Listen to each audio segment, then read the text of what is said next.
Audio Jungle.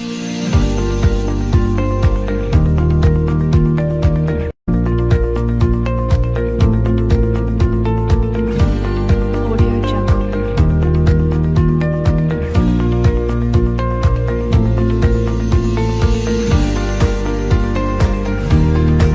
Audio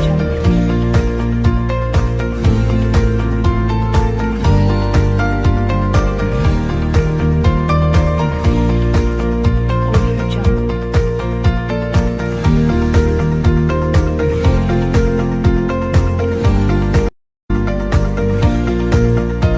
Audio Jungle.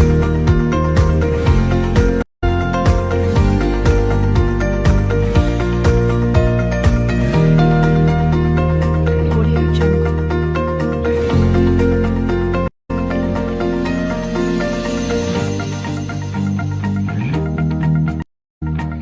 Audio Jungle. Audio Jungle.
Audio Jungle. Audio Jungle. Audio Jungle. Audio Jungle. Audio Jungle.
ampingan ko, gasa kining bulang ko sa Ginoo.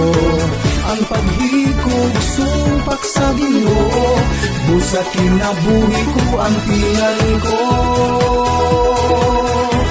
Kadaghang gustong magpakabuhi, andam mo gastog minilyon sa lapi. Sa abroad magpatambal, aron lang mabuhi, kinabuhi bililhon kaysa sa lapi.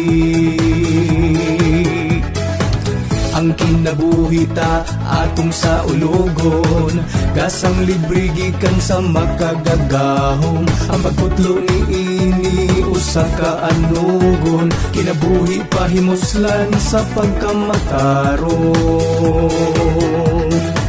Ang kinabuhi ta mawigong puhunan, salig sa Ginoo may paglaom ang tanan. Kung sa problema usahay malungsan, pilding daan kung paghikog atong dangpan. Kinabuhi ko, ampingan ko, gasa kining bulang ko sa Ginoo. Ang paghikog sumpak sa Ginoo, busa kinabuhi ko, ampingan ko.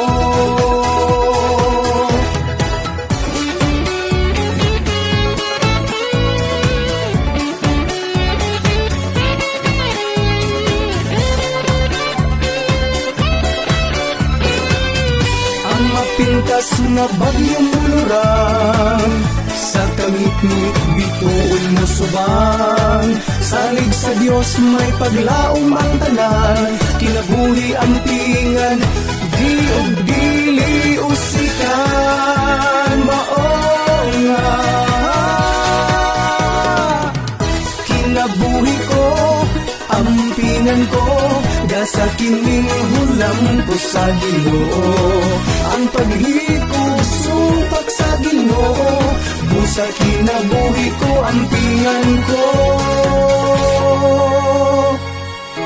Ang paghikog supak sa kahitasan, busa kinabuhi ko, akong ampingan.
Gasa kining hulam ko sa Ginoo, ang paghikog sumpak sa Ginoo, busa kinabuhi ko ang pingan ko.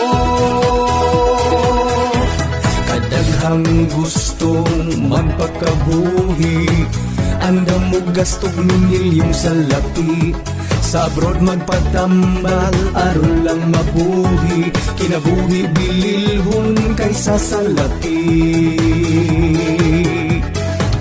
Ang kinabuhi ta atong sa ulogon, gasang libre gikan sa makagagahom, ang pagputlo ni ini usa ka anugon, kinabuhi pahimuslan sa pagkamataron. Ang kinabuhi ta mawigong puhunan, salig sa Ginoo may paglaom ang tanan, kung sa problema usahay malungsan, pilding daan kung baghikog atong dangpan. Kinabuhi ko, ampingan ko, gasa kining hulam ko sa Ginoo, ang paghikog sumpak sa Ginoo, busa kinabuhi ko, ampingan ko.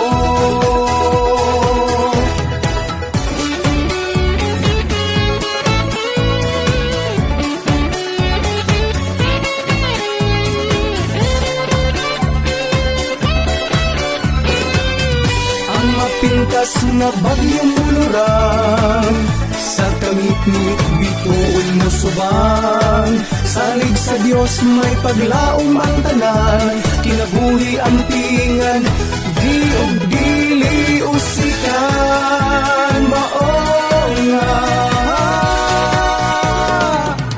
Kinabuhi ko, ampingan ko, gasa kining hulam ko sa Ginoo, ang paghikog sumpak sa Ginoo, busa kinabuhi ko, ampingan ko. Ang paghikog supak sa kahitasan, busa kinabuhi ko akong ampingan.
Audio Jungle.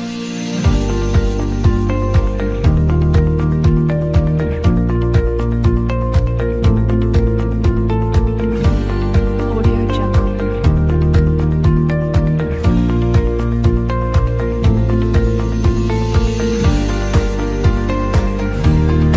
Audio Jungle.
Jungle.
Audio Jungle.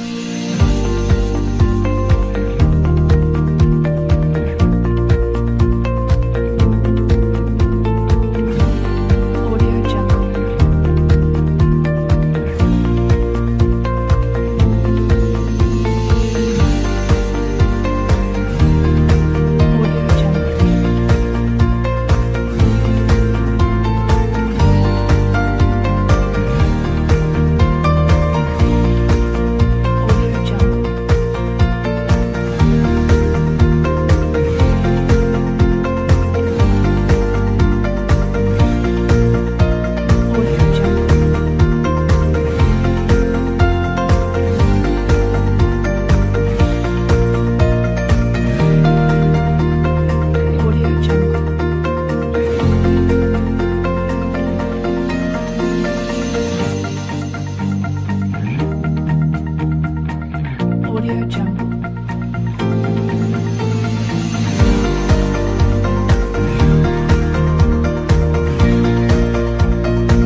Audio Jungle.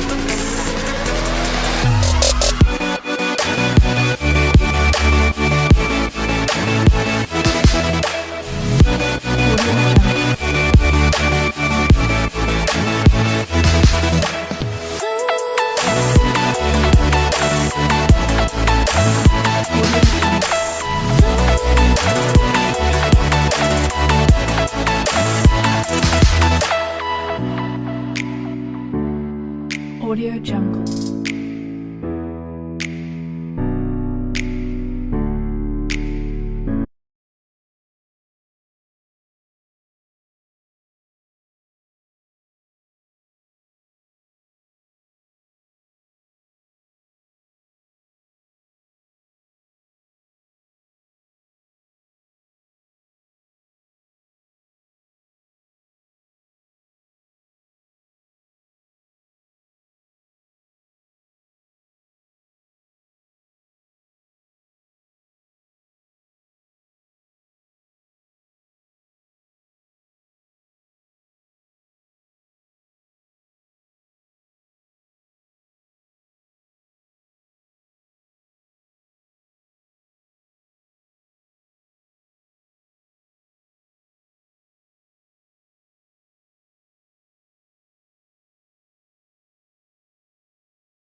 Hello teachers, learners, and parents. Sir Jeff po, at your service.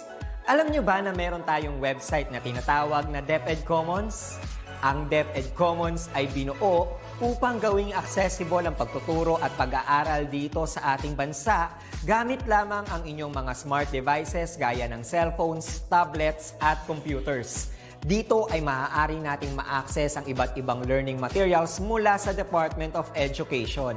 Meron itong mga interactive materials, electronic self-learning modules, at instructional video lessons mula sa DepEd TV na tiyak na makatutulong sa pag-aaral ng mga mag-aaral galing ka man sa public o private school. Walang problema dahil welcome ang lahat dito. Para ito sa mga guro, magulang at mga mag-aaral mula sa kinder hanggang grade 12, alternative learning system o ALS, at pati na rin ang special education. At huwag kang mag-alala dahil kahit walang load ay maaari mong ma-access ang mga learning materials. Tama! Libre ito. Ang kailangan mo lamang gawin ay i-on ang iyong data at buksan lamang ang iyong browser at i-type ang commons.deped.gov.ph. Alam na ba ng iyong mga kasamahang guro o mag-aral ang tungkol sa DepEd Commons? I-share mo na ang video na ito upang matuto rin sila kung paano gagamitin ang DepEd Commons sa mabilis at napakadaling paraan. Muli, ito po si Sir Jeff at kita-kits po tayo sa DepEd Commons. Paalam!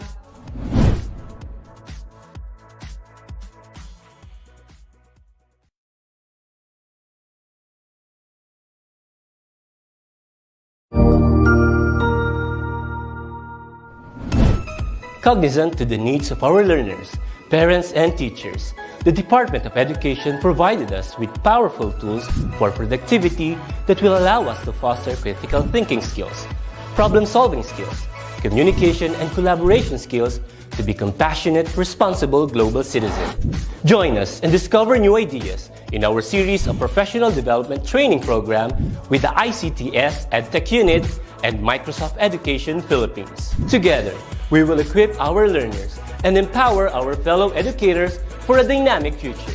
Para sa bata, para sa bayan, at para sa guro. Sulong Edukalidad.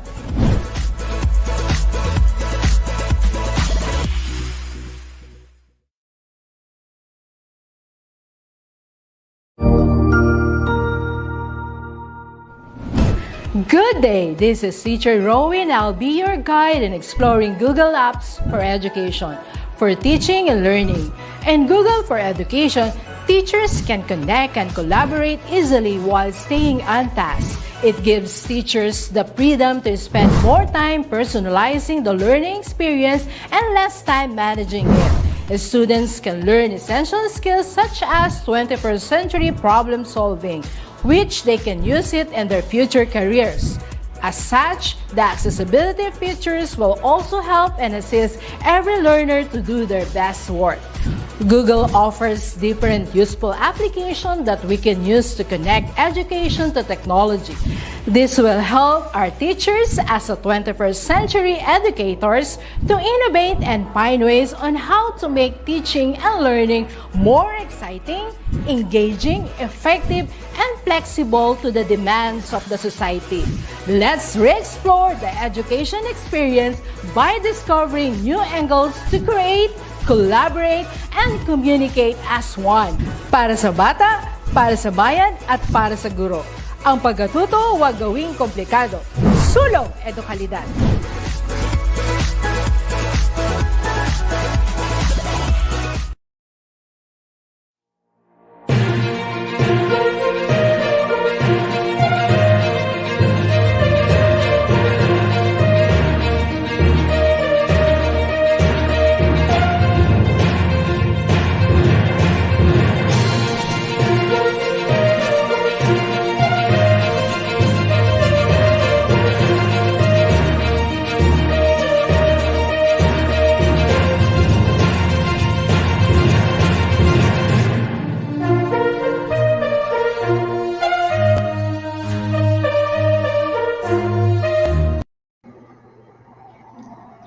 Welcome to the virtual in-service training for public school teachers brought to you by the ICTS Educational Technology Unit. To our beloved Secretary Leonor Magtolis Briones, Undersecretary for Administration Elaine Del B. Pasqua, Undersecretary for Curriculum and Instruction Justdado M. San Antonio, Assistant Secretary Alma Ruby C. Torio, Director Jocelyn D.R. Andaya, Director Leila P. Ariola, and Director Abram Y.C. Abanil, the Educational Technology Unit would like to thank you for giving us the opportunity to be of service to our teachers. We would also like to extend our utmost gratitude to all the regional directors, schools division superintendents, and assistant schools division superintendents for supporting us in our advocacy to enrich teachers' knowledge. Most importantly, on behalf of the head of the Educational Technology Unit and all its hardworking and dedicated educational technology specialists, we would like to extend our warm greetings to all the teachers who are watching us today. I am Teacher John Jefferson Sevilla from SDO Las Piñas, one of the EdTech specialists and one of your Masters of Ceremony.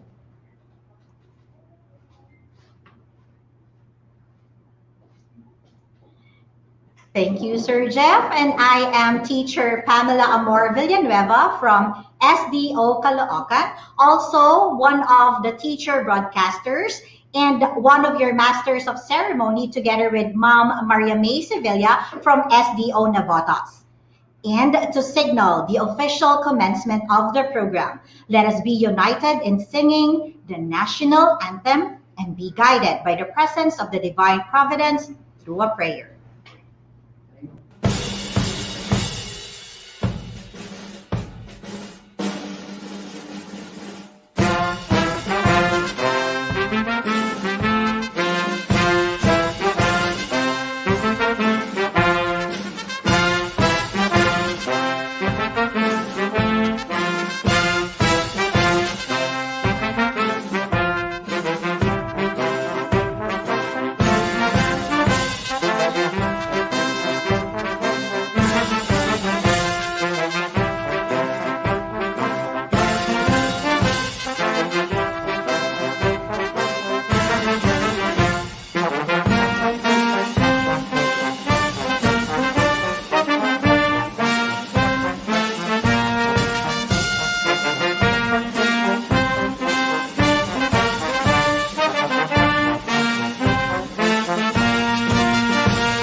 Greatest of all teachers and giver of love, hope, faith, and wisdom, look upon your children, the teachers, learners, parents, guardians, and out-of-school youth and adults. We humbly ask for your mercy and forgiveness. Guide us to the right path. May our efforts be blessed with insights and understanding, wisdom and respect for all. Bless us with patience, for the path of learning is never easy. Bless our commitment to keep on learning new knowledge and experiences. Let your light shine upon us as we make our world a better place to live in. Amen.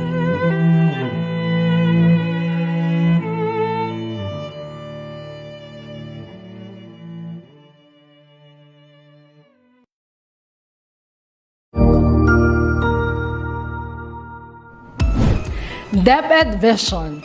We dream of Filipinos who passionately love their country and whose values and competencies enable them to realize their full potential and contribute meaningfully to building the nation.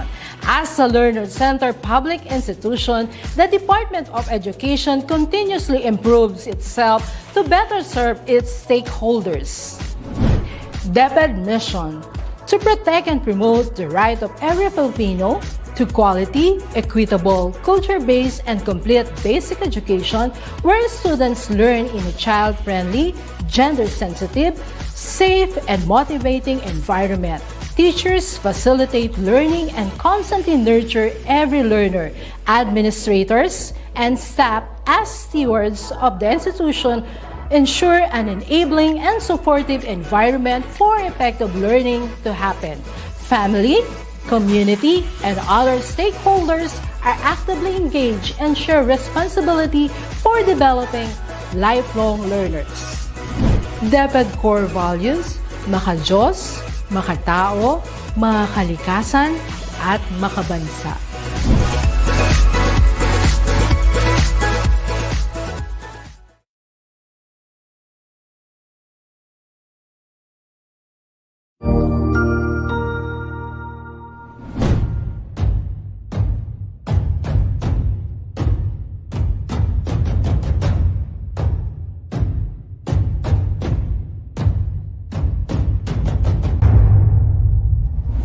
As we face the command of rapid development in technological innovation in the world, the Philippines' preparedness in advancement of its physical facilities, infrastructure, and soft skills are given focus, especially with the empowerment of teachers' capacity and capability, not only in pedagogical aspects of teaching, but the confidence in delivering instruction with the use of information and communications technology.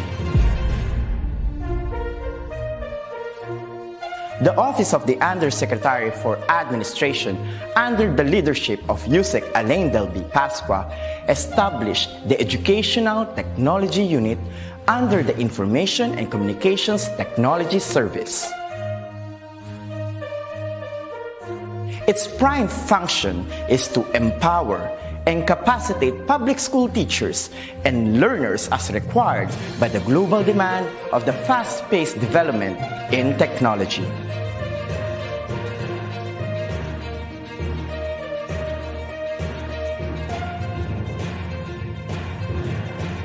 The task of the Educational Technology Unit is to promote and solidify the innovation and digitization projects that will support the requirements of the K-12 curriculum in delivering quality, accessible, relevant, and liberating education for all. It targets different components and facets of skills development, which will enable the technological advancement of the infrastructure of DepEd. This is supplemented with empowerment training programs in emerging technologies for public school teachers.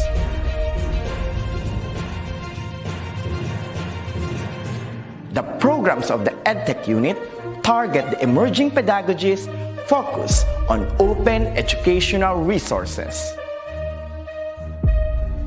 robotics and mechatronics, coding and programming,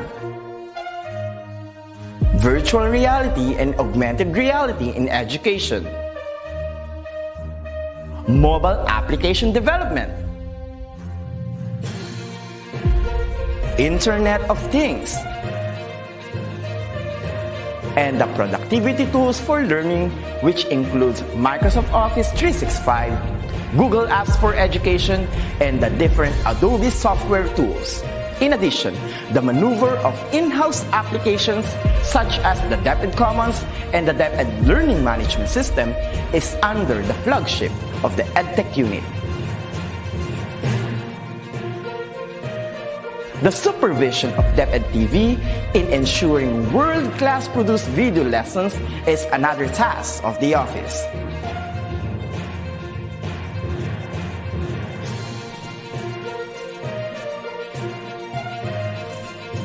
Lastly, the conduct of free online tutorial session, coined with the term ETUlay, is a bridging program to support learners and parents in answering the self-learning modules pioneered with the initiative of the ICTS EdTech unit. A teacher's influence is limitless, bound with the heart for service and dedication to fulfill the greatest mission to educate the young. The ICTS Educational Technology Unit will be there to promote, to empower and to inspire Filipino teachers and learners as we grow as a tiger in the region, hitting our target as one of the best in educational technology. Come on and join us as we make our dreams into a reality. Sama-sama tayong lahat tungo sa iisang layunin. Simulan natin ang pagbabago dahil tayo ang mga gurong magtatayo ng makabagong DepEd. Sulong Edukalidad.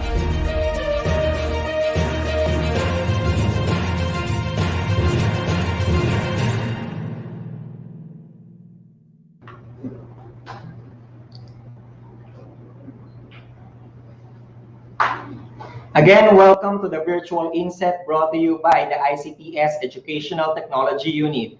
We are also live on DepEd Philippines and on Educational Technology channel on YouTube.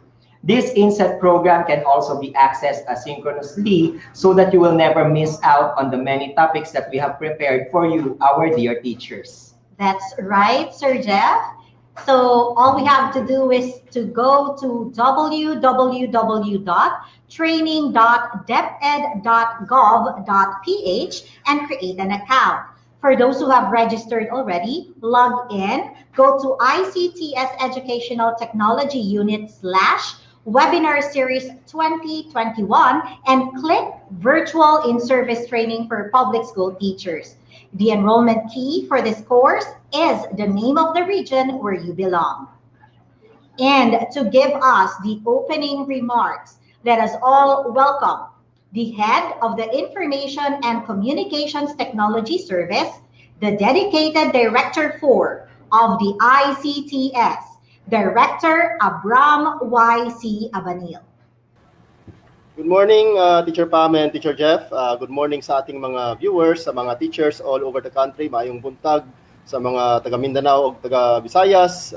Good morning din sa mga taga Luzon. No? Welcome to this training on that the EdTech unit is organizing for the teachers on how to use technology in this in delivering education in these challenging times. No?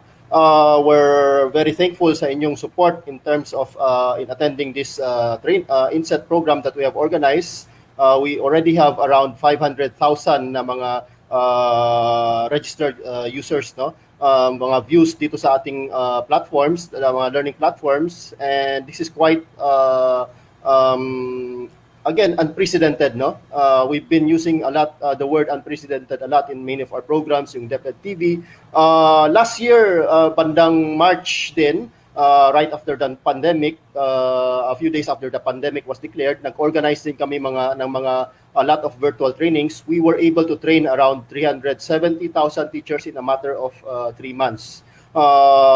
This was way better than yung ginagawa namin doing face-to-face trainings, no, prior to COVID, na kapag-train lang kami ng mga 90,000 teachers. But after COVID, using different tools like StreamYard, and later when we deployed yung learning management system, we were able to reach 370,000 teachers, and this accounts for around 45% of our teaching personnel. We're very happy ngayon na nakikita natin for a one week program, meron tayong 500,000 na viewers in our learning platforms. A lot you will be learning a lot of new things today in these courses, no? So many of this na deliver din namin last year, pero dinagdagan namin ng ibang mga concepts that we learned along the way, kasi of course along the way we have been doing a lot in between March hanggang ngayon, no? Today marks yung yung 1-year anniversary natin pagdating sa pag-declare ng ating quarantines, no? So it's quite opportune din na mag-provide tayo ulit ng mga updates on on the new things that we have learned, on the new programs that we have been deploying. One of the major programs that we have been developing is yung DepEd TV, where we've been producing around 130 episodes per week para ma-air natin sa television ang itong mga episodes na to at matuto ang ating mga kabataan even if they don't have face-to-face classes, no? So tinutuloy namin yan, and we're actually ramping up yung production. Ginagawa na namin ngayon is 220 episodes per week. para ma-cover namin yung lahat ng ating mga competencies, lahat ng mga subject areas in the curriculum. Dati ano lang, 130, kaya major subjects lang yung ma-cover namin. So we'll start airing actually today itong mga bagong mga episodes namin, and we hope na ma-synchronize namin eventually yung airing of the episodes against the time when the competencies are being delivered during the curriculum, no? So isi-synchronize namin yan sa schedule ng curriculum. Ang target sana namin was March 15, pero medyo kinapos pa kami, pero we believe na in the next 2 weeks maano na namin yan. Ma-synchronize na namin yan. Kaya abangan ho ninyo, marami hong mga exciting new things that the Department of Education Central Office is releasing to make sure that education continues. Also, isa sa ma-experience ninyo dito sa course na to is yung learning management system. Last week, maraming nag-complain regarding the INSET that we are organizing. Siguro ito yung mga tao na hindi nakapag-train hindi nakapag-attend ng trainings namin last year. Yung trainings natin are actually asynchronous. While it's a week-long training of mga speakers doing online lectures, itong lahat ng mga materials naman ng nire-release ng EdTech unit are what we call asynchronous. So pwede nyo i-take at your own pace. And with the learning management system, pwede kayo mag-take ng, aside from panoorin ninyong videos, meron ding mga required activities that you have to go through, that you have to submit. Meron ding mga quizzes to ensure na nakuha ninyo yung skills before you get a certificate. Hindi ito tulad ng face-to-face classes na mag-attend ka lang, paminsan baka nakatulog, hindi mo na intindihan yung topic, nakakuha ka ng certificate. Dito, kailangan maintindihan ninyo yung competency, yung mga skills na gusto na dinideliver ng trainer bago kayo makakuha ng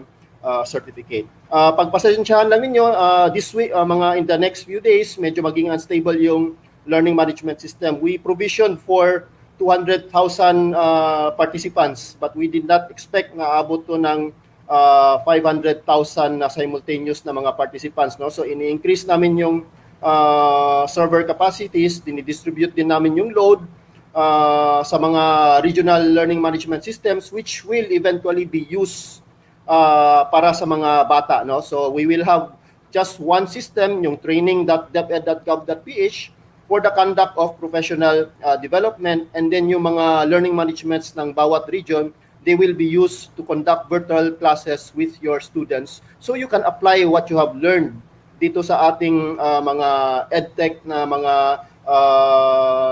in-service trainings. You can apply them in your own respective classes. So with that, we hope that you will continue learning the things that we would like to share to you. We hope that you would continue to have an open mind and to continue having that passion to learn more about how to improve yourself when you deliver your classes to your respective students. Magandang umaga ulit sa inyong lahat.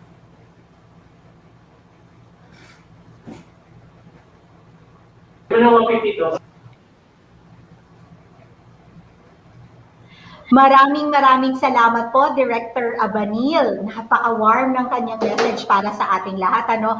At nakatutuwa, alam niyo ba ha, na sa ngayon, meron na tayong almost 152,000 Facebook viewers. Napakadami. Alam natin na ang buong divisions, ang buong region, ang buong Pilipinas, sa NCR, mula sa division ng Caloocan hanggang division ng Muntinlupa, at mula sa mga divisions sa region, sa North hanggang sa South, Luzon, Visayas, Mindanao, kasama nating lahat. Ano bang namimiss mo, Sir Jeff?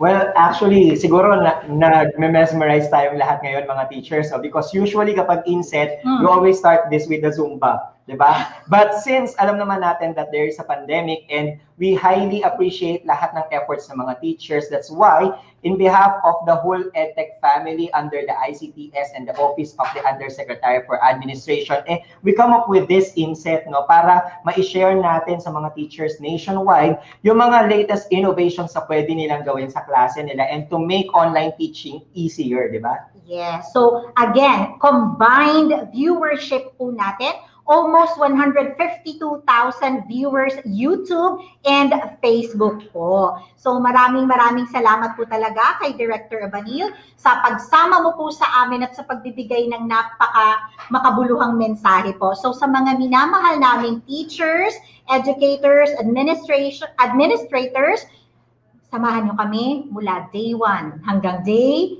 5. Yes, okay. and I know, teachers, that most of you are wondering kasi we have been receiving your comments and as well as your feedbacks na medyo nahihirapan daw silang mag-register. So, point of information lang po, you don't have to register naman po agad-agad para po makuha ang inyong mga digital certificate. Later on, one of our speakers will discuss kung paano po talaga kayo makaka-register sa ating PDNMS. So for now, what we would like you to do is to focus po muna sa ating training na ibibigay sa inyo ngayon. You don't have to register. Pwede po kayong umattend kahit hindi pa po kayo nakakapag-register. And aside from that, Teacher Pam, we also would like to appreciate kasi last night, yung ETUmusta natin, meron ako mga nabasa that there are teachers that are going pa sa mga bundok talaga para lang daw maka-attend sa ating INSET. And sobrang nakaka-heartwarming po talaga and talagang ramdam na ramdam po namin yung efforts ninyo. Yes, so kahit nami-miss natin ang mga paraffol, ang mga pa-zumba, at syempre pa ang face-to-face na samahan natin during breakout sessions at ang pamerienda sa ating mga eskwelahan during INSET. Rest assured, magiging sulit po ang 5 araw natin dito. May kabigatan para sa iba pero maniwala po kayo sa amin pagkatapos nito. Maraming salamat at nagsama-sama tayo virtually. So, Sir Jeff? Yes, Teacher Pam. So today's rosters of presentations would focus on the numerous ventures of the Educational Technology Unit has been embarking since last year. There will also be a presentation about the mechanisms how synchronous and asynchronous teaching can be delivered effectively. You can ask questions about the presentations by filling out a Google form designated for each. I and Teacher Pam will be selecting 5 questions for each presentation together with Ma'am May later on. Yes, that is right, Sir Jeff. And for now, our first set of presenters would be informing us about DepEd TV, Learning Management System or LMS, DepEd Commons, and DepEd Open Educational Resources or OERs. We would like to introduce to you our first speaker for today, Sir Salvador Manansala I from SDO Mandaluyong. Again, Mr. Bads Manansala, as he is well known here in DepEd TV. And EdTech, is an EdTech specialist and the project lead for DepEd TV. My dear teachers, let us give Sir Bads a virtual round of applause.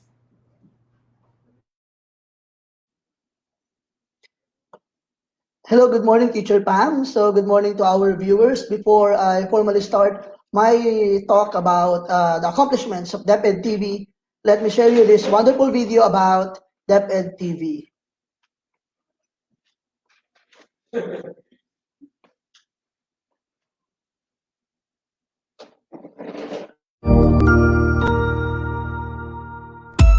Maraming paraan para matuto sa kabila ng maraming pagbabago.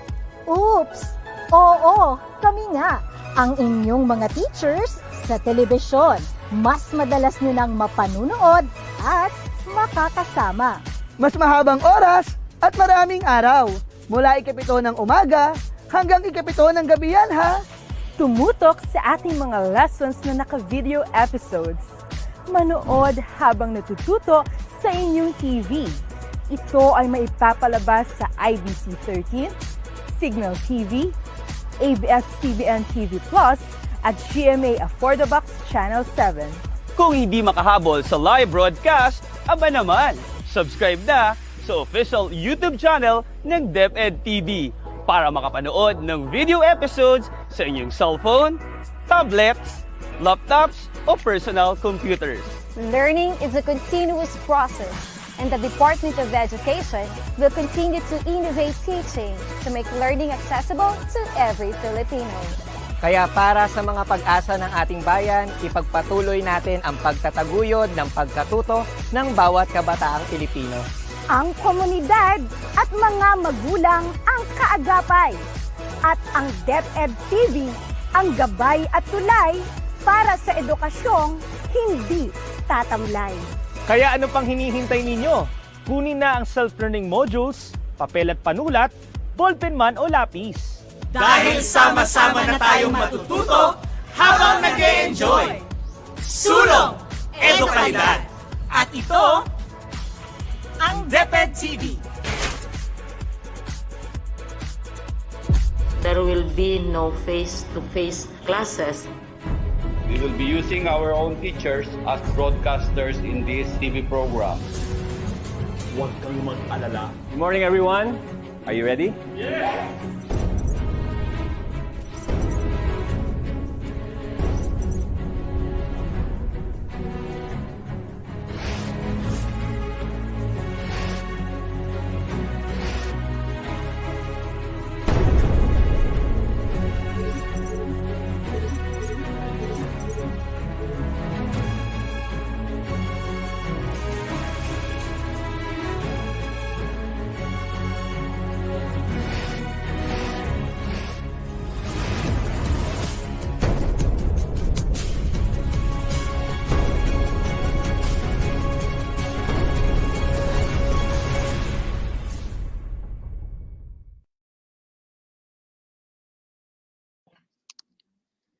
And this is the accomplishment report of DepEd TV.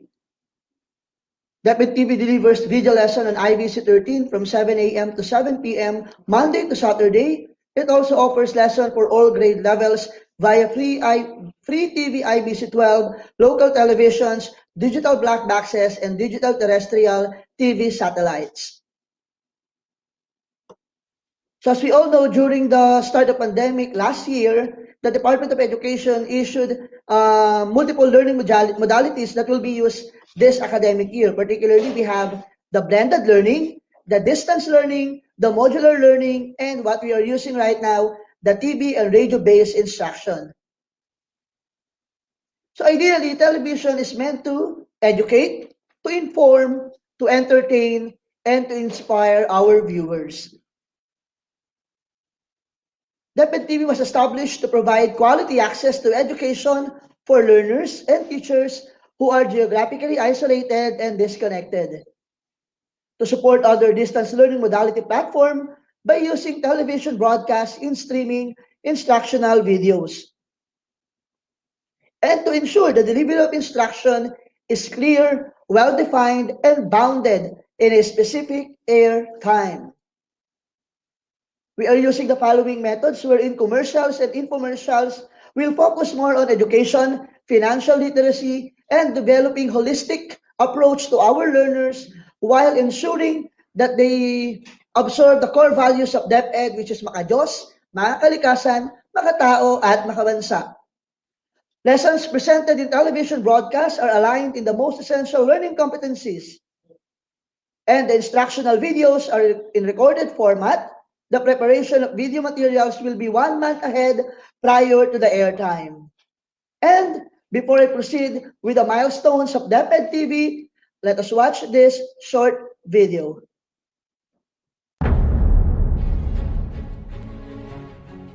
We have television in cases where there is no connectivity and printed materials may not be available immediately. We have the classic long-time approaches which have always been used in education, and this would be television. What we need to do is to utilize these programs to transmit our curricula. Ang content or lessons ng broadcast ay yung MELs, the most essential learning competencies. Talent will be teacher broadcasters. So we will be using our own teachers as broadcasters in this TV program. Type of telecast will be simultaneous and nationwide. There will be one broadcaster who will be teaching in front of a camera and will be watched via TV by all learners nationwide.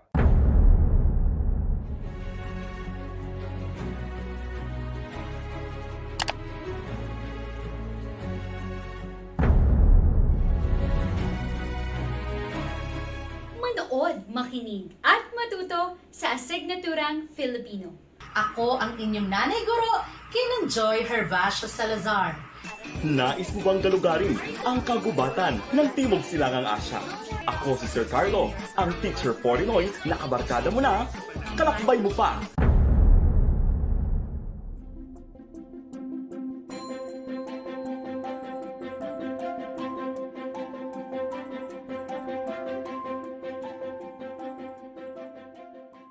Good morning, everyone. It's going to be a long and hard journey. There will be a lot of sweat and a lot of tears. I expect a lot from you. Are you ready? Yes!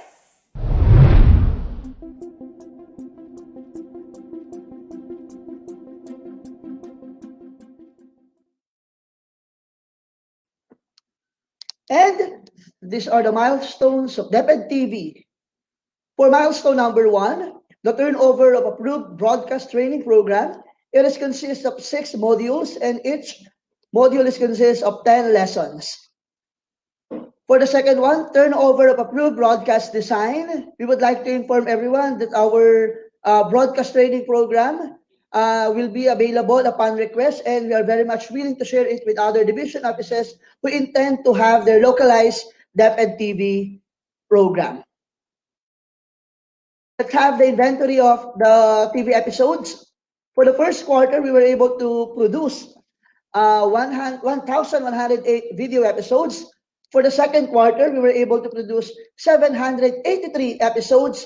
And as we enter our third quarter, meron na po tayo ngayon reserve of 78 video episodes.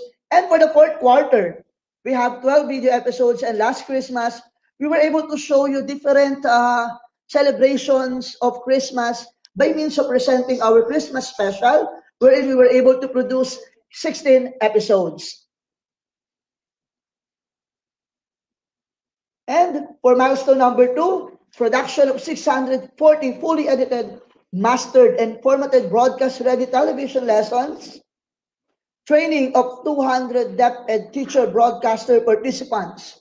We would like to inform everyone that all the trainings conducted for the DepEd TV program was delivered via webinar session because we need to follow the IATF protocol of physical distancing, so mass gathering is not allowed, so we do it via webinar session. And these are the trainings that we conducted starting July to January 2021.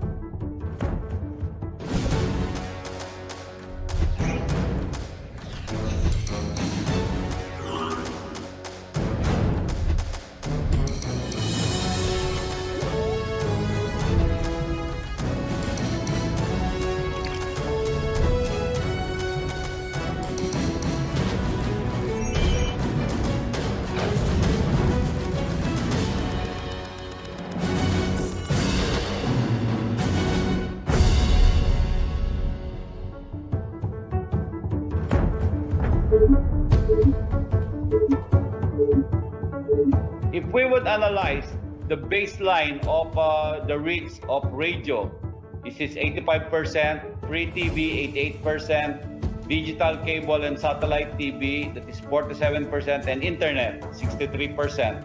We would see that if you use TV and radio, you would already reach 100% of the entire population. This is the conclusion arrived at by Kantar. Even though free TV is 88% and even though radio is 85%, when you combine the two, you reach 100% of the population. See, we have to start with ourselves. There is life beyond modules. There is education beyond face-to-face. There is DepEd Radio. There is DepEd TV.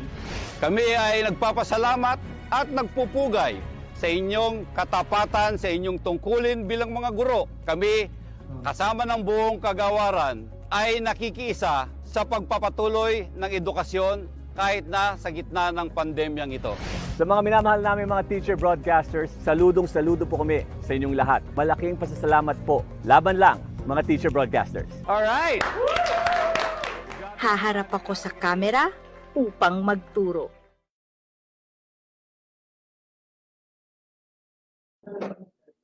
And for our milestone number 3, we were able to turn over 25 audio and video lessons by broadcast veterans. And we would like to inform everybody that DepEd were able to invite veterans broadcaster na mag-train sa ating mga teacher broadcaster para maging ready sila to face the camera. And lastly, turnover of complete operations manual for broadcast or the DepEd TV Bible. And let's have the quality assurance team. This is the quality assurance team of the DepEd TV. They are in charge of checking the scripts, the videos, and all the things that will be aired on DepEd TV. What it's like to be a teacher broadcaster. Food. The meals for the teacher broadcasters are free of charge. During taping, they have meals for breakfast, lunch, and dinner. For transportation, the DepEd provides shuttle service for all the teacher broadcasters who will have scheduled tapings. There is a limited number of passengers per vehicle to properly observe physical distancing as mandated by the IATF. All the vehicles are sanitized after every drop-off, and the coach captain wears face masks at all the time. And there is an alcohol bottle and a medicine kit inside the vehicle.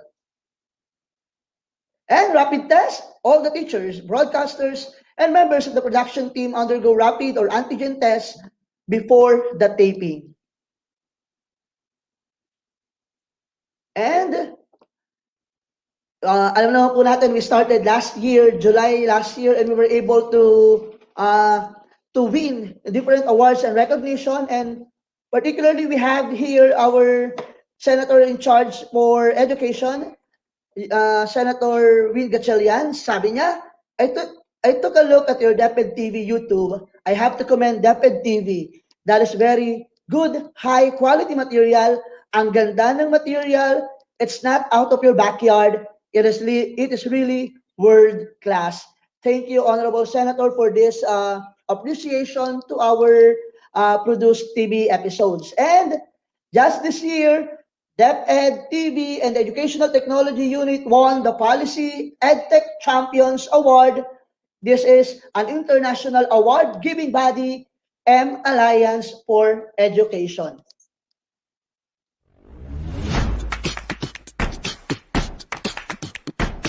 Ako pakiramdam ko, ito'y maging isang world record balang araw.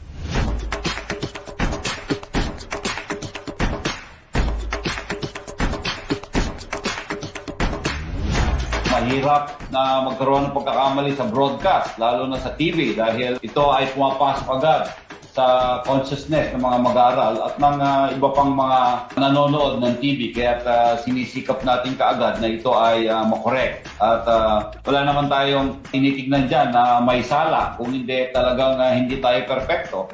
At alam natin na napakahirap gumawa ng DepEd TV episodes. Kaya minamabuti natin na bantayan ng bawat isa, tulungan ng bawat isa para maging perfect yung mga episodes natin gagawin.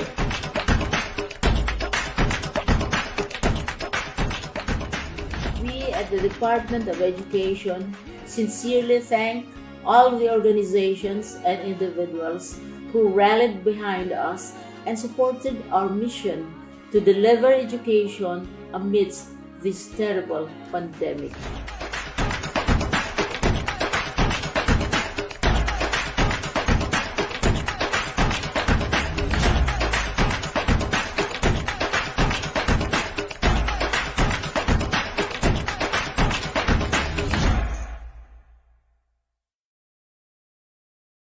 Are the future plans of DepEd TV and the Educational Technology Unit in delivering quality education right at the comfort of your home.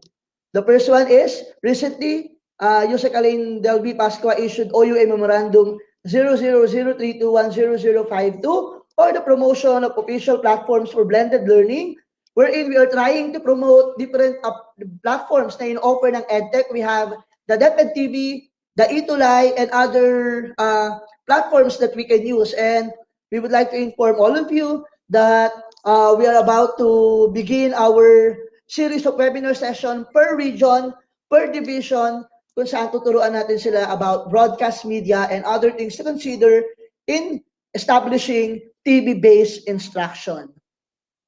And these are our media partners.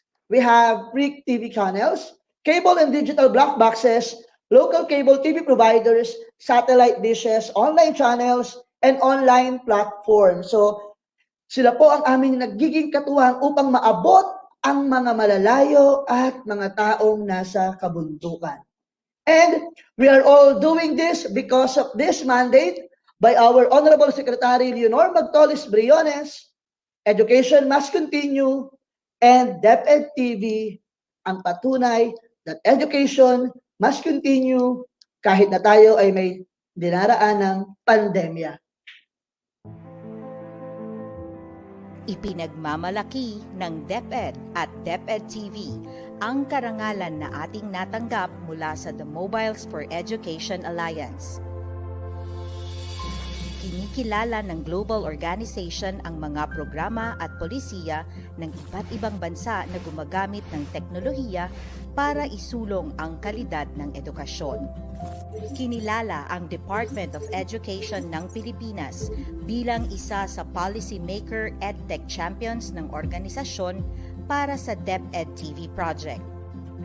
Habang finalist naman sa kategoryang Crisis and Conflict Response ang DepEd TV para sa ating makabagong paghahatid ng edukasyon sa kabila ng hamon ng pandemya. Buong puso naming iniaalay ang karangalan na ito sa mga taong bumuo at nagpatuloy ng DepEd TV. Sa mga guro na nagsisilbing matibay na pundasyon at haligi ng programa. At sa mga magulang at estudyanteng sumusuporta at naniniwala sa ating pamamahayag.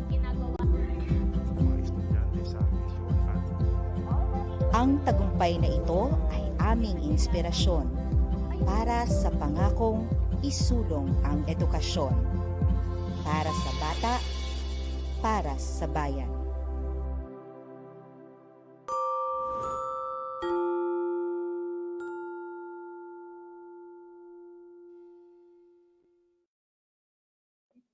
Before I end my presentation about the accomplishment of DepEd TV, I would like to recognize the efforts of the hardworking men and women behind DepEd TV, our executive producers, our segment producers, our shoot PA, and all the DOPs and all the workforce na nasa likod ng DepEd TV na kasama namin before at patuloy namin nakakasama ngayon. Ang tagumpay na ito ay inaalay namin at ang tagumpay na ito ay hindi natin makakamit kundi dahil sa suporta ng ating Honorable Secretary Leonor Magtolis Briones, our Undersecretary for Administration, Yusek Alain Del B. Pascua, our Director for ICTS, Director Abram YC Abanil, and our head in the Educational Technology Unit, Mr. Mark Anthony Sisi, and on the side of our production for ETUlay, Mr. Paulo Vidiones. Thank you very much, and this has been your DepEd TV. Sama-sama tayo, tulong-tulong tayo sa pagsulong ng edukalidad sa ating bansa. Maraming salamat po sa pakikinig and kita-kits tayo sa mga susunod pa nating session. Paalam!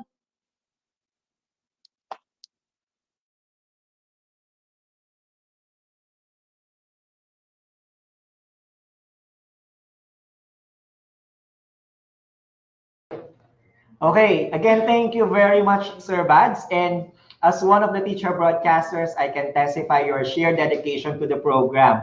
So actually, si Sir Bads po mula sa pagtulog hanggang sa pagising namin mga teacher broadcasters, siya po talaga yung nakaalalay sa amin.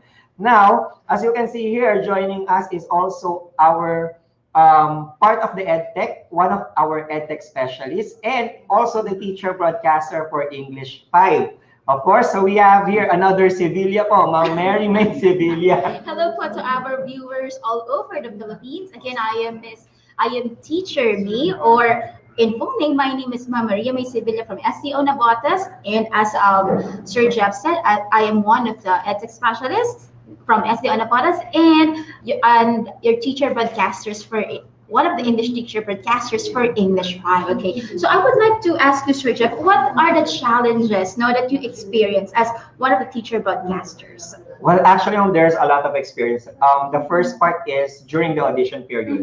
We all know that there are a lot of teachers who would like to become part of the DepEd TV and to be included for the final 300 teacher broadcasters. It's really an honor for us because we all know na this is an opportunity for us para tulungan yung mga teachers natin on how we're going to pursue learning even this pandemic. Kaya naman po sa lahat po ng teachers nationwide, we just would like to inform you that we are now reaching 164,000 participants nationwide. So thank you very much po sa lahat ng teachers. Sobrang masaya po ang mga puso namin. It's not because na maraming nanonood sa atin. It's because nandyan po kayo na patuloy na nakaalalay sa amin dito sa EdTech unit. Kaya naman, kahit may pandemic, kaya talagang laban lang, di ba? Sabi nga nila, sulong edukalidad. Yes. Kaya laban lang po, no, para sa bata, para sa bayan, at para sa guro. Yes, Ma'am May. So in order for us to give you the information, ito yung inaantay na nating lahat, di ba? Let us now proceed to the DepEd LMS report by Sir Mark Anthony Papa from SDO Cavite Province. And he is also an EdTech specialist and the project lead for DepEd TV LMS. A virtual round of applause to Sir Mark Anthony Papa. Yeah. Good morning po sa ating lahat. Mag-start na po ako ng report dahil ito po ay very short report lamang po. Okay, so let me share my screen. Yan, thank you po. So, ito po yung ating pinaka-controversial na nangyari simula Saturday at kahapon. So, yung ating learning management system. As you can see on the screen, meron po tayong iba-ibang pictures. We have the PDLMS, the learning management system, or the regional learning management system, and the assessment learning management system. So kung napapansin nyo po, meron po tayo dito na portal,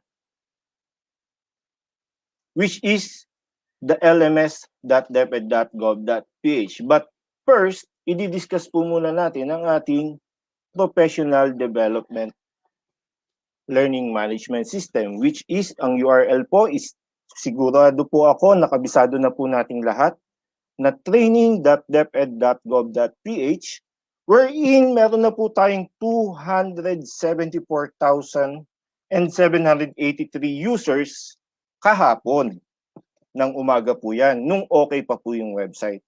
So I assume na nasa around 300 plus na po tayo kung nagtuloy-tuloy po yan, or more than pa, baka nasa 400,000 na po tayo.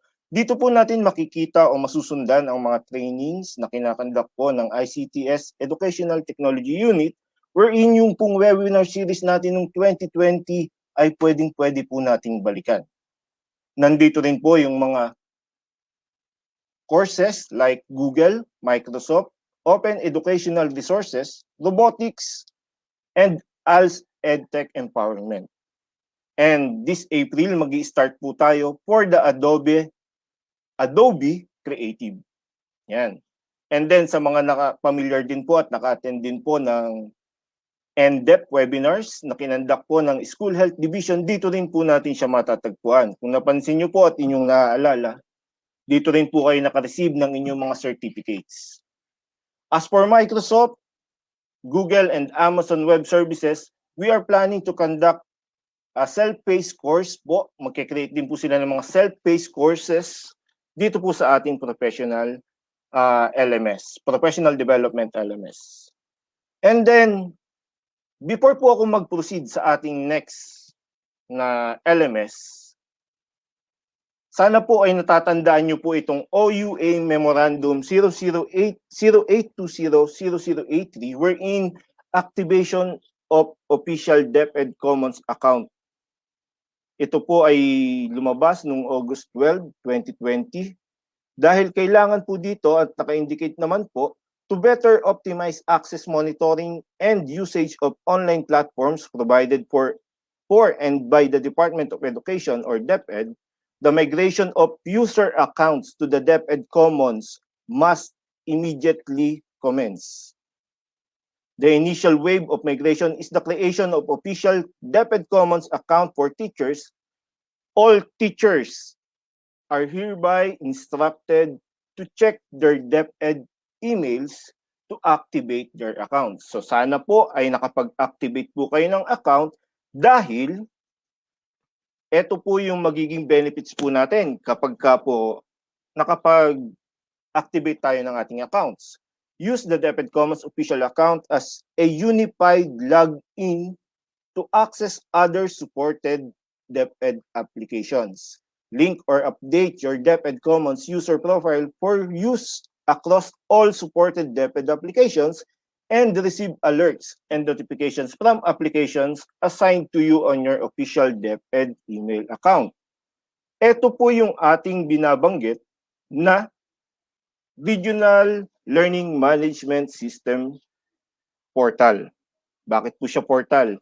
Dito po sa ating website na https, pwede nyo na po itong picturean kung meron po kayong camera na naka-ready sa harap ng inyong laptop, or pwede nyo pong screenshot kung nanonood po kayo ngayon sa inyong cellphone. Dahil kailangan nyo pong matandaan ang link na ito, https://lms.deped.gov.ph. Ito po yung ating portal wherein makikita nyo kung saan po ang inyong division belong sa ating LMS. Magkakaroon po kayo ng unique na link para po sa inyong regions. Let me show my browser po. Ito po siya. So kung mapapansin nyo po, pag nag-proceed kayo sa lms.deped.gov.ph, kapag tinapat nyo po ang inyong mouse pointer, makikita nyo po yung inyong mga courses. So for Region 1, Region 2, and sa mga malalaking division, like Region 3, nahati pa po sila sa dalawa, wherein nahati siya to 3.1 and 3.2, and ito po yung inyong mga divisions. Kapag kinlik nyo po yan, magpo-proceed po kayo sa inyo pong sariling LMS. Like Region 4A, nahati po tayo sa 3, ang Cavite is 1, sa 2 ay ang Laguna and Quezon, sa 3 ay ang Batangas and Rizal.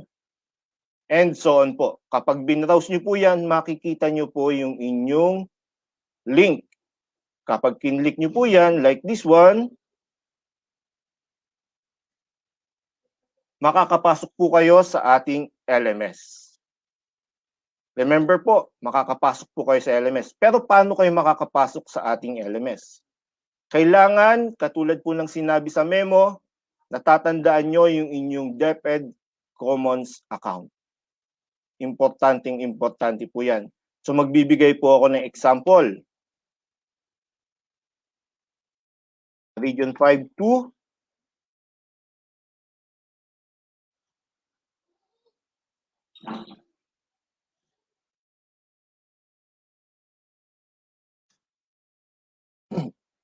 So ganito po ang magiging sistema. I-click nyo yung button na DepEd Commons Teachers, and then mag-open po automatic si DepEd Commons. Now log in your account. I'll be using my wife's account.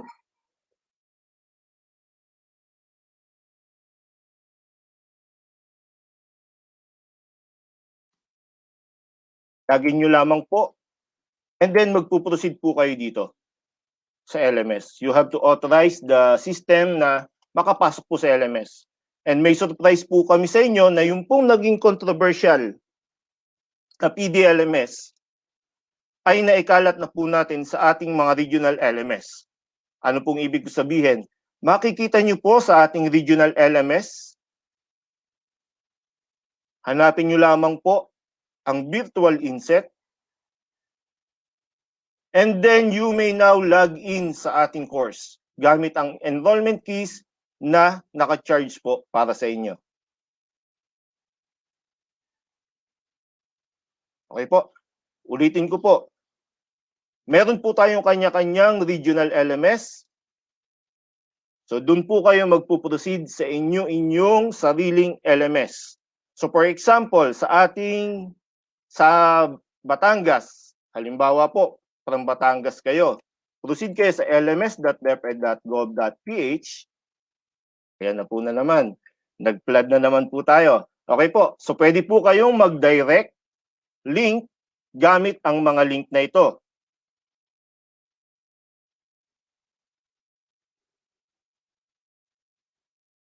Pakipicturean nyo na po ang inyo pong mga screen or paki-screenshot nyo po. Meron po kayong 5 seconds para may screenshot.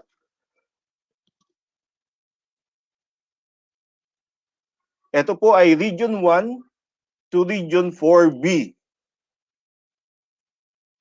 And the next, if ever po na nalampasan nyo yung inyong region, pwede nyo pong balikan sa ating video ngayon yung ating link by replaying po later. Sa Facebook po, later nyo pa po siya marireplay. Sa YouTube po, pwede nyo pong i-drag yung timeline niya, yung kulay red, paurong para po makita nyo yung previous na video. Okay po? Ito naman po ang ating Region 5 to Region 9.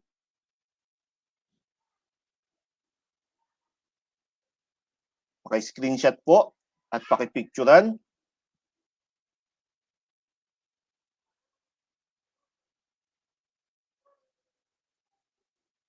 And then, ito naman po yung ating Region 10 to 12 and NCR, CAR, Caraga, and ARM.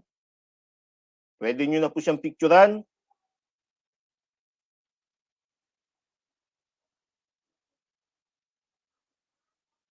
And lastly, ang atin pong third LMS, wherein masasabi nating future assessment in DepEd, magiging centralized or pag naging centralized po ang assessment, under the Bureau of Education Assessment, meron din po tayong sariling LMS. Okay po? So that's my report. Good morning po sa ating lahat.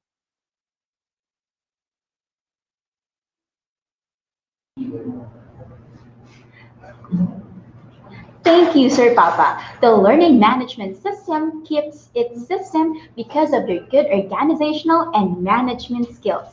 The next speaker will be delivering reports about the DepEd Commons. Let us welcome Mrs. Aprilyn Marquez from SDO La Union.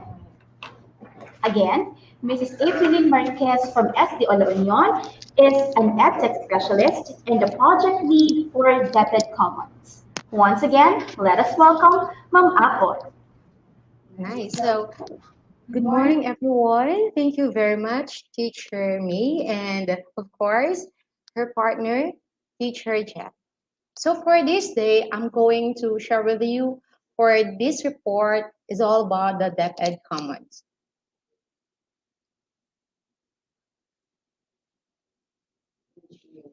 Okay.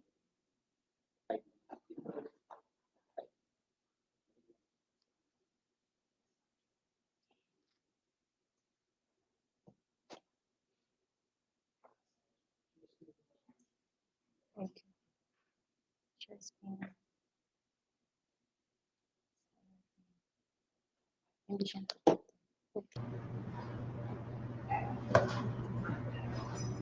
Okay, can you see my screen now?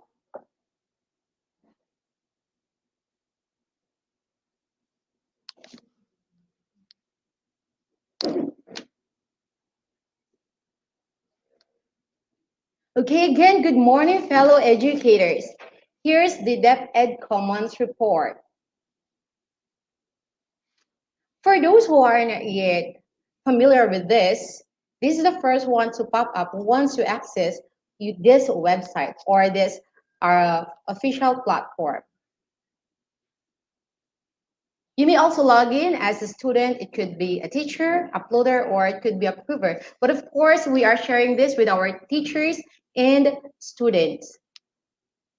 For the information of the body, we can access this platform and how? To all mobile subscribers of Globe, TM, Smart, Sun, and TNC, access to the site using your Globe or TM, Smart, Sun, TNT network will not incur data charges. This service of free access is brought to you by DepEd and Globe Smart in cooperation with the ICT and NTC. For the information of the body also, links on the DepEd Commons page that require you to access the internet outside the Commons domain is beyond this coverage and may incur standard data changes. So with this, there are a lot of learning materials. Marami kayong makikita dito once na naka-login kayo at naka-access kayo dito sa DepEd Commons. Here are some of the random screenshots, or shall I say the images that you can see inside this platform. So we have here DepEd TV. This is one of the learning materials that you may see. And of course, as you visit this one, hindi mahihirapan ang ating mga learners once na meron kayong signal. Another one, aside from the DepEd TV, we have also Spotlight. In our Spotlight, marami rin kayong makikitang subcategory. These are just some examples of our learning materials na makikita sa loob ng ating DepEd Commons. Another one is ETUlay. For sure, you are very familiar with this since we are having this in Monday to Friday. This ETUlay also embedded in our DepEd Commons. As well as the ALS or the Alternative Learning System. Meron din tayong mga activity sheets and notes for this. Another one, we have also inclusion programs. So we have this self-learning module. And of course, from kindergarten until to senior high school, we have this, the applied courses in the core subjects. You have this self-learning modules. And with that, a lot of learning materials uploaded, and with this category, here are the figures. First, we have the DepEd TV. Meron na po tayong uploaded materials na 48 learning materials. For the Spotlight, we have 492. And for the ETUlay, we have already 82 learning materials there, embedded from this platform. As well as the Alternative Learning System, we have 577. Another one, we have also the inclusion programs, 131 uploaded materials, and 13 uploaded materials for special curricular programs. For the kindergarten, we have 26 uploaded materials, and for grade 1, 190. For grade 2, 227. Ayan, masyado na pong dagsaan o marami na rin pong mga materials na makikita sa ating DepEd Commons. As well as for the grade 3, we have 276 learning materials. Grade 4, 140. Grade 5, 189. Grade 6, 178. As well as for grade 7, 157. So as you explore that platform, you may see and you may explore that there are a lot of learning materials, not only videos, not only answer sheets, not only self-learning modules, but also educational videos that will enhance, or this will supplement, actually all of these learning materials will supplement our learning levels or steps. We have also this grade 8, 147, grade 9, we have 74, grade 10, 104, and for the senior high school applied subject, we have 12, and for the SHS 4 subjects, we have 298. So, just a simple announcement to our dearest educators, mabibigyan na rin po kayo ng pagkakataong mag-share o mag-upload dito sa ating DepEd Commons. Ngunit ating pakaisipin that we are also responsible with all these uploaded materials. So with that, a total of 3,369 uploaded learning materials are in our DepEd Commons. So with that, sana ma-maximize po natin ang paggamit ng ating DepEd Commons para matulungan ang ating mga minamahal na mag-aaral. Not only with that, we would like also to thank our sponsors as well, our partner, I should say, for sharing the different materials that would hone or develop the learning process of our learners. So with that, maraming salamat po sa lahat po na nagbahagi ng kanilang materials para sa DepEd Commons. Gayunpaman, sana isama-sama tayo at magtulungan para dito. Sulong edukalidad. Magandang umaga sa ating lahat.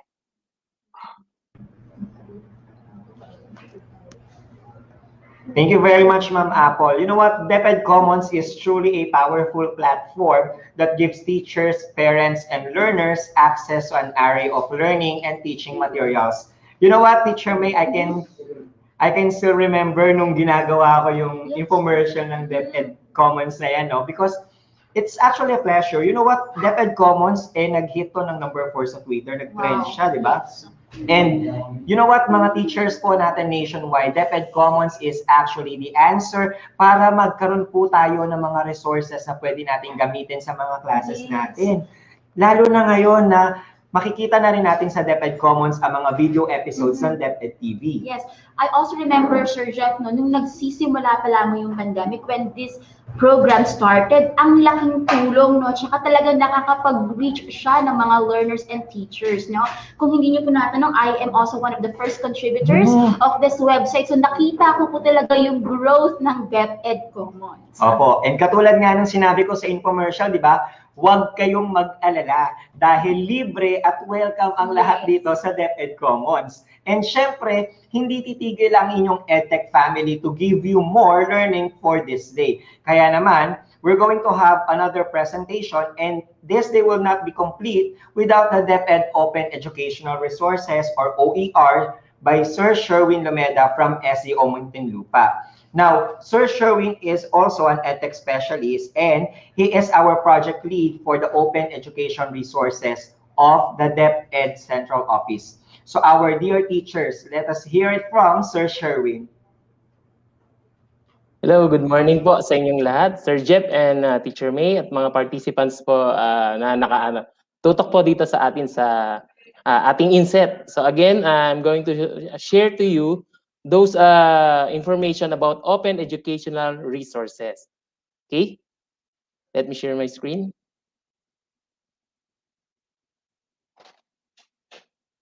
Okay, so again, my name is Sherwin Gonzalez Lumeda from the Division of Muntinlupa. So way back 2019, we started our OER readiness training for co-facilitator, which ang trainer namin dito is si Sir Mark Anthony and participated by 12, which is 10 from the different divisions, and yung dalawa ditong participants came from central office.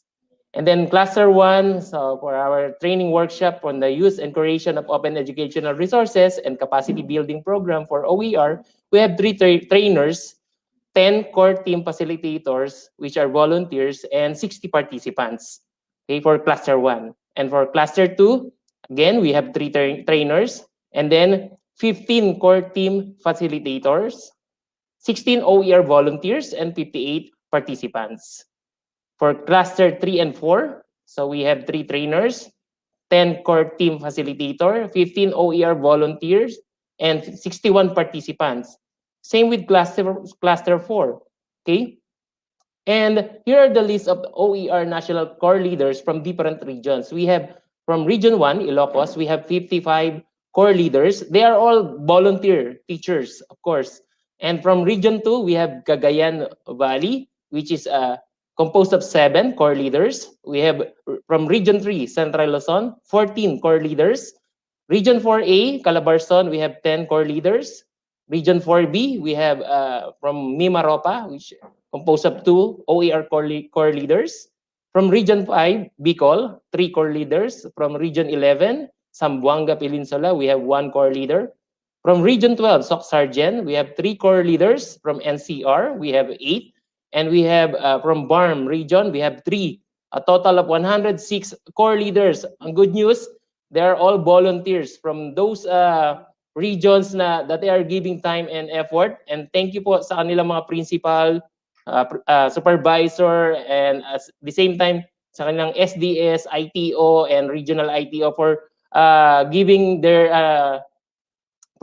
giving them support sa ating OER training.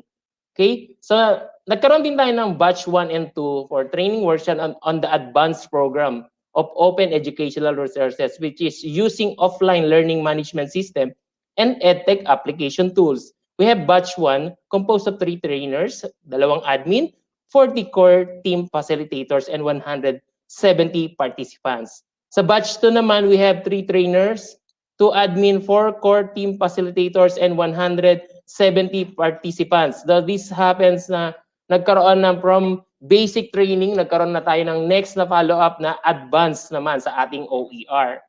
And then, it reaches out sa different divisions because of our core leaders. At the same time, yung principal, supervisor, and SDS na nag-support sa ating OER training, which is sa Puerto Princesa City, meron tayong 967. Sa Palawan, we have 837. From SDO Pampanga, we have 262. From SDO La Union, ito marami to. Kasi actually, pagkatapos ng basic OER, they adopted already the program and then nag-start na agad sa kanila. So 315. Then sa Aringay cluster, we have 155. Sa Pugo cluster, we have 120. Sa La Union School heads, 50 ang nag-participate. Sa SDO Pangasinan to naman, we have 220. SDO Albay, 310. SDO Rizal, we have 441. San Carlos City, Pangasinan, we have 2,885. SDO Marikina, 50. SDO Lamitan City, we have 150.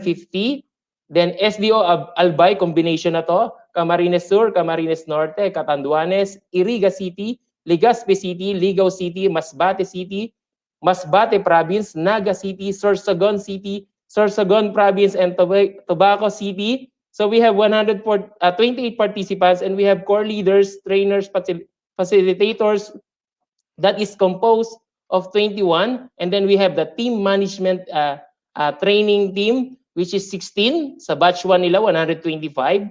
Sa batch 2, 135. Sa batch 3, 119. And then it reaches out also sa SDO Marinduque, which is composed of 50. Sa SDO Oriental Mindoro, 5,244. SDO Dasmariñas City, 137. SDO Laguna District San Pedro, we have 17. SDO Valenzuela, from batch 1, we have 29.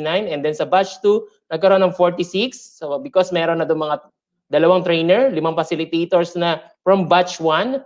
And then we have SDO Surigao del Sur, we have 50.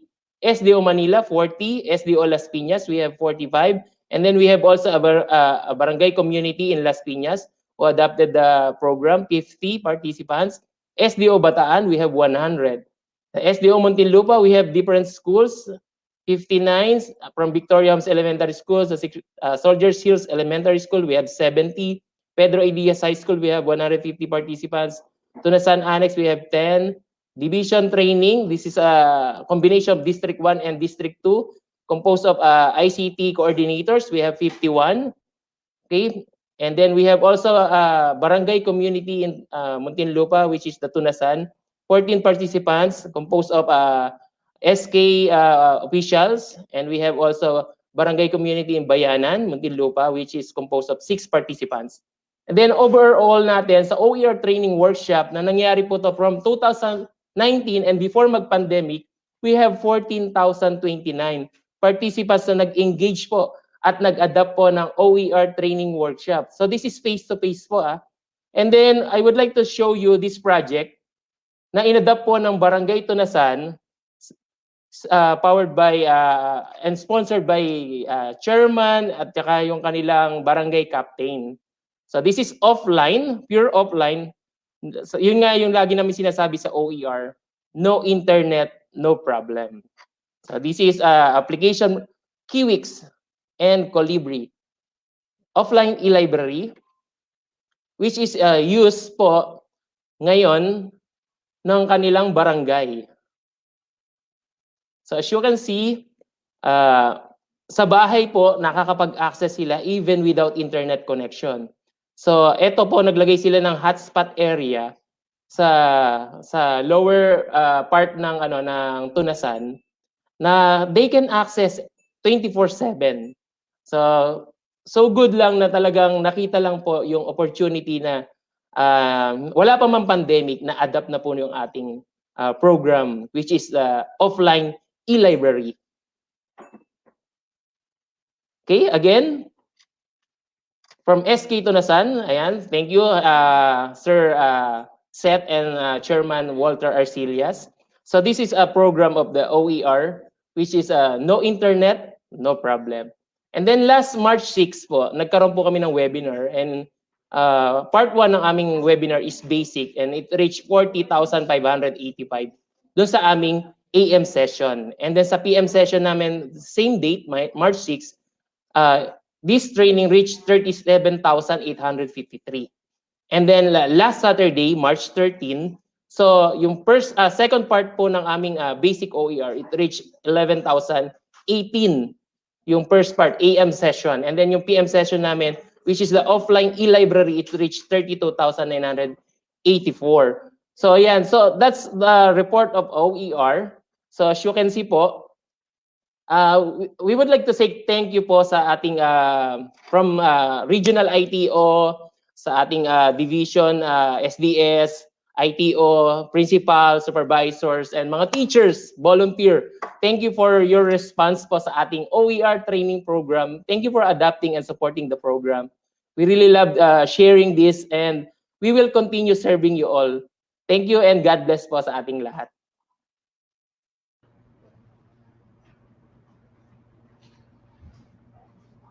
Thank you, Sir Sherwin. Open Educational Resources, or OERs, bid the future of education by enabling access to learning materials. From what we also learned from the OER report, volunteerism is really in one of the cores of the teaching field. Nakamamangha at kagilagilalas kung gaano kaalab ang kagustuhan ng mga kaguruan para maiangat pa ang kalidad ng ating edukasyon. Sir Sherwin's presentation is a culmination of the first presentation in the AM session. But dear teachers, we still have more for you today. Yes, and of course we are thinking of the safety of everyone. So just like here in the set, we just would like to remind everyone to please observe the health and safety protocols, the same with us here, RT-PCR test, before we proceed with this live session to make sure that everyone is safe from COVID-19. And the Educational Technology Unit still has programs and projects that it is excited to inform all of you. But before we proceed with our short break, we just would like to have a recap of the discussion. So we started with the DepEd TV by Sir Bads Manansala. So what are your learnings from the discussion of Sir Bads Manansala? Teacher May. Sir Bads Manansala's report, you really learned how dedicated Sir Bad is, kasi siya yung isa sa mga tao, di ba, sa likod ng DepEd TV. And without siguro his presence, also most importantly, yung mga learning partners natin sa DepEd TV, no, that historical project would not happen talaga, sir. Yes, and you know what? I admire lahat ng mga part talaga ng EdTech natin, yung mga specialists natin. Kasi even before na wala pa po kami mga teacher broadcasters, they are actually the first one, di ba? So ang tawag nga natin doon ay mga alay. Yes. So talagang sila ang mga naging alay natin sa DepEd TV before we started become teacher broadcasters. Yes. Now, another thing is regarding with our PD-LMS, di ba? Sobrang ganda nitong platform na to that ako nung nasa classroom pa lang ako, Teacher May, I am actually thinking, sabi ko, paano kaya ma-organize? Like, for example, if I would like to be promoted, kailangan ko hanapin yung memo. So, pag nagkaroon ng baha sa school, I can't find it anymore. But because of the PD-LMS, if you're going to have your digital certificate, katulad neto, the memo will be attached there, which is one of the requirements for promotion, di ba? Yes, tsaka hindi na mahirap maghanap ng mga training, sir. Hindi ka na maghahanap at magtatanong kung kani-kanino, kung saan pa makakakuha ng training na binibigay ni DepEd, no? Sa PD-LMS po, makikita po ninyo yung mga courses na laging open para sa lahat. Kasama na po dyan yung virtual INSET natin for today. Yes, and dahil nga nakita po namin na nag-surge talaga yung data natin because of a lot of teachers are joining us today sa virtual INSET natin. We also would like to say thank you sa mga regional ITOs. Yes. Sila yung tumutulong sa atin ngayon para ma-handle natin yung ganito kalaking registration. That is why we are encouraging everyone na sundin po natin yung ano yung binigay na instruction kanina ni Sir Mark Anthony Papa para hindi po tayo mag-search when it comes to registration. Now, another thing, ma'am, with the OER, ito talaga yung sobrang na-amaze ako. Because we all know na nagsisimula tayo from Manila paper, di ba?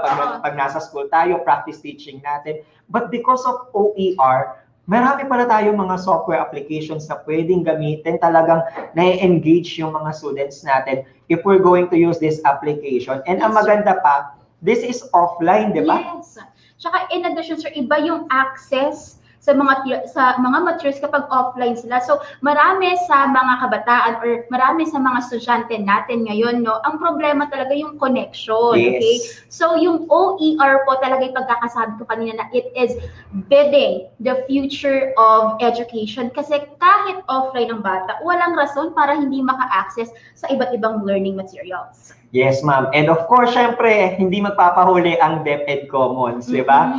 Grabe, kahit wala kang load, as long as you're just going to turn on the data, pwede po kayong maka-access sa DepEd Commons. Nandun lahat ng mga learning modules natin, mga DepEd TV episodes, and interactive materials na pwede rin gamitin ng teachers, students, and parents. So kung mapapansin po ninyo talaga, no, the Educational Technology Unit is actually exerting all the efforts. At ang maganda dito, hindi tayo tumitigil. Yes, so, nag-iisip at nag-iisip pa ng mga proyekto at programa ang ETU para makatulong sa lahat ng mga guro at mga estudyante sa buong bansa. Okay, so I know that you are all craving for more lessons and for more learnings for today. But before we proceed, we will pause for a short break. You may stand and move, go to the restroom, and grab your favorite drink and snack. And the virtual INSET will be back in a short while.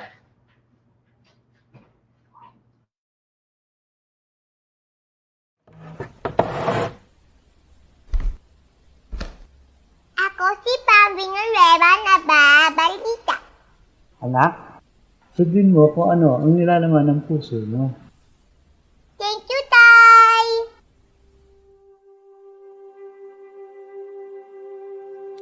Tay, naaalala mo ba nung niregaluhan mo ako ng mikropono? Ang sabi mo sa akin, susuportahan mo ko kahit anong gusto ko. Ang lagi mo pang ang bilin, anak, sundin mo kung anong nilalaman ng puso mo. Ganda talaga. Lagi mo ring pinapaalala na ako ang pinakamaganda. Mas maganda pa sa mga crush mong artista sa TV. Alam mo ba, Tay? Pinaniwalaan ko yun. Ako, si Pam Villanueva, nagbabalita.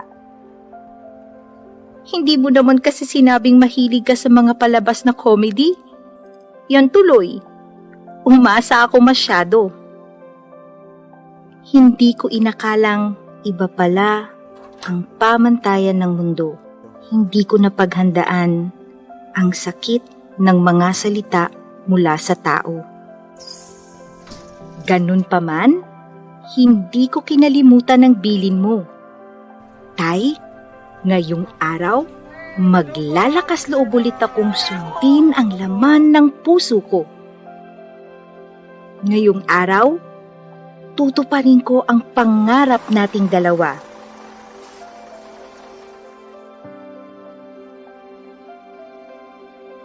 Handa na akong yakapin ng pagkakataong ito. Ano man ang sabihin ng iba.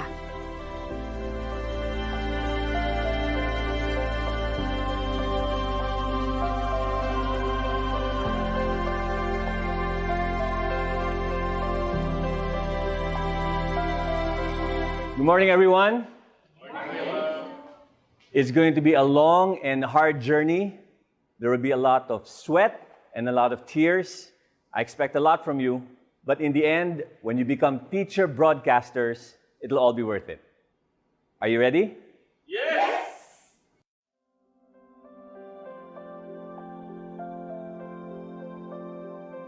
Your task at hand is to deliver your lines straight at the camera lens. Greetings, bright minds. I hope you're having an amazing day. It's me, your English learning buddy. Good job, DJ. Okay, next. Any volunteers? May nagtatago doon. Teacher Pam.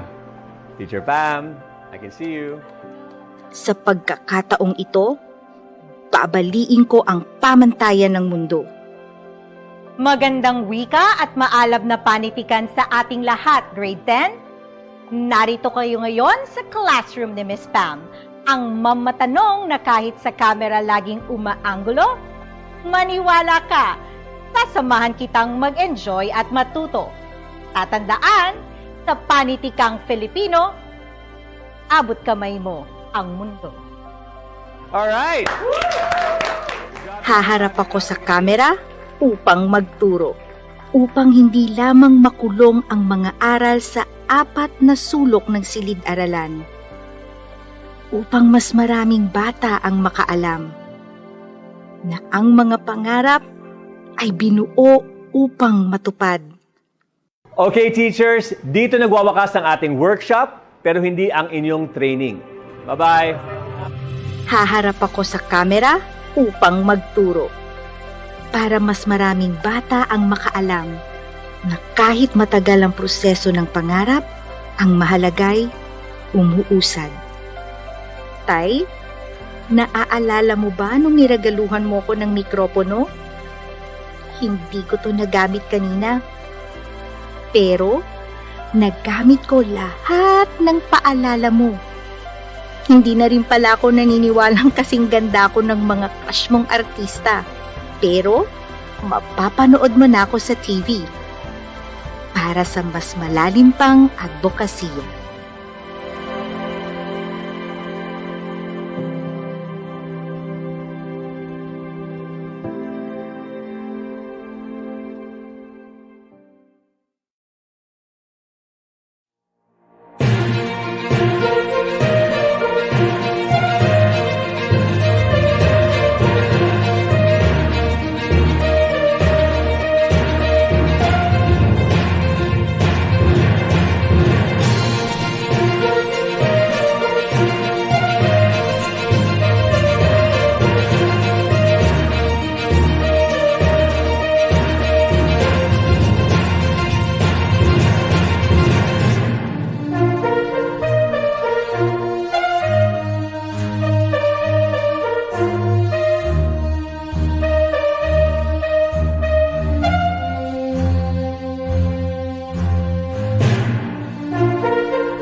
And we're back to the first virtual INSET. The second set of presenters will be providing information about Google certification, Microsoft Education, ETUlay, and Educational Technology Units programs in the future. For this set of presenters, the first to speak is Ma'am Rowena Reyes from STO Makati. Teacher Rowie, as she is fondly called by everybody, is an EdTech specialist and the project lead for Google certification. Once again, Teacher Rowie. Hello, good morning. So, good morning, dear participants. So today, I would like you to share about the Google certification.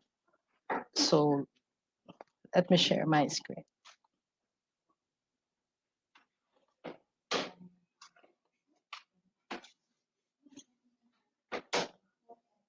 So, okay, dear participants, good morning.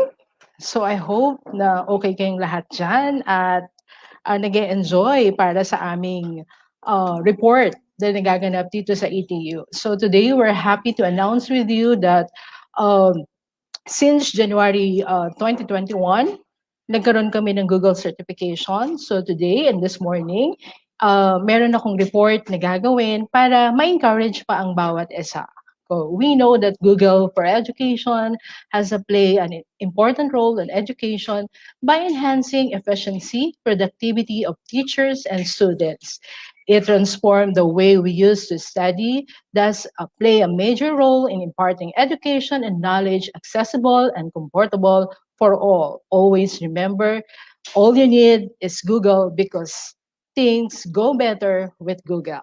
Okay, so let me share with you my screen. So again, this is Rowena Reyes. Very much happy to present to you the Google certification update. This update is unofficial because as of today, nagpapa-exam pa kami, nagkakaroon pa kami ng Google certification.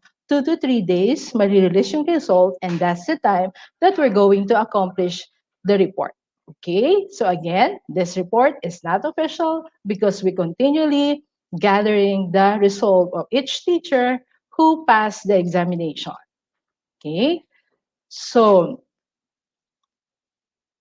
as you can see, we have 1,500 voucher na ibinigay ni Google for ETU. So gusto ko lang magkaroon ng kwento. Because of this 100,500 total voucher from ETU, marami pong teacher kaming natulungan, teacher 1 hanggang teacher 3 po.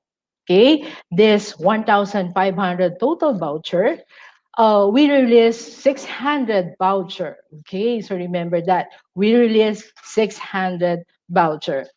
And that 600 voucher, 550 passer result na po tayo. Since January this year up to this day. The Google certification is nangyayari po ngayon. Okay? So hanggang matapos po namin ang 1,000 voucher, the EdTech people or the EdTech unit will help all the teacher to pass the Google examination. And now, even though meron kaming 550 passer, nagkaroon din kami ng kahit mapano na 35 fail result. And that is an honest report from ETU. Okay? So until today, until this time, we're waiting for the 15 pending result. Sabi ko nga kanina, 2 to 3 days bago kami mag-gather ng report from the teacher who took the examination of level 1. Okay, the 900 unused voucher, and that is not unused because the batch 3 memo released last 2 weeks ago, and that 900 voucher, continuous po ang training yan. So, continuous ang training ng every SDO, not only in the NCR, but the entire region. So, here are the report. So, in Region 1, we have 60 participants who passed the Google examination. Again, this is unofficial because until today, we are gathering all the report. Now, we took the top 10, okay? We took the top 10, almost in every region, we took the top 10, 30 pataas yung naging pasado. So in Region 1, we have 60. In Region 2, 118 teacher. In Region 3, 21 teacher. And the NCR is 113. In Region 4A, we got 156. And Region 4B, we got 66. And Region 5, 2. And Region 7, 6. And Region 11, we have 11, and MARM, it's 2. So that is, again, that's not official because we're all gathering all the report from different regions. So ayan, so as you can see, that's the region who took the Google certification. And the EdTech family are very much happy to report that the effort of those teachers to train and spend time for the review, because the session, most of the time the session, it consumed 2 to 3 hours to review. And after that, the next day, the teacher need to spend time to take the examination. And thank you for the teacher who take time to do this examination. Okay, and we select top 10. The Santiago City, 91 teacher who passed the level 1 examination.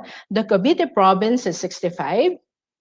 The Rizal, so 55. SDO Rizal, 55 teacher. SDO Makati, 43.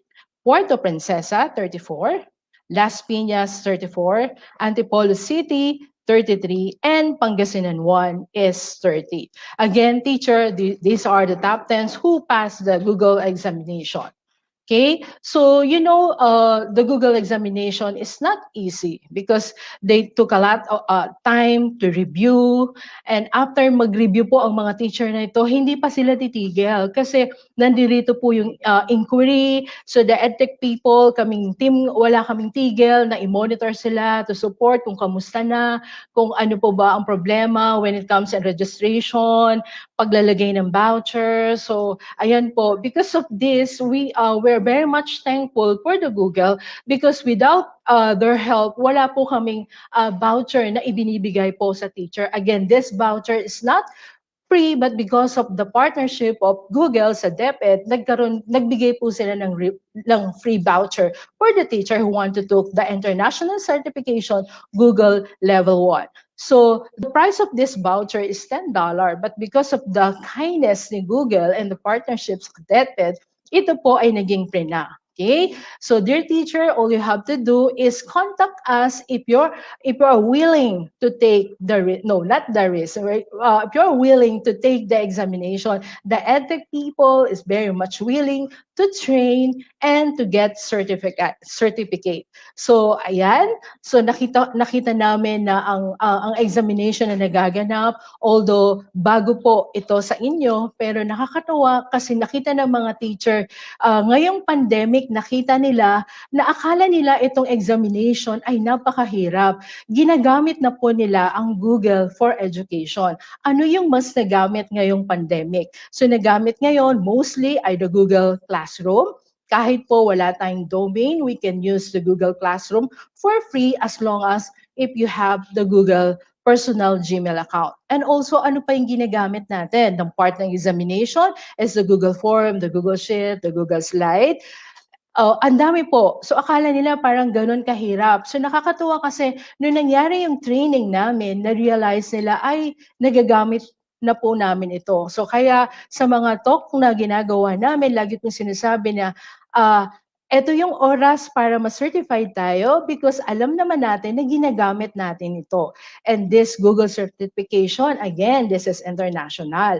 Na nakakatuwa kasi alam natin yung kakayahan at ability ng teacher. Kaya nagpapasalamat po ako sa mga teacher na napatuloy na nagtiyaga at nag-stay ng kanilang time kahit na alam kong busy sila, sige lang, attend lang ng review. So I'm very much thankful for different region na naging part ng aming session for training, review, certification. So ayan, nakakatawa po. At ano pa po ang mga future na pag-uusapan natin regarding Google certification? Nung lumabas po ang batch 3, so continuous po ang aming training and that is nakamemo po siya. So dahil continuous ang training, every day meron kaming session in different region kasi our goal is to help teacher to review and pass the Google certification level 1. So para ang mga teacher talagang confident in front of mga students natin kasi they are certified using that platform. So ayan po, dear teacher, pakakaabangan po ang mga susunod na certification na magaganap. So maraming salamat po. Iyan ang report ng Google Certification Level 1 in all region. Huwag pong magtampo yung mga hindi na ilagay kasi po madami po yan. But sabi ko nga kanina, as of today, that is unofficial. So dear teacher, thank you so much and I encourage you to be confident in getting the Google Certification Level 1. Sulong edukalidad. Thank you and good morning.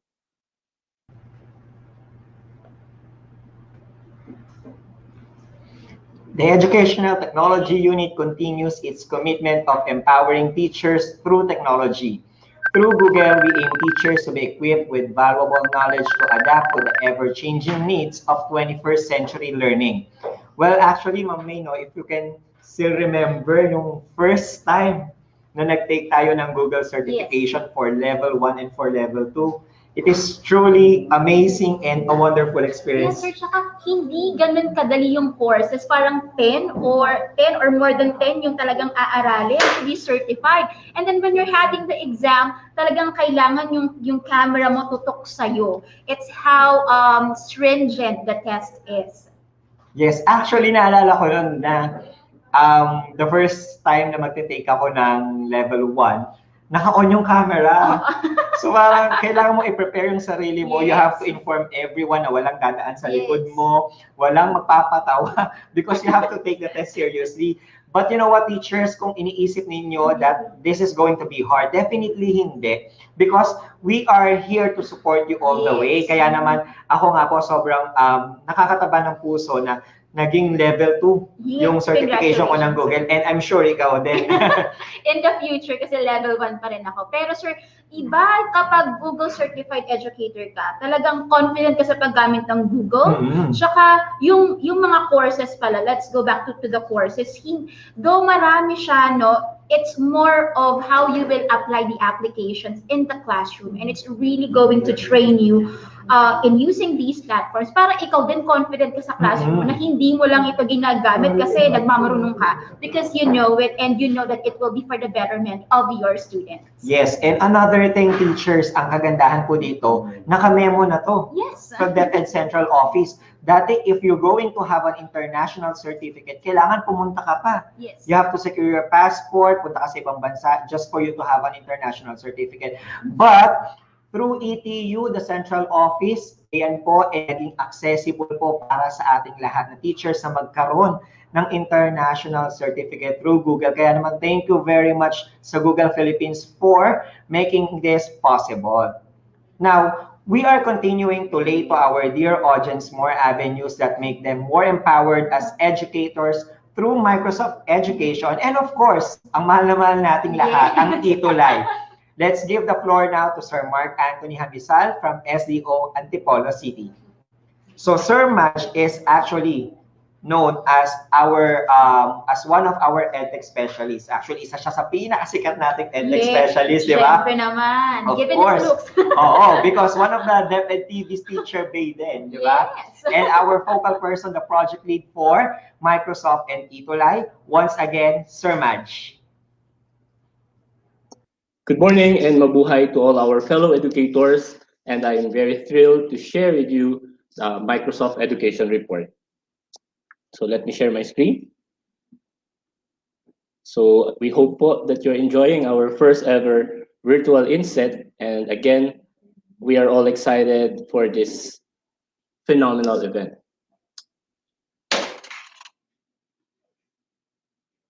So again, I would like to welcome everyone for our Microsoft Education Report. I'm the EdTech Specialist Lead for Microsoft Programs. And I will cover the following milestones, the opportunities and challenges, and the programs and projects and future programs of Microsoft Education. First is our milestone number 1. So we begin our first strengthened partnership just this year, as I was assigned to lead the Microsoft Education programs for our fellow educators. So we all know that if we work together, we can attain our goal for quality education for our learners. So our first milestone is that we're able to strengthen the partnership with our EdTech unit and Microsoft Philippines. And the first engagements that we did was during our first Ascenso Pilipinas. This is the first grand gathering aims to build a vision that will enable the different divisions and sectors of the government to accelerate growth and achieve digital transformation on a national scale. So I am proud to say that with our partnership, we're able to have almost 170,000 reach.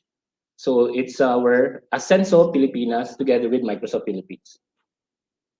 And we kick off our partnership this year, last Saturday of January, wherein we shared the Wakelet, which is a content curation platform where teachers and students can save links, social media posts, videos, and images as items to be later organized in private or public collections. So we are happy that we have reached more than 150,000 50,000 participants or online participants. And Mr. Michael Morelia, a fellow Microsoft Education Ambassador, shared his expertise, shared the Wakelet to our fellow educators. And as mentioned, this is the kickoff of our Microsoft EdTech Unit partnership. So that is why we have the announcement that we have a special announcement wherein the EdTech Unit will conduct a series of Microsoft trainings, and we are all excited about it. And our second milestone is that the EdTech Unit and Microsoft online training reach.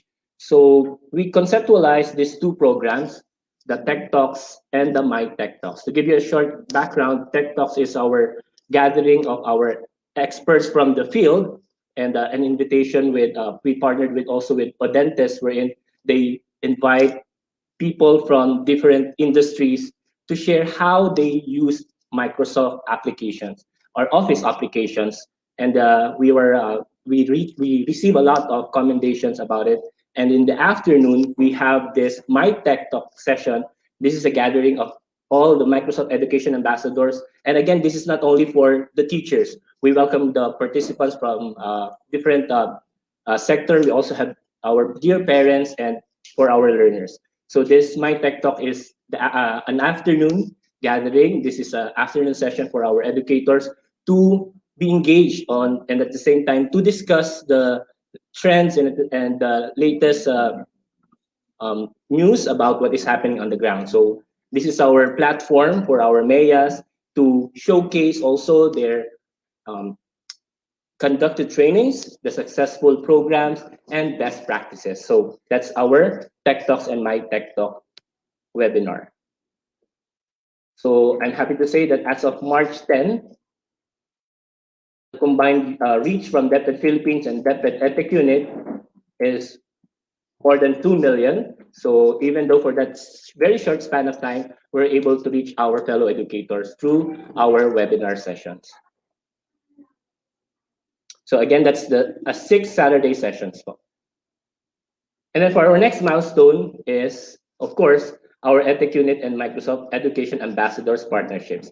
So we recognize their work, their expertise, and to support our learners, parents, and educators to understand how best to leverage technology for learning. So as mentioned earlier, that we have the My Tech Talk, which is a gathering of the Microsoft Education Ambassadors. They share best practices, they share success stories, they even share Maya hacks. So we have that episode wherein the Microsoft Ambassador will share a hack or tips and tricks for our teachers and learners. So we also have this episode or a segment wherein we give prizes. So we have this Maya quiz. So we were proud to say that there are a lot of teachers who are supporting this My Tech Talk. And of course, the partnership between Microsoft Philippines and our invited speakers from different schools, public and private, and even abroad. Here's our opportunities and challenges. For our opportunities, again, this partnership with Microsoft, this has been a platform to learn from our experts on their best practices and ongoing programs. Next is that we are able to create in partnership and empower our mayas or Microsoft ambassadors for our series of professional development trainings. And we are able to create a professional and active learning community of caring and compassionate mayas, teachers, parents, and learners. So it's a way to unite everybody to express themselves, to express their ideas, and at the same time, those unheard success stories will be heard by our fellow educators. And with that, we recognize the efforts of our Microsoft Education ambassadors by having this recognition of Maya of the Week. So we have Mr. Henry V. Nerizon from San Roque Elementary School of Maribojoc, and Ma'am Imelda de la Cruz Reyes from Bulacan, and Ma'am Serena, just recently, last Saturday, our Maya of the Week from SDO Pasig City. So you can have your virtual applause, and again, we congratulate our Mayas of the Week. And of course, we have our Maya of the month. So for month of February, we have Mr. Jonel Edward Ticabella from the Division of Batangas for his untiring support, his inspiring story, for supporting our fellow educators via face-to-face or even the webinar or online trainings. And we really appreciate your efforts, Sir Edward. So thank you so much. And of course, challenges. So sabi nga, Sir Mark, puro pabida yung mga na-mention mo. Eh, hanggang ngayon may problema pa rin yung Office 365 accounts ko. Hindi ko pa rin ma-access yung Office. Paano ako magagamit yan? Puro kang pabibo. So we acknowledge those issues. We acknowledge that accounts issues, password issues, and the lack of support. So that is why I am inviting everyone to join our My Tech Talk, since we do have our ITOs. Our first day actually of the session, we do have ITOs, regional ITO. Hello, Sir Rick, na nag-mention sa atin si Mr. Ronel Boholano, and we are excited kasi nga they shared their best practices. They shared how they supported our teachers. And Mr. Biglete from Bulacan. So they passionately shared their stories, how they solved this problem. So it's somehow a challenge for our fellow regional ITOs and ITOs to support our teachers who are really having trouble in accessing their Office 365. Since, to be honest, this is not part of our role in EdTech unit, but through this channel, through this My Tech Talk, we can report this, we can tap the specific office who is handling the Microsoft Office account. So let's join together and then let's work on it. And we encourage everyone to join our My Tech Talk so that we can be able to share immediate support to each and everyone. So again, we recognize that there are teachers who have yet to receive their Office 365 accounts, or they forgot or lost their passwords. And we really need to intensify, to capacitate our teachers about the adoption, the sustainability, and of course, the immediate support that we all deserve. And for our programs and projects. So again, we have this Tech Talks. Again, it's a technology tips for learners of all ages, streaming from 9 to 12 in the afternoon. And after our Tech Talks, we have our My Tech Talks. So the my means it's my personalized. It's my, not just Microsoft, my Microsoft Tech Talk, but we want this to be personalized. That is why we invited Microsoft Education ambassadors, teachers who can share best practices and issues that they're currently experiencing and how we can support them. And for our Tech Talk, just recently we had for the month of March, in celebration of National Women's Month, we have this STEM Heroes. So these are our series of trainings for the month of March. We have science for March 6, technology for March 13, which is done na. We have the engineering for March 20 and mathematics naman for March 27. So we call this episode of our Tech Talks as STEM Hair Rose. So talaga naka all caps yung hair. Her rather. So hair rose. So our STEM heroes, so we give appreciation and recognition. Lalo na po yung ating first speaker for that month. She is a student of the Manila Science High School. So Filipina po siya, pero naka-base na siya sa US. And he shared her story on how she thrived, how she's able to pass all the challenges. And mention niya nga doon na may mga tao na minsan sinasabihan siya na hindi ka matatanggap for a US scholarship. And dahil doon sa na-mention niya na story niya, ang una niyang lesson sa ating mga participants, watch what you feed your mind. Ulitin nga natin. Watch what you feed your mind. So, naging tutor si Tutor Mark. No? Again, it's the first lesson na talagang we would want our teachers to remember na yung mga sinasabi ng ibang tao, mga negative na narinig natin, dapat hindi natin papansinin.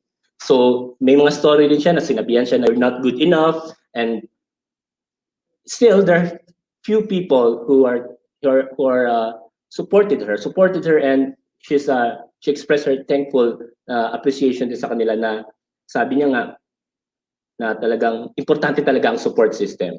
And ang second yan na na-mention na lesson is that fear kills more dreams than failure ever will.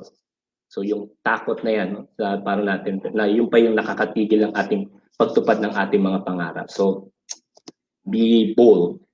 So, and lastly, she mentioned about to learn the language of coding. So we are inspired by her story. She is Miss Tala de los Santos, a scientist and MBA of PATH, a global program advisor in technology, analytics, and market innovation. She is an awardee of the Rising Leader Award, Pioneers in Global Health Washington, Global Health Alliance. So she shared about the importance of science, technology, engineering, and mathematics. And don't you worry, kung hindi niyo yan napanood, it is a recorded webinar. So pwede niyo pong balikan sa ating Facebook page and sa ating YouTube channel. So very inspiring ang kanyang story. Next, we have our My Tech Talk. So we invited our different, as mentioned, we invited different Microsoft Education ambassadors, our regional ITOs, even IT trainer from the industry to share their valuable information, to share their knowledge about coding, about science. So last Saturday, we've learned about technology, coding, and collaborative projects of Hour of Code. So pag narinig natin ang coding, di ba parang, ay, panglalaki lang yan, magagaling. Pero no. So it's for everyone. So mapababae, mapalalaki, kung ano man po ang gender ninyo, anyone can code. All right, so very inspiring on stories that day because they're not only trainers or speakers or teachers, but they're also entrepreneurs. So it's very important that we also encourage our learners to have that entrepreneurial or entrepreneurship mindset. Up next, so here's some of the glimpse or exciting programs of EdTech Unit and Microsoft Philippines. So we will have our continuous upskill session to support, or sessions to support DepEd in our migration to Microsoft Teams. And as I will express again, this is from our DepEd vision. As a learner-centered public institution, the Department of Education continuously improves itself to better serve its stakeholders. So as a teacher, we have this education.microsoft.com. It's LMS as well. It's a website wherein we can continue our professional development anytime, anywhere. It's a Microsoft Educator Center wherein it's free, ready-to-use resources for professional learning. So again, we need to continuously improve ourselves and to update and innovate for the new technologies and trends, and to collaborate with other educators working on a common mission to empower our students to achieve more. And we do have our Microsoft Education Ambassador recruitment. It aims to create a sustainable community of passionate individuals who are advocates of teaching with technology. Each batch of teachers underwent screening or will underwent a screening, or at the same time, this is not just not open for anybody, but there will be a screening of teachers, and there will be having an orientation and a mandatory 3-day training to adopt and train teachers in public schools. So, or to adopt with this trend in technology and the use of different Microsoft applications. So just wait for our announcement when will this Microsoft Education Ambassador recruitment will happen or to happen. And that is soon. All right, so participate in Microsoft Educators Professional Development Programs, and we're excited to see you there. So as of the moment, we have more than 1,700 from both public and private sectors. We have 1,700 Microsoft Education Ambassadors, and we also have MIEEs, or Microsoft Innovative Educator Experts, of 200 from both public and private as well. So you can Again, we have this education.microsoft.com. It's your a free website. It's a free professional development site for our teachers. So you can earn your first credential as a Microsoft educator by becoming a Microsoft Innovative Educator. So again, libre po ang courses na yan. I-access nyo lang po anytime, anywhere. And next, you are all invited, since this is the first ever then na magkaroon ng open for public, open for all. Kasi before po ay talagang exclusive lang po ito. By invitation lamang po ang nakakapunta. Like for example, sa Paris, sa Sydney, ang education exchange. But for the first time, we are offering this education exchange for free or for everybody. So our mission at Microsoft is to empower every student on the planet to achieve more. The E2 offers an unparalleled opportunity to learn together and celebrate the achievements of extraordinary change makers. So again, you can scan the QR code for the registration po ng ating Microsoft E2 or Microsoft Education Exchange, which will happen on March 22 to 24, 2021. So again, it's a celebration of achievements of extraordinary change makers, which is us teachers. So our next target, so syempre lahat tayo may goal din. So our goal for our education, for our EdTech unit and Microsoft partnership is that we will continue, of course, our series of professional development programs, the Tech Talk and My Tech Talk. And we are planning for a tech boot camp, not only for our teachers, but also for our learners, a Minecraft summer camp. And lastly, we dream that our teachers and learners will receive the Microsoft certifications. We are still in the planning stage that it will be part of the curriculum wherein our senior high school learners will graduate with certification from Microsoft. So that's our goal, because we recognize the value, the importance of having a certification which is recognized by the industry. And we would want our senior high school learners to be on the lead and at the same time to be ready or future ready. So we recognize po na may mga schools naman na talaga or private schools na naka-embed na or naka-include na sa kanilang curriculum ang certification. And we would like that to happen also sa ating public schools. All right, to sum up, let's watch this short video of the EdTech unit Microsoft Education Partnership.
All right, so again, this video is we'd like to an honor po sa lahat ng ating mga Microsoft Education Ambassador for their untiring support sa kanilang leadership for modeling an educator who would like to who are open for new ideas, who are open to help and to support our fellow educators. So saludo po sa lahat ng ating Microsoft Education Ambassadors. So I will end my report from a quote from Mr. Brian Tracy, that continuous personal and professional development is your key to the future. So again, I am your tutor Madge. Let's make teaching memorable, amazing, and joyful for learners. O yan, kilala nyo na ako. I'm tutor Madge, memorable, amazing, and joyful for our learners. Thank you very much and good morning. Hindi talaga nawawala kay Sir Madge yung pagmamahal niya sa ETUlay, no? Kaya habang nagtatalk siya ng Microsoft, dala-dala pa rin niya yung kanyang signature na Tutor Madge. Okay? Truly, it is one of the commitments of the Educational Technology Unit to bridge curriculum and technology.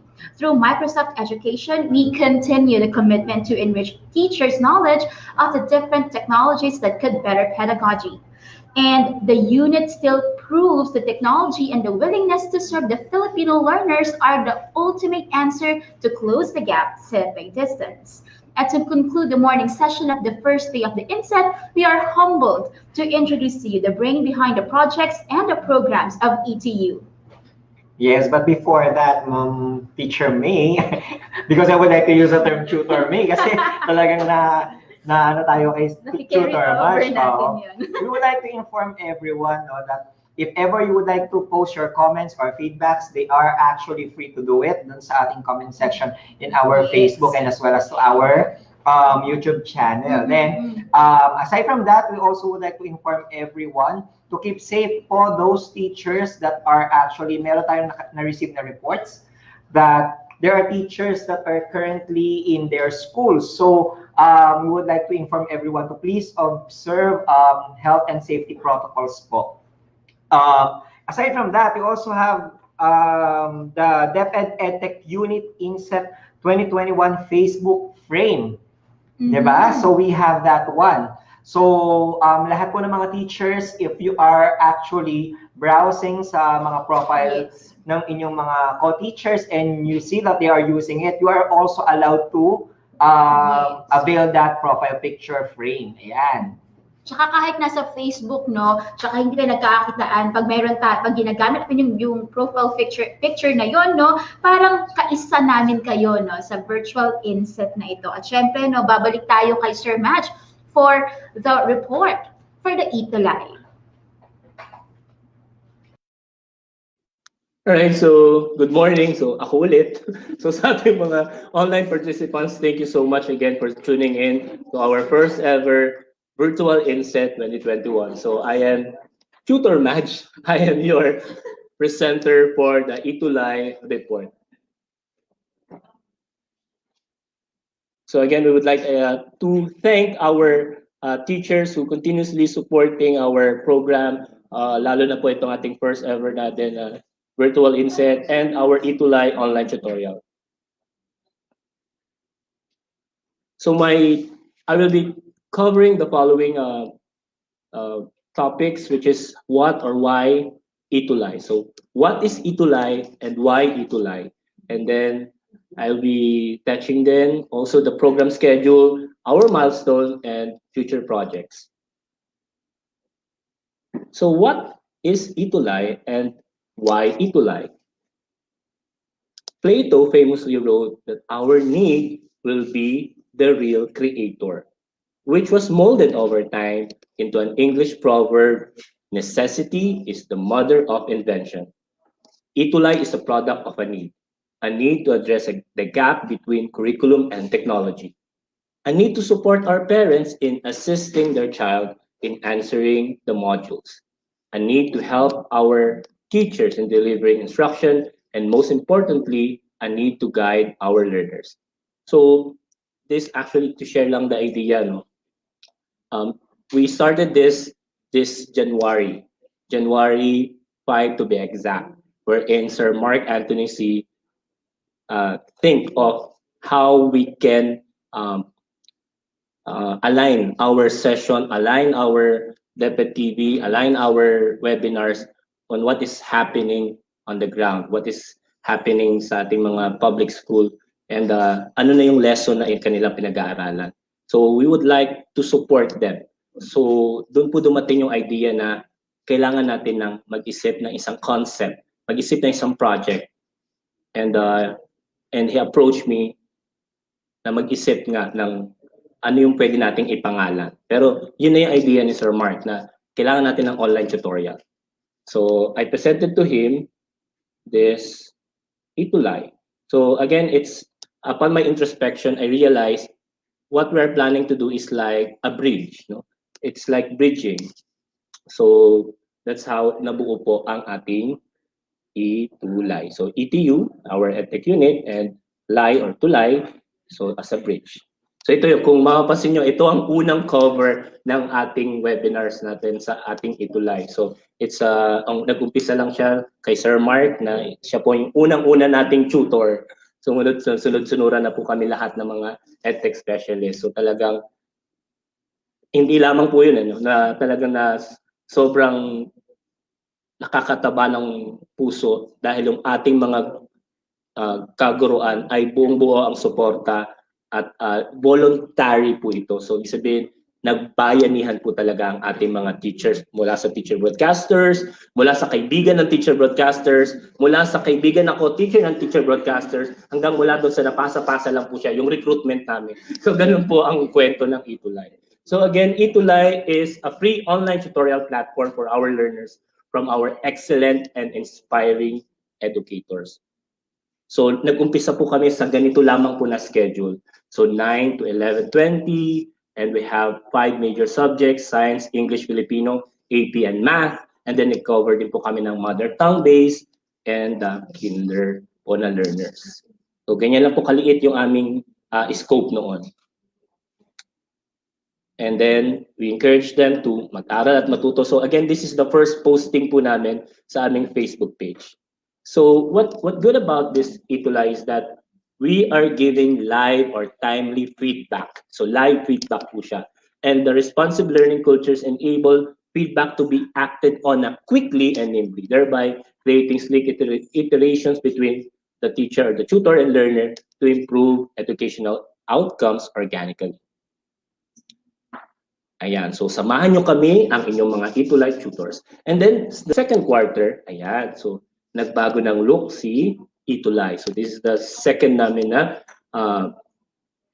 cover for our online tutorial. So with that cover, yan po yung nakikita po ninyo sa mga nakapost na sa iba po nating mga partners na nag-recognize ng ating ETUlay online tutorial.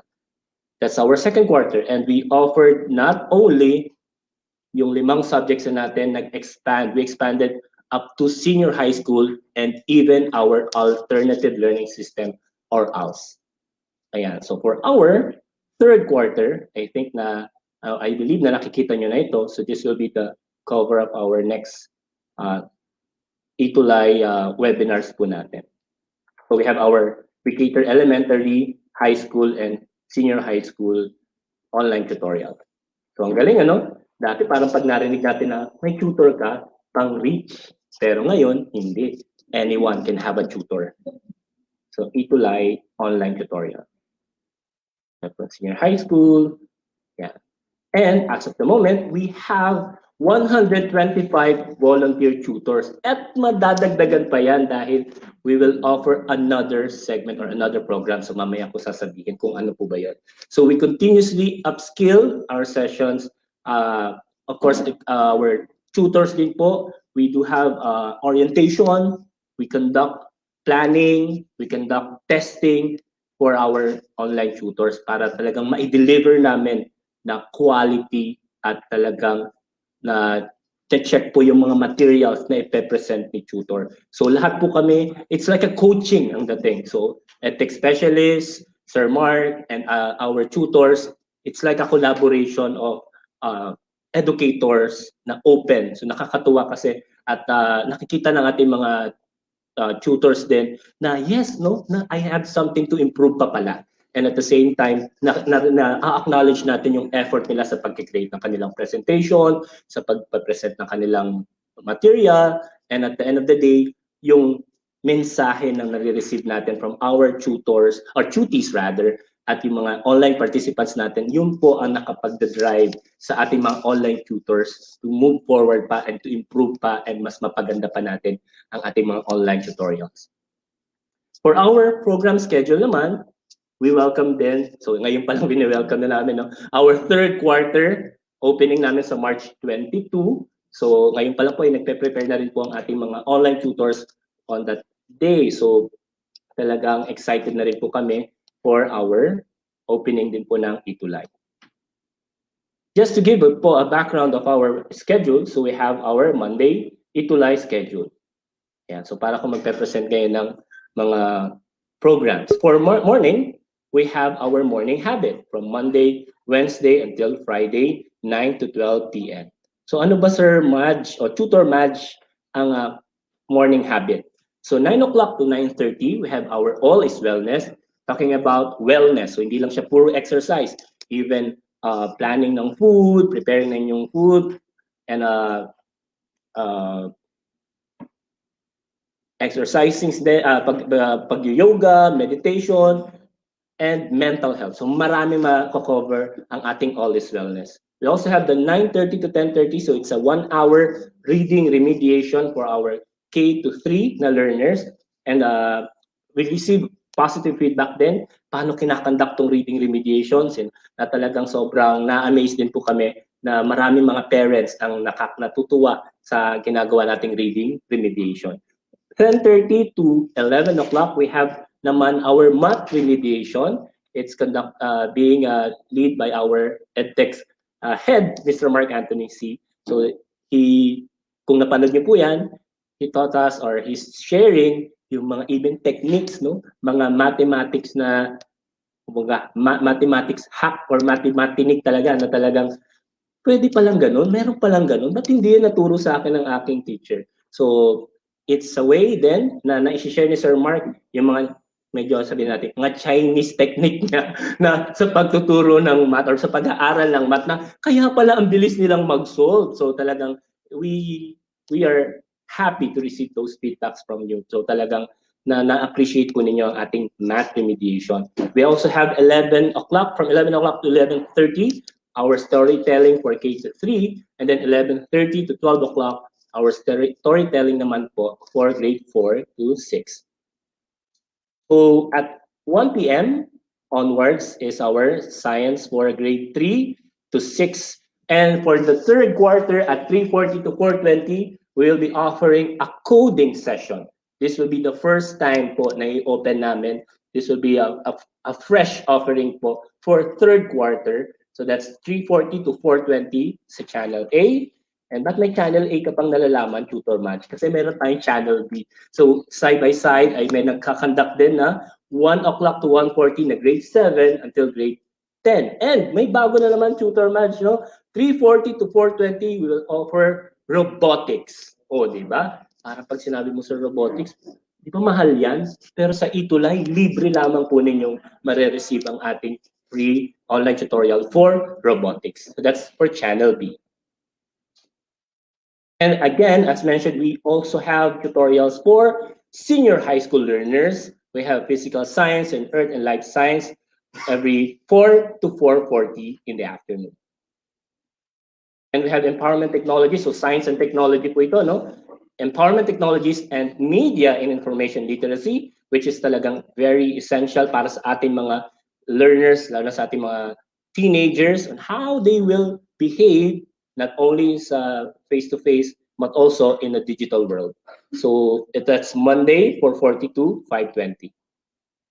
And at 5 o'clock, we have our ALS, or Alternative Learning System, LS1 for elementary and high school. And so that's our Monday, sabi natin sa biruan namin sa ETUlay Online Tutors, Monday group. So ang lakas That's entertainment sa mga batang 90s. Ayan. So that's our Monday session. So, and may bago rin tayo sa senior high school. We will be offering General Chemistry 2 every 5:20 to 6 in the afternoon. Fresh pa yan. Hindi pa natin nakikita kung sino ang ating new tutor for that subject.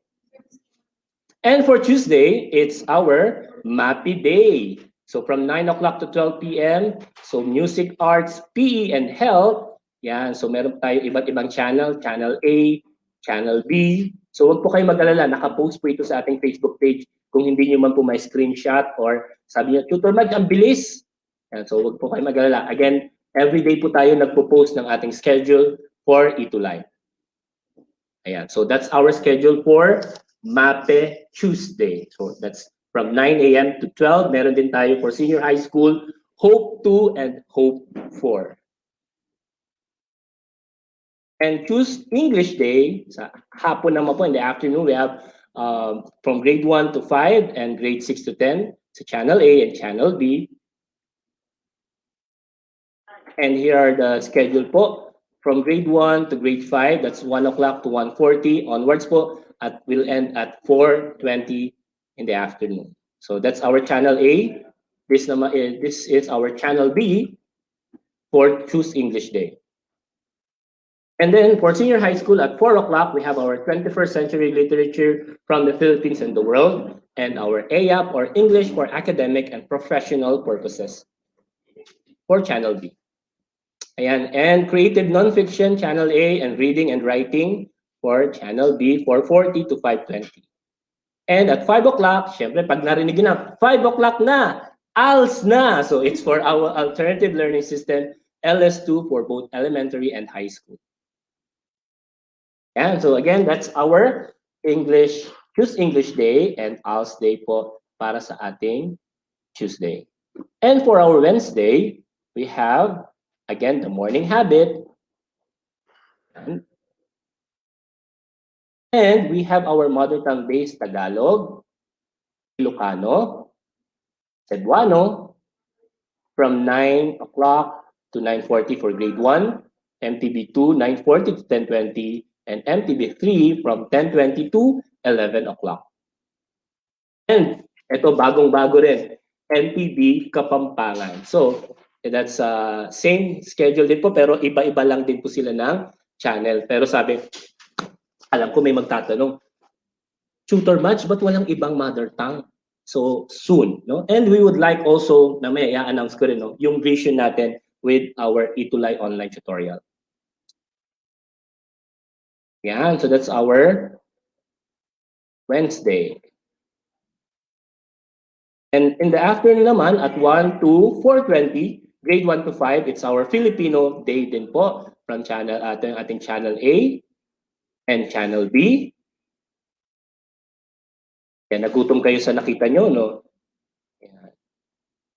And at 4 o'clock to 4:40, we have the communication sa pananaliksik at pagbasa at pagsusuri ng iba't ibang teksto tungo sa pananaliksik. And we have Filipino sa piling larang, textbook at academic. And of course, ang ating 5 o'clock na, ALS na. Yeah. All right. So that's our Wednesday group. Yeah. Next natin is the Thursday group naman. So that's our kalokohan po namin. Holy Thursday nga po, mga Blessed Thursday. So ating mga banal, mga mababait naming tutors sa edukasyon sa pagpapakatao.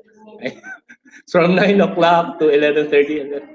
From ESP1 to ESP5 sa Channel A, and 9 o'clock to 11:30 and PSP10. So sabi nga, hindi laging talino. Dapat, sabi ni Ma'am Joy, may puso ang ating mga mag-aaral, ang ating mga tutees.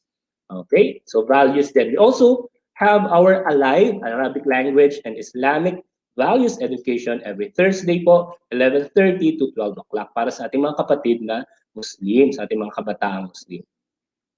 And we have our Kwentong ESP for Channel A, Thursday po, 11:30 to 12 o'clock. Yeah. All right, so that's our Thursday group. Meron pa. Sa hapon ay Araling Panlipunan. So 1 to 4:20, we have grade 1 to 5 sa Channel A, grade 6 to 10 sa Channel B. Po. We have also philosophy for senior high school and UCSP or Understanding Culture, Society, and Politics for Channel A and Channel B. So 4 o'clock po yan sa ating senior high school. Personal Development sa Channel A at Philippine Politics and Governance sa Channel B, 4:40 to 5:20 in the afternoon. At 5 o'clock na, anong susunod? ALS na. So 5 o'clock is for our ALS learners. Okay. O may naalala kayo dun sa sigaw na yan. No? So may bago rin po tayo for our senior high school. We have the Intro to World Religions and Belief System and Disciplines and Ideas in the Social Science. So para ang ating mga senior high school ay globally aware sa mga cultures at sa mga mga nangyayari sa ating kapatid abroad. Or of course, at it's also to acknowledge din na may mga iba't ibang religions na kailangan nating irespeto. Alright? So it's a new po na course offering po for senior high school. And huwag kayong mag-alala, last na to, tutor match, ang haba ng spiel mo ngayon, ano? And morning habit pa rin ang Friday, yan. And we have our Business Friday from 9 to 11:30 and the entrepreneurship po for senior high school. And that 9 to 11:30, we have business ethics din. So, tutor match, parang may nasama doon po na senior high school. Yes, nangyayari lang po yan sa Business Fridays natin. And kung meron tayong subject din po na kasabayan sa afternoon. So, para related po yung ating mga programs. Ayan. So, that's our morning habit. It's a Friday at Business Friday sa morning. And in the afternoon, ay Math Talino Day from 1 to 4:20 p.m.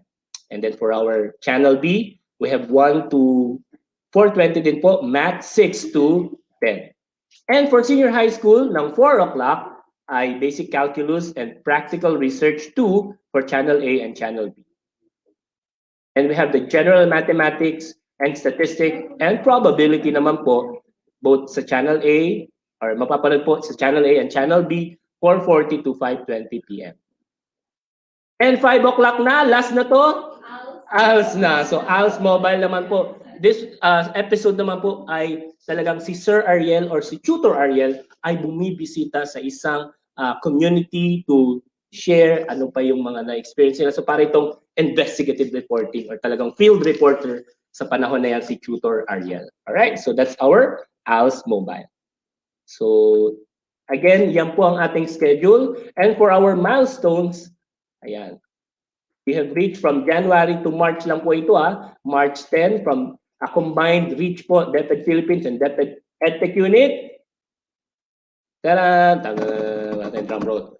Alam niyo ba na meron tayong more than 10 million na reach na sobrang nakakataba po ng puso na sobrang dami pong sumusuporta ng mga magulang at mga mag-aaral natin and our teachers po sa ETUlay. So maraming salamat po sa pagsuporta po sa ating ETUlay online tutorial.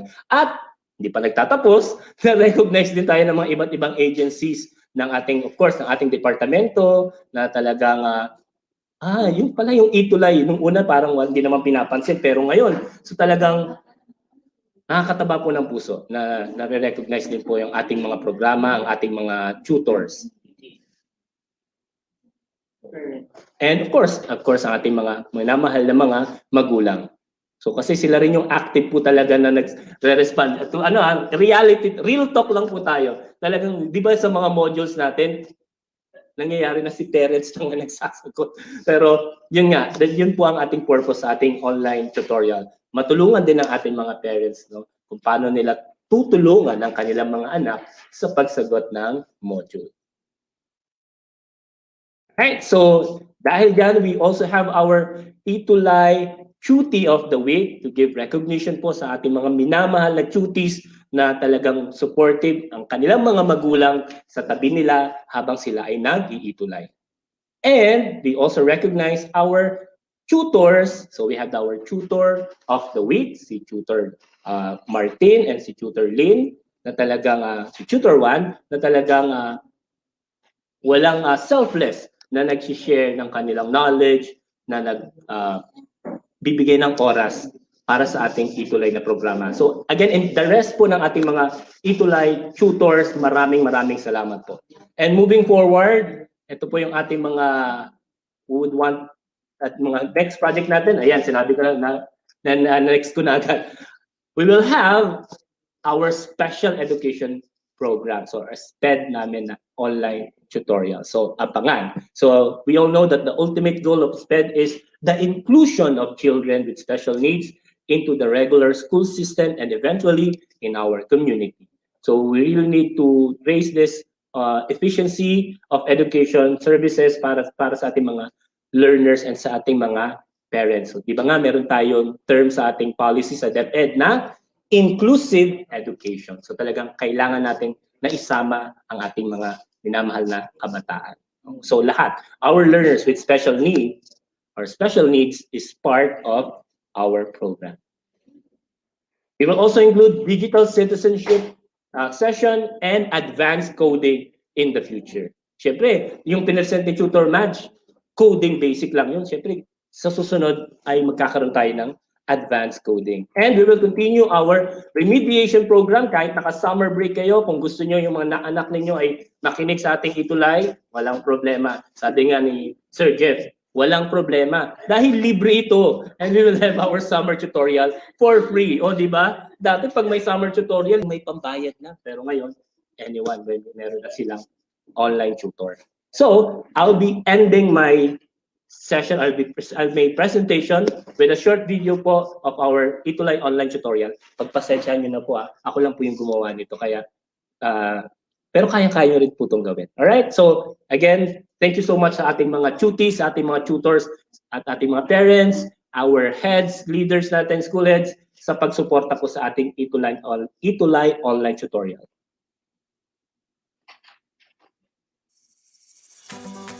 Ready, Mobley? Yes, po! Ready? 1, 2, 3, go! 1, 2, 3, 4. Oh, yeah. Ang laki. Hindi ako kita dyan.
Nag-aaral sa Balisor Elementary School.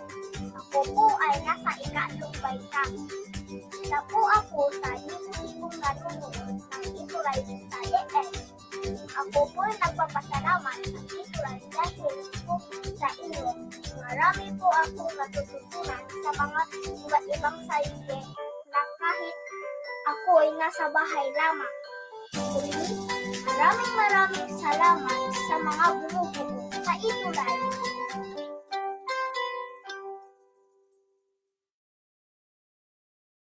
Babalik po ako, sir.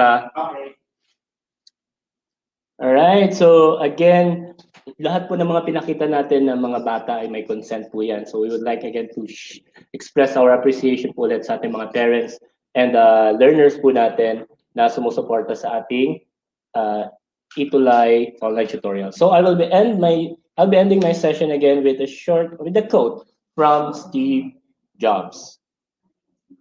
And it says that the only way to do great work is to love what you do.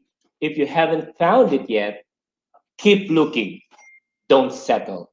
So that's from Steve Jobs. So talagang, again, Our ETUlay is a labor of love, a bayanihan act from our compassionate and visionary teachers, and let us continue to unite to achieve our common goal na sulong edukalidad.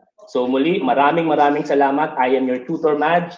Let's make teaching memorable, amazing, and joyful for our learners. And again, maraming salamat po. God bless.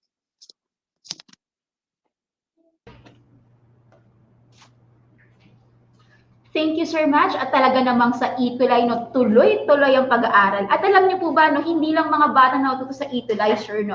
Meron ako nakausap na nanay ng estudyante ko for ETUlay. And then kahit yung isang anak niya na current education student, natututo kung paano ang tamang pagtuturo na talagang teacher sa public school. So, iba talaga yung reach ng ETUlay.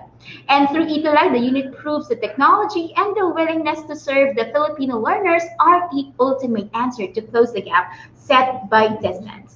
To conclude the morning session of the first day of the INSET, we are humbled to introduce to you the brain behind the projects and the programs of ETU. Yes, of course. Our next speaker is, of course, from the central office and the head of the Information and Communications Technology Service, EdTech Unit, and the consultant of the Undersecretary for Administration. Of course, Mamay. We all know him, diba? And we are proud to inform everyone, our dear teachers, Sir Mark Anthony C.C.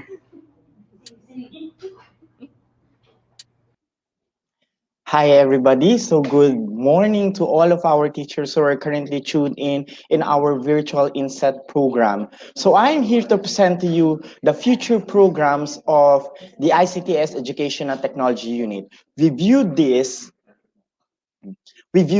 program because we believe that our teachers is actually have this multiplier effect that could influence our colleagues, our co-teachers, and likewise our learners. So I just have only a few slides here.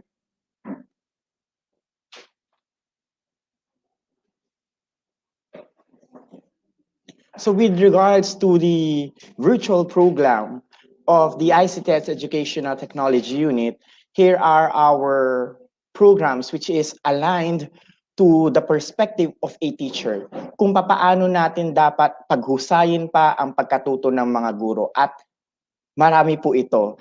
Ang aking pong hiling ay suportahan po natin ang mga programang ito sapagkat naniniwala kami na hanggat may isang gurong naniniwala at nakikinig, the program will pursue and will continue. If ever we do have this doubt to these programs because we have experiences from the past, allow me to request all of you to drop that. Because if we want to grow as a nation, we teachers build this nation. At kapag tayo po ay hindi naniniwala sa kakayanang ito, hindi natin ito maibababa sa ating mga mag-aaral. So with that, our first future program would be a Microsoft Office 365 accounts to be given to our learners in preparation for the next school year. It's just a pilot phase. Bakit po pilot phase? Aalamin natin kung paano ang sistema ng pagde-deliver nito para masigurado natin na ang lahat ay makakagamit. Again, it's still in a pilot phase, but we will make sure that it will grow in numbers. So to all of our learners who are currently watching, yes, makakatanggap po kayo ng Microsoft Office 365 accounts soon. Next, number 2, we will be having an enhanced and centralized robotics technology education. It's high time now for DepEd to push these innovations. Hindi natin sinasabi na nahuhuli tayo. Actually, we are frontliners when talk about robotics education. But these efforts should be as one. Hindi siya separated o iba-iba. At yan ang gagawin ng EdTech Unit, collaborating with other robotics institution so that we could supplement and give these trainings, this enhancement program to our learners and likewise to our teachers. Third, the continuous empowerment programs in coding and programming. Magkadugtong ang robotics technology at ang programming at coding. Ito ang edukasyon ng hinaharap. Kinakailangan nating itong harapin bilang mga guro. I know it is difficult, but if we are open-minded regarding with all of these things, walang mahirap na bagay na hindi kayang gawin. Number 4, we will also be deploying the Minecraft for Education. Since we are deploying Office 365 accounts for learners, at the same time, we will deliver empowerment programs for teachers kung paano nila gagamitin ang Minecraft for Education para makapagturo. Again, the subject here is not a question. Across all subjects, it is possible. And we will do our best to supplement that kind of training to all of you. Number 5, we will continuously have a certification program for public school teachers and learners in the use of ICT. Nabanggit na kanina ni Sir Madge at ni Ma'am Rowena Reyes kung ano ang mga programang ito. I would just like to highlight it. When EdTech unit deliver this training, we believe in oneness. Ibig sabihin po nun, hindi namin tinitignan kung ano ang inyong status, kung ano ang inyong capacity, kung ano ang inyong salary grade. Isa lang ang tinitignan namin. Ano yon? Ang inyong atensyon at willingness para matuto. Because if our teachers are dedicated to empower themselves, all of us will be world-class teachers. And that is my dream to our country. Wala na pong guro ang magsasabi na, bakit sa ibang bansa ganon? Remember, nasa sa ating mga kamay ang pagbabagong ito. Tama na tayo ay magreklamo, tama na tayo ay magbigay ng ating mga opinyon, ngunit tama rin na tayo ay gumawa ng aksyon para mapatunayan natin na ang ating opinyon at reaksyon ay tama. If ever we are doing these things, like we have these information, this kind of ideas, please make sure that we give it for the benefit of everybody, not just only for the benefit of ourselves. Ang isang guro ay makapangyarihan ang kanyang nagagawa. Sa loob ng isang klase, mai-impluwensya niya ang 30 o higit pang mag-aaral sa isang classroom. Kung virtual man ito, kaya niyang makapag-impluwensya ng mas marami pang mga mag-aaral. At lahat ng ito ay pwedeng mabago ng isang guro. Our words are very powerful. That's why I believe that if our teachers will be empowered, world-class teachers, having an international certification is really a must. That's why I have requested our partners in Google and in Microsoft to further support these programs at pakaabangan po ninyo na ito ay aming ide-deploy. Tandaan, ang kailangan lamang namin sa inyo ay ang inyong atensyon at oras, willingness to learn. We will guide you on to the process. Many of you would say, ay, hindi ko kaya yan dahil mahina ako sa technology. Ay, hindi ko kaya yan kasi wala akong equipment. I understand all of these things. That's why our session in the afternoon is very important because your voice will be heard by the department. So I'm expecting all of you later on this afternoon. Let's proceed to our 6th future program would be having a CPD points with all of the provided trainings and workshops by the ICTS Educational Technology Unit. Why? Because we believe that EdTech is a priority now. Bakit kinakailangan maging priority siya? It is the untouched part. Sapagkat marami ng bansa sa buong mundo ang nagkaroon ng educational technology plan, pero ang ating kagawaran ay nagsisimula pa lamang. Marami sa atin ang nagugulat, bakit ganito ang programa, bakit ganito ang nagsusulputan. Again, these are all birth pains, but these birth pains will engage us, will make us more knowledgeable of these things. Kapag hindi natin pinagdaanan ng proseso, paano natin sisimulan? Kagaya ng paglalakad ng isang bata, hindi yan pagkasilang ng isang magulang ay marunong na kagad gumapang. Yan ay nagdadaan sa isang proseso at kayo ay kabahagi sa prosesong ito dahil tayong lahat ay magtutulungan. Number 7, We are going to have a support for the conversion of app-based materials in teaching and learning. Right now, we are having difficulty in terms of the resource materials. In EdTech, we will do our best to make it readily available for download, wherein you can access it utilizing your mobile devices or your laptop or desktop. We will make it inclusive for everybody. Number 8, we are going to provide a menu of gamified instructional materials in DepEd Commons. I will use this opportunity to request to our colleagues there that if you would like to have your materials be uploaded in DepEd Commons, you can simply share it with us by sending it at oer@deped.gov.ph. Again, we are now opening again the submission if ever you would like your materials be posted there, provided that you are responsible for the copyright and DepEd is not DepEd will not handle these legal matters because you should be the sole responsible regarding these things. Take note, if ever you share your materials in oer@deped.gov.ph, make sure that it is your own resource material and you are sharing it for the benefit of other teachers and for the benefit of our learners. My dear colleague, ating tapusin na ang pataasan ng ihi, atin ang tapusin ang pataasan ng ere, sapagkat sa panahong ito, ang kinakailangan natin ay magkaisa. Ang pangangailangan ng ating mga mag-aaral ay ang pagkakaroon ng quality education. I know that it is very hard because many questions runs in our mind like, I don't have a device, I don't have a stable internet connection, how am I going to start with it? I'm not equipped with all of these things. A lot of questions runs in our mind. But if we are not do this initiative, these steps, how are we going to improve? This is a collaboration not just only with DepEd alone, not just with the division and the regional offices of DepEd, but it is a combination of command with other government agencies.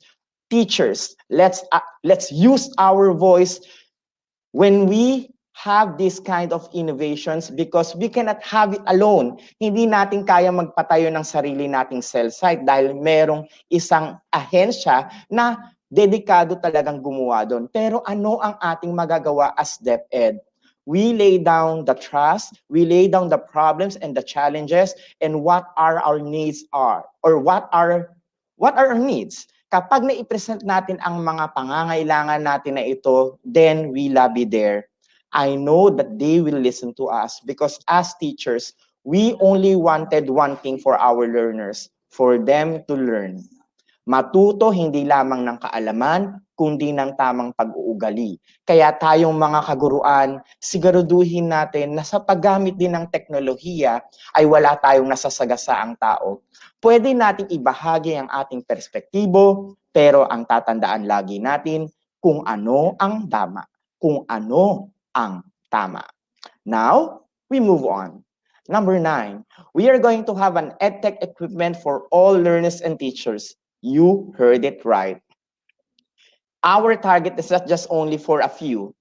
Ang target natin ay maparami. At in coordination po with the Office of the Undersecretary for Administration, we will hold that promise na ang mga mag-aaral at ang mga guro ay magkakaroon ng karampatang equipment sa tulong din po ng iba pang mga government agencies and stakeholders. At sa ICTS po, yan ang aming ipinapangako. We will provide an EdTech equipment. Take note, hindi namin sinabi dyan na simpleng equipment or tech tool. Why there's a term EdTech? Because an equipment will not be useful if there will be no materials embedded on it. There should be a useful material inside that equipment so that it will be utilized effectively. Abangan kung kailan po yun maibibigay, pero mauuna na po ang una naming pupuntahan this coming week. Ako po ay nagpapasalamat talaga dahil sa suporta na ibinibigay ng ating mga kaguruan. Let's just have that hope and let's just have that faith that DepEd is listening. Okay? Now, for the 10th project, we are going to give incentives to our teachers who passionately advocate the effective use of technology. We will recognize you. And with these incentives, hindi ko kasi pwede i-lay down pa ngayon kung ano yun, but surely we will recognize our teachers. Bakit po importante yon? Naniniwala ako na kapag binibigyan ng insentibo ang pinaghirapang gawi, trabaho o innovation ng isang tao, talagang pag magpupunyagi pa siya at lalo pa niyang pagbubutihin ang pagbabahagi ng kaalamang ito. With all of the future endeavors of the EdTech unit, for our teachers and our learners, bear in mind that we are not letting you behind. Marami kaming narinig na, ay, hindi naman sila nakikinig. We are listening. You know why?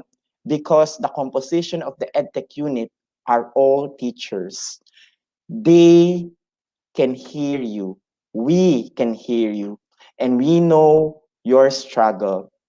Since we know your struggle in the field, we will try our best to lift it up, to make it light.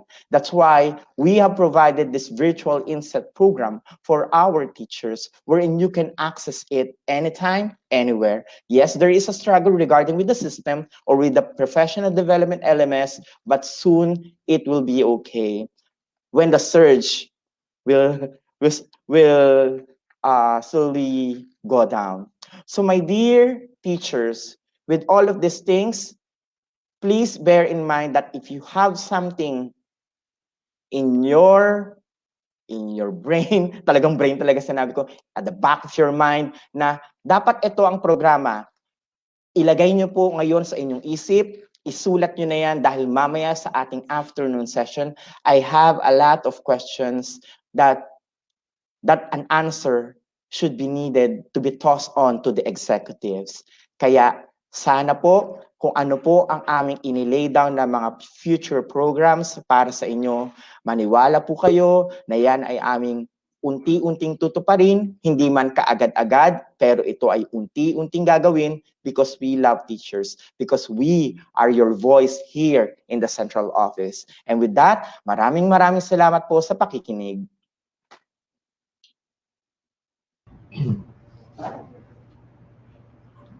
Thank you, Sir Mark, for keeping us always on our toes. With more projects and programs to be implemented soon, there is more hope that we can be better and the better landscape of education for teachers and most importantly, to our learners. And we just would like to inform everyone, those who are watching us on the different social media platforms, that the monetization for this live is actually turned off even before the planning of these sessions for the 5 days, okay? So that's clear for everyone. We are actually using these platforms because these are the easiest and the most accessible way in order for us to reach each and every teacher nationwide in our country. Thank you for clarifying that, Sir Chef, no, that the monetization for the broadcast in all platforms is turned off. And we would like to read our viewers abroad. So talaga naman na hindi lang talaga pang Pilipinas yung reach ng ating INSET, no, pati meron din tayong mga viewers abroad. Meron tayong viewers in KSA and in Saudi Arabia. Yes, thank you, sir. And in USA, United States of America. Okay. So, wow. Yes, no, grabe talaga, sir. Grabe yung reach talaga ng INSET. Napapanood na tayo international, no? Yeah. Definitely, hindi ko in-expect. Akala ko kasi parang nationwide lang, di ba? Well, DepEd is actually doing all the things para ma-reach po natin lahat ng mga teachers natin. That is why, para naman po malaman ninyo that we are acknowledging you, syempre gagawa tayo ng mga konting shout-outs and you'll be reading some comments that are sent to us online, di ba? The first one po is from the Bolinao Integrated School and all teachers of SDO1 Pangasinan with their principal, Ma'am Maria Cecilia Balboa. Maraming salamat po for the support. We also have Ma'am Carol Bakiran from SDO Isabela, Ma'am Charito and Ma'am Lovelyn from SDO Quezon Province, Ma'am Heidi from SDO Muntinlupa, Ma'am Emelor Cortezano from SDO Imus Cavite City. Ano pa mga comments sa atin? I would like to greet the officials and teachers of SDO Navotas, most importantly the administrators and the teaching force of Kaunlaran High School led by Dr. Cristina Castillo Meclan. Now, lipat naman tayo sa mga greetings na nasa Facebook, okay? So, sabi, good day, watching from Buhangin Central Elementary School, Sped Center, Davao City. Meron pa tayo ditong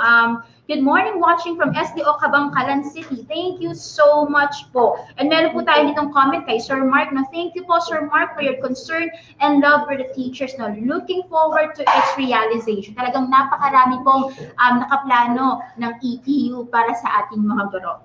Yes, ma'am. And of course, talagang sobrang suporta sa atin ng Region 1, no? From Burgos National High School in Burgos, Pangasinan, SDO1, with their principal, Mr. Ernesto P. Kabudoy.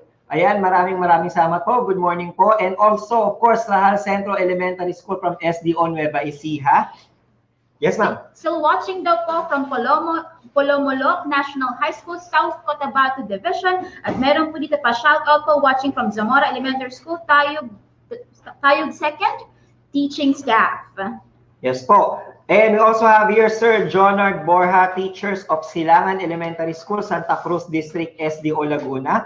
Of course, Dr. Joel Torrecampo from SDO Las Piñas, together with our TLE EPS, Dr. Marites Guzman, Mr. Ignacio Elson Jr., Mrs. Jeanette Ruga, Dr. Maria Teresa de los Santos, and Ma'am Rain Agustin, all of them from SDO Las Piñas. And of course, yung kapitbahay namin, SDO Muntinlupa and SDO Makati, ang lagi nating venue for our DepEd TV.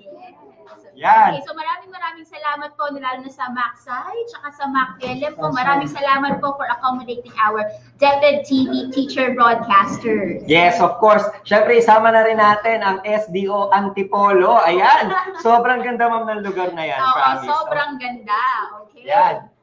So meron din po tayo, no, greetings po sa SDO Pasay. Hello Yes. po sa inyong lahat. Good morning po, Dr. Loretta Vitore Campo, our former SDS na ngayon po ay nasa Pasay na. Of course, yung mga TLE EPP teacher broadcasters natin. We also have Ma'am Jobel Manong-Song and Ma'am Maricon of Pamplona Elementary School, Ma'am Lacson, Ma'am Lori, and Ma'am Virginia Magnata of Las Piñas National High School. Sir John Anthony Kabuga from SDO Coronadal City. Sir Ryan Rivero and Sir Argel Pasqua of SDO Quezon City. Maraming salamat po for all the support, and silinaantay namin yung mga comments ninyo ay mga feedbacks ninyo. Ete Sir Jeff, meron nagpadala ng picture na from Santo Rosario Elementary School and San Juan Central Elementary School, San Juan District, La Union Schools Division Office. Hello po, salamat sa pag-send na inyong mga pictures. Yes po, and of course, the SDS of SDO Nueva Ecija, si Dr. Jessie D. Ferrer, and General Vito Bellarmino National High School. Ayan. Pati na rin po si Ma'am Flor de Liza A. de la Rosa, the principal po of the General Vito Bellarmino National High School, Silang, Cavite. Good morning po. Of course, SDO Bohol, SDS Bianito Dagatan from San Jose National High School, Talibon Faculty and Staff, Principal Marcela Bautista. Hello to all the grade levels and departments of Kaunlaran High School, especially to the English department led by Maria Velma Bisanggaling. Hello po! Ayan po. And mabuhay din po from Maria Teresa Amelia Dacanlao Gregorio National High School. Ayan. Indang National High School, Indang, Cavite Province. Ayan. Pati na rin po yung mga nasa General Mariano Alvarez, Cavite. Ako po yung pakalat-kalat dyan dati. Ayan, good morning po. Ayan, so we have 2 more minutes. So pwede pa po magpa-shoutout po tayo, mag-comments po kayo. Keep your messages coming in sa YouTube namin and then sa Facebook po. Okay, hello sir. Iligan City Division po, Rufino Manglisan Memorial Central School. Hello po. At sa EdTech po, congratulations, still watching from Ligarda Elementary School. Yes, and of course, hindi natin kakalimutan yung mga kapatid natin ng mga private school teachers. Yes, ayan. sa inyong lahat. So definitely, hindi lang naman talaga tayo for public, di ba? Lahat, basta teacher, mahal yan ng EdTech. Kaya naman po sa lahat po ng mga private schools, magandang umaga po din po sa inyong lahat. At salamat po sa inyong pagsuporta sa araw na ito. Yes. Okay, so magbasa pa po tayo. So we have here, good morning, watching from Digos City National High School, Digos City Division, from Sir Nonito Arlanas. Yes po, watching from Fabric Elementary School, Bulan North District, SDO Camarines Sur. 25 teachers with school principal Wilma Tinabo. Thank you very much. Yes po. And of course, the SDS of SDO Muntinlupa, Sir Dominico C. Idanan, and the IT officer Randy Vargas. Ayan. So ma'am, so habang nag-aantay din tayo ng iba pa mga shoutout, Yes, of course, hindi natin pwedeng kalimutan ng kapitbahay natin, SDO Mandaluyong. Yes. Ayan. Ayan. So we're going to have the wrap-up regarding sa mga nakita natin ng mga plans ng EdTech, no? So grabe, overwhelming, and I'm sure lahat ng teachers ngayon parang iniisip nila parang it's a bulk of information, it's a bulk of training, Okay. diba? Or pwedeng sabihin na na-IO sila, pero most important, nalaman natin na may puso at may tenga na handang makinig sa ating mga kaguruan, at yan po ay hatid ng ETUlay. Yes. Educational Technology Unit. Okay, and now po, we are 120,000 viewers combined po yan sa YouTube and on Facebook. Yes, with the monetization that has been turned off. Yan po, clarify natin po yan, na ang monetization po ay turned off po. Ayan. So we have here an instruction from Teacher Mark Papa regarding with the registration. If hindi raw po makalagin sa regional LMS using DepEd Commons account, i-wait nyo na lang daw po sa PDLMS. Yes. Ayan. Kasi nagsusearch po talaga tayo ngayon when it comes to registration. So I guess it's already 12 o'clock, and ito ang break na gustong-gusto ng lahat na hindi masakit sa puso pero masarap sa tiyan. We're going to have our lunch break. See you. So, See you after an hour. See you in 1 o'clock. Have your lunch, teachers. Eat well.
Audio Jungle.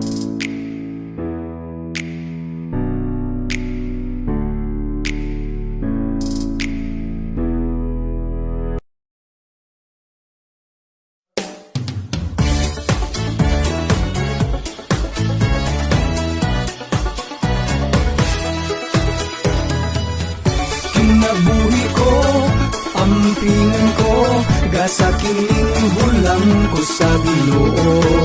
Ang paghikog supak sa Ginoo, busa kinabuhi ko, ampingan ko. Kadaghang gustong magpakabuhi, andam mo gastog milyong sa lapi. Sa abroad magpatambal, aron lang mabuhi, kinabuhi bililhon kaysa sa laki. Ang kinabuhi ta atong sa ulogon, gasang libre gikan sa makagagahom. Ang pagputlo ni ini usa ka anugon, kinabuhi pahimuslan sa pagkamataron. Ang kinabuhi tamaw igong puhunan, salig sa Ginoo may paglaom ang tanan. Kung sa problema usahay malungsan, pilding daan kung baghikog atong dangpan. Kinabuhi ko, ampingan ko, gasa kining hulam ko sa Ginoo. Ang paghikog sumpak sa Ginoo, busa kinabuhi ko, ampingan ko.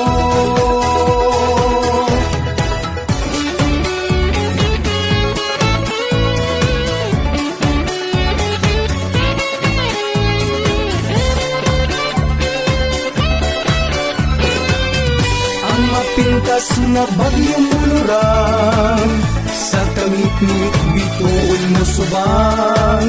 Salig sa Dios may paglaom ang tanan, kinabuhi ang tingan, di og dili usikan. Mao nga kinabuhi ko, ampingan ko, gasa kining hulam ko sa Ginoo. Ang paghikog sumpak sa Ginoo, busa kinabuhi ko, ampingan ko. Ang paghikog supak sa kahitasan, busa kinabuhi ko, akong ampingan.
Masak ya, Sir?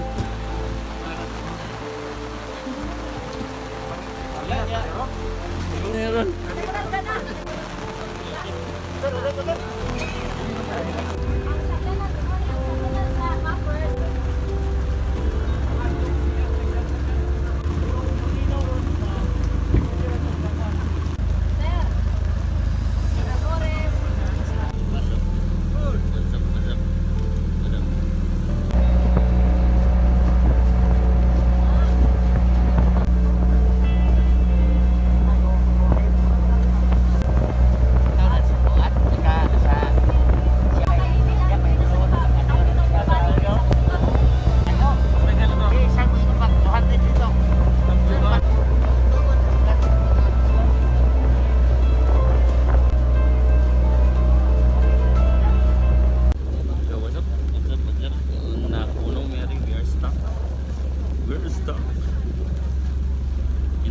the ocean.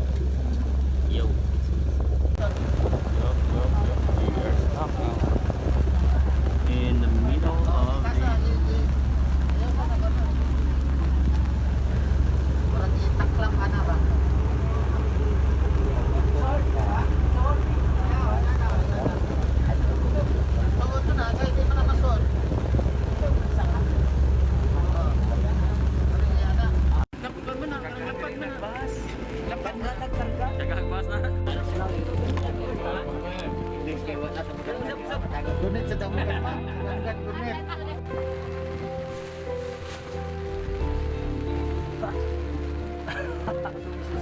the right.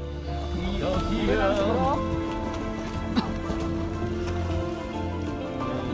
this one.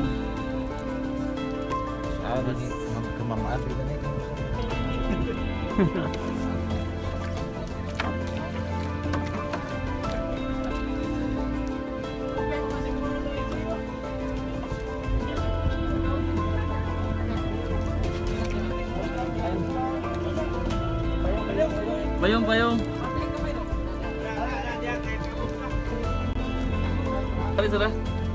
Ayun ako. Ano na? Di mo makita na. Di kay kantilado ni sir ni.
Among the celebral 7th Foundation Day sa atong eskwelahan at the same time, the blessing and turnover and acceptance ceremony for this senior high school building, a 2-story and 8 classrooms. Kunya, this is historical. Daghan kayo salamat yun. Murag di na mo ka istorya kung sa epikwan tungkol sa kong kalipay. Daghang salamat. Long live Channel Padre National High School. Mabuhay tatanan, mabuhay ang DepEd, mabuhay ang district sa Piano Nido ug ang tibuok probinsya sa Bohol. Good morning. Sa ngalan sa House of Representatives, may pamuluhan ni House Speaker Lord Velasco o yung ubos na congressman na si Congressman Erico Aristotol Ares Inrado, sa batakang balaod kami ang gihatagag katumod na mag-apod-apod sa nasudnong pondo para sa mga infrastruktura, labi na kining atong giturn-over na school building karong buntagon. Ania na karon sa kong kamot ang symbolic key, nagmatuod na kani magamit na o mapahimusla na sa makatawhan.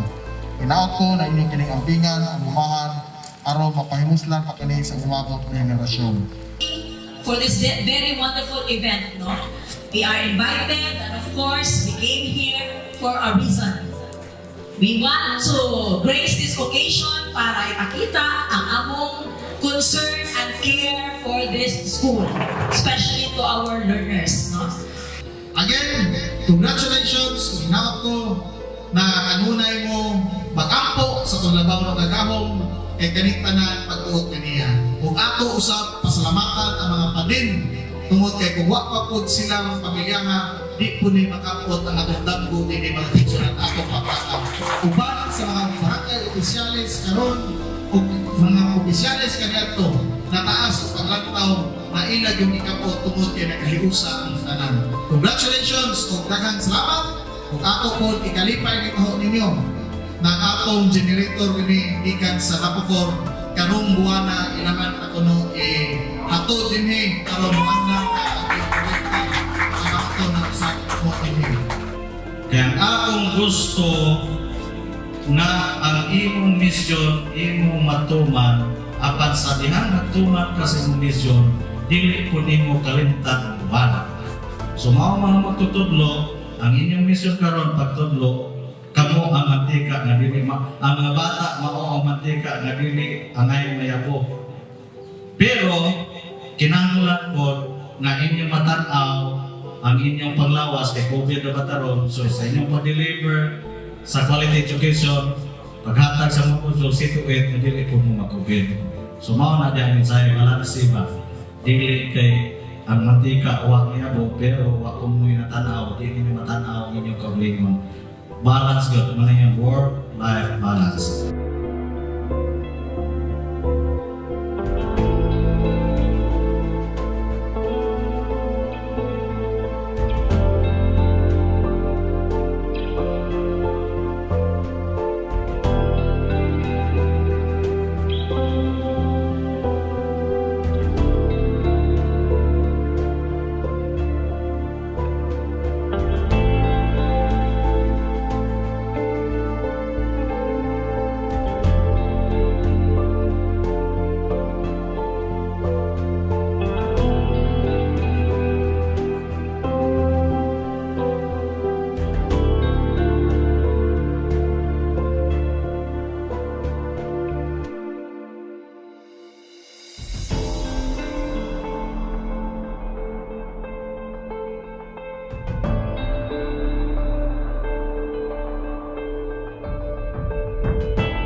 Bugat kayo sa Makoy.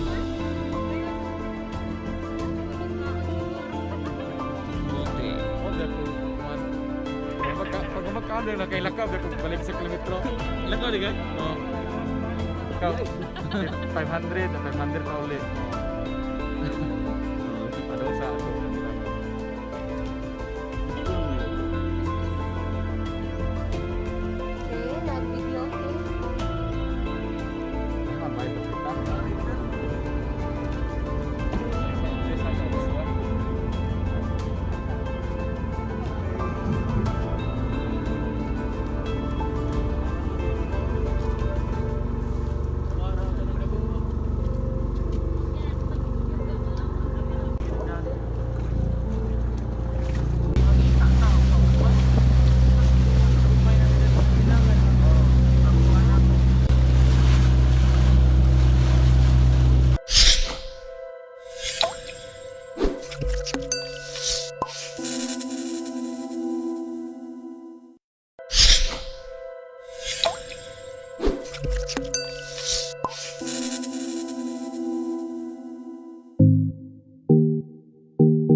gender and development as well as mental health have been raised into the awareness of everyone. Although I can say that dili pa gid siya full blast no murag nagkamang. Yet we are very lucky sa DepEd because it has been given big significance.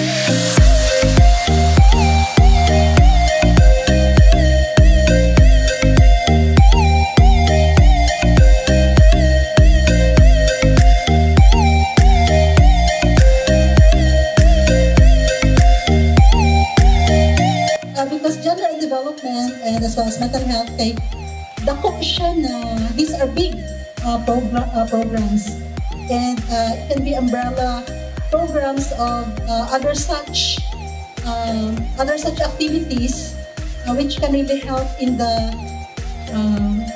as we raise our learners and for our professional development as well. But then again, let us be aware that when we say mental health protocol or mental health awareness, it is in line also with gender and development. If we will look into the status of DepEd, especially we have more than 12,000 classroom teachers, as per record, kinsa man ang daghang mga buang, babae o lagi? Lagi. So, it can still be considered gender and development issue.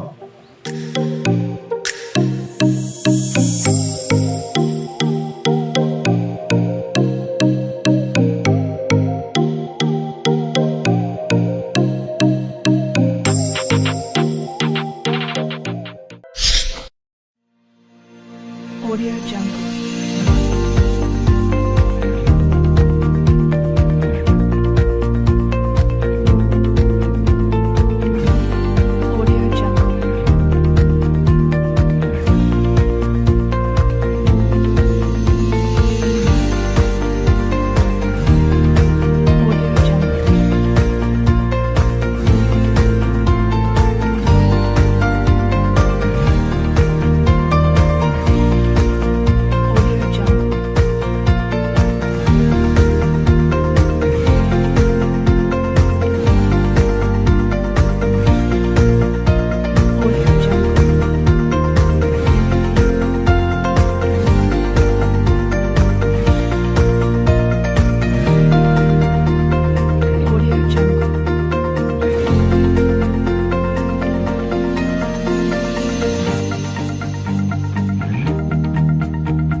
Audio Jungle.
as we face the command of rapid development in technological innovation of the fast-paced development in technology.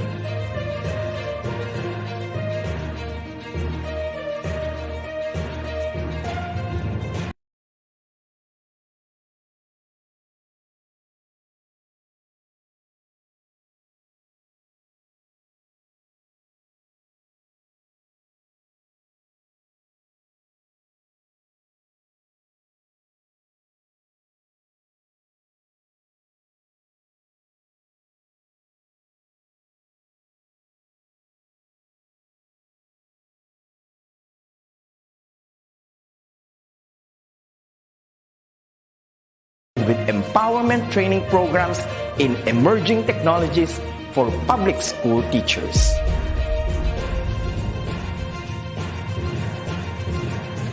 The programs of the EdTech unit target the emerging pedagogies focused on open educational resources, robotics and mechatronics, coding and programming, virtual reality and augmented reality in education, mobile application development, Internet of Things, and the productivity tools for learning, which includes Microsoft Office 365, Google Apps for Education, and the different Adobe software tools. In addition, the maneuver of in-house applications such as the DepEd Commons and the DepEd Learning Management System is under the flagship of the EdTech unit. The supervision of DepEd TV in ensuring world-class produced video lessons is another task of the office.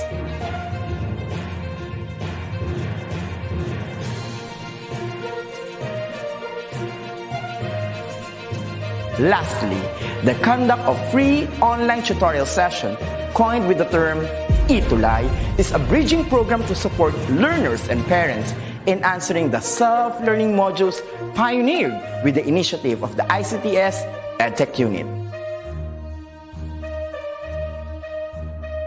A teacher's influence is limitless, bound with the heart for service and dedication to fulfill the greatest mission to educate the young. The ICTS Educational Technology Unit will be there to promote, to empower, and to inspire Filipino teachers and learners as we grow as a tiger in the region, hitting our target as one of the best in educational technology. Come on and join us as we make our dreams into a reality. Sama-sama tayong lahat tungo sa iisang layunin. Simulan natin ang pagbabago dahil tayo ang mga gurong magtatayo ng makabagong DepEd. Sulong Edukalidad.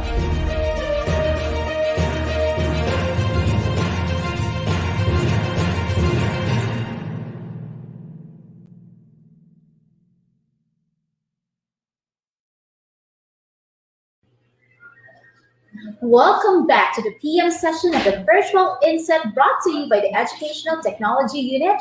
You are still with us. I am Teacher May from SDO Navotas. And I am Teacher Jeff from SDO Las Piñas. And right now, we are actually overwhelmed with the number of teachers who are joining us for the first ever virtual INSET spearheaded by the Educational Technology Unit here at the DepEd Central Office. So we have here some teachers I would like to recognize. First, we have Eugenio M. Lopez Jr. Center for Media Arts, Senior High School, Quezon City, together with their principal, Sir Noel de los Reyes. Lamot Elementary School, Main, Calauan, Laguna, with their SDS, Ma'am Gina Lynn Freyo, and their principal, Edelita Artillero. So this one is from Ma'am Jane Valdelion. All right. Okay, pinakabati rin po ni Christian Laura Mauro, si Ma'am Leonila Angeles ng Cruz Naligas High School, Quezon City. Ganun din po si Master Teacher Giodel Sestosa. Pinakabati din po niya si Ma'am Maria Fe Makiling Hubilio of Tamos 1 Elementary School. Yes, and also from Pulong Masle High School teachers, together with their principal, Ma'am Shena Panganiban, and Sir Rafi V. Caballes from Claro M. Recto High School from SDO Manila. Alright, ito naman po ay pinaabati ni Sir Marco Paolo Victoriano, lahat po sa SDO Bulacan, hi po, at kay Ma'am Myra de la Peña Sapiera, pinaabati po kay Sir Mark Anthony C. Also from NEHS Science Department, together with their principal, Dr. Ferdinand Fontillo, and Science Department Head, Dr. Donata Regonton, and as well as SDO Batangas City, Dr. Felizardo O. Bolaños, and Ma'am Nieves Montalvo from Pinamukat Integrated School. This greeting came from Sir Raymond Kasama. Hello daw po sa mga taga-General Vito Bellarmino Integrated National High School ng Selang, Cavite. Hello po sa principal nila, Ma'am Fordeliza A. De La Rosa. Of course, our teachers also from General Emilio Aguinaldo National High School, Imus City in Cavite, with their principal, Ma'am Lerma V. Peña, and the TLE department. Greetings from Sir Michael Angelo Maleriado. Alright, greetings po sa SDO Navotas, lalo na po sa aming STS, Sir Dr. Alubanes, at sa aking pong EPS, Dr. Marco Medoranda. And of course, ang SDO na makikita at makakasama ng live si Sir Bads at si Sir Mark within this week, SDO Negros Oriental, Sibulan Central Elementary School from Sir James Anthony. Teachers from Region 5, Legazpi City and Albay Division from Sir Al Jerwin Apuli, Wenji Apuli, and Adonis Mura. Alright, pinaabati din po ni Ma'am Ruby Rose Kuya Buyan po. Ang pabati po, Sumulong High School, Cubao, principal po nila ay si Mrs. Janet Dionio. Hello po! And of course, from Sir Kim Nick Bialen, San Roque Elementary School, Division of Zamboanga City, Riza Andog of Ayala Central School, Spec Center, Division of Zamboanga City, Lacandula High School, Division of Manila, and si Ma'am Beverly Sulit. Alright, at hello po sa mga former teachers ko dyan sa Tangos National High School at Tangos Elementary School. Hello po, mga sirs. Ayan, so I guess everyone is settled and I know that excited na po kayo for this PM session. So we would now be proceeding to the PM session of today's in-service training for teachers. Our focus now would be on the execution of effective teaching in synchronous and asynchronous means. Alright, may we remind you, our dear teachers, to ready your questions for our speaker for the session. Send in your questions by answering the Google Forms via the link that you can see on your screen. Yan. Okay. So the link is already posted there, and don't forget to send in your questions, our dear teachers, para ma-address po natin agad-agad. Now, this topic would be presented to us by none other than the head of the Educational Technology Unit. Okay, that is Sir Mark Anthony C.C. Given the opportunity to read his bio now, Mr. Mark Anthony C.C. is the head of the ICT's Educational Technology Unit. He joined the Department of Education on April 16, 2018 as the Executive Assistant 2 for the Undersecretary for Administration. With his expertise in mobile learning technology, his works were recognized by the Brothers of the South Green Hills, where he worked as a former grade school Filipino and Araling Panlipunan teacher. He served the institution as the Educational Technology Coordinator and Liaison Officer from 2013 to 2017. He established the framework of the school's Pearl program, which highlighted the effective use of technology in delivering quality instruction. In addition, with his leadership in the Pearl office, LaSalle Green Hills was awarded as the very first Microsoft Showcase in the Philippines. He was also invited and had given several empowerment programs locally and internationally to inspire and capacitate teachers' skills in using ICT. He is a Google Certified Innovator and a Microsoft Education Ambassador. In 2019, he was awarded as the EdTech Leader in Asia in the K-12 category as second placer by the EduTech Asia, which was held in Singapore. In 2020, he represented the Philippines as a delegate to observe the best practices of schools in using ICT in USA and United Kingdom.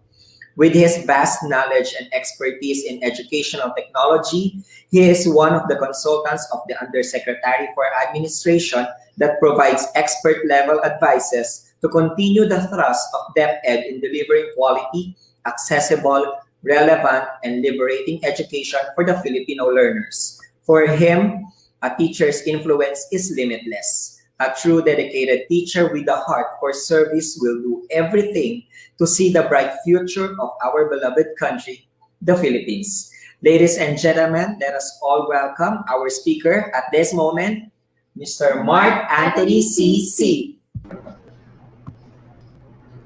Thank you for that wonderful words, Teacher Jeff and Teacher May. Good afternoon to all of our teachers who are currently tuned in. And for those participants who just knew about this virtual INSET program, please take note that it is open for all. It is voluntary. So for our session, I'll be delivering two things. The first one would be the effective delivery of a synchronous teaching methodology, and then the other one will be the asynchronous teaching methodology. It will be at 1 p.m. until 4 p.m. So we will be having two sessions here. So my dear colleagues, please take note that when we talk about effective delivery of synchronous teaching, we need to bear in mind that we are in an online environment. I know that it is difficult to have it right now in our country because we have a lot of challenges. However, we need to take note about these priorities, these objectives, on why it's important for us to understand how are we going to deliver an effective online teaching methodology, this synchronous teaching. First, we have the following objectives. All of you are expected to have this one. So let's have a focus. Number one is for you to determine the proper actions in conducting effective synchronous.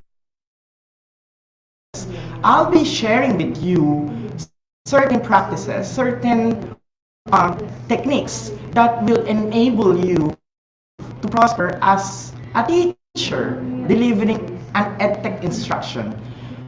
I would say that these practices are also used in other countries as I have observed them, and I'll be sharing that one to you later on. Our next objective would be to devise a mechanism to troubleshoot any technical difficulties and challenges when we face that situation. I know that it's very hard for us to deliver something wherein we don't have that. What are those things? It could be your capability, your capacity, your equipment, your environment, and the support. With all these things being said, what are the alternatives? So later on, I'll be sharing some insights. Third, I'm expecting all of you to reflect practices, your current practice, and have a self-assessment in the delivery of synchronous sessions. Later on, I'll be sharing also a lot of questions. It will be interesting because we will be having an interactive session. When we say interactive, I'll be posting some questions that you need to answer. So take note of it. We'll be utilizing Menti later on. And your answer, I'll promise you, your answers, I'll toss it that to use Elaine Delby Pasqua so that it will be discussed into the executive level. Your voice matters. Take note of that.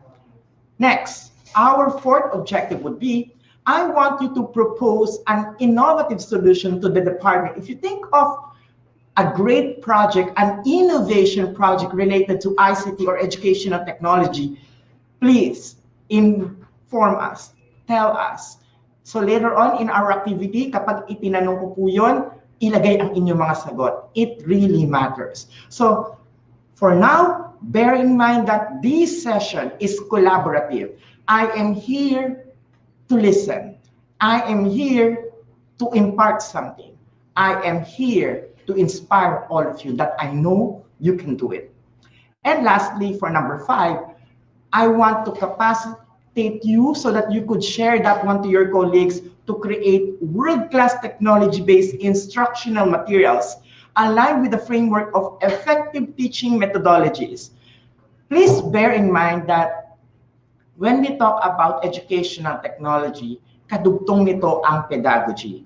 Hindi pwedeng tumakbo mag-isa ang technology na hindi tayo mahusay sa paggamit ng konsepto ng curriculum. As mentioned earlier, I am a former Filipino teacher and also a former Araling Panlipunan teacher, but it didn't stop me to venture in educational technology. It means that once you have that confidence, once you have that enthusiasm to learn, then you can do it. All of these 5 objectives is our target. To school heads and principals who are currently watching, please advise your teachers to join in our session. All of these answers will be also reflected in today's activity. Magpa-flash po ito lahat. So, let's have our first question and answer portion. My dear colleagues, please bear with me, okay? Our webinar session will be interactive, and let's start with our very first question. Let's see. My dear colleagues, please open your devices and go to menti.com for you to key in or type in the code that will be flashed onto your screen. So let's wait for our webinar director to flash it onto the screen. My very first question is, how will you describe yourself in integrating technology into classroom instruction? Would you think that your performance is actually a beginner, advanced, you're competent, you're proficient, or you're an expert? Please key in the code 7461-1495 to menti.com. Again, to proceed with this activity, go to menti.com, www.menti.com, and type down the code.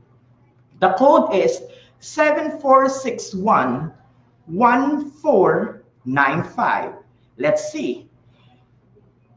Why do I need to ask that? So that our executive personnel, the one in the department, would understand the capacity, the gauge of our learners. How should we work in order for us to help you? That's why my very first question, if we will ask you, what is your level in terms of utilizing technology into your classroom instruction? You have 5 options there, just choose one. And I'm very happy that we have a lot of participants here. So let's see, let's show the results now. According to our concept, we have, oops, it's moving, it's live. Thank you to Menti. As we could see, the range here is with the beginner side, which is about 30+%. Next to it will be the 29% for competent, nasa gitna. Sinusundan ng advanced, which is in the 25%. The rest will be the minority, kakaunti ang proficient at ang expert. Thank you for being honest. And with all of these things being said, alam ko ang naging dahilan kung bakit ganyan. Bakit ganyan ang confidence natin in terms of delivering instructions and technology? I know this is also your answer. Number 1, with internet connection. Do you agree? If you agree, hit like and heart. Second, I know that you're experiencing that because you don't have your own equipment.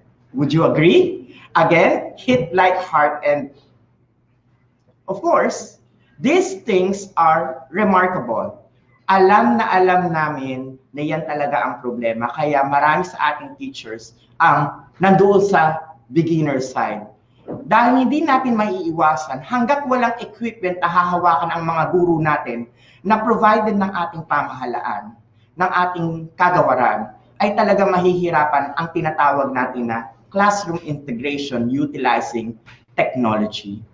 But rest assured that the Educational Technology Unit will continue to educate and to empower our teachers how to utilize the vast numbers of available technologies that will also run either online or offline.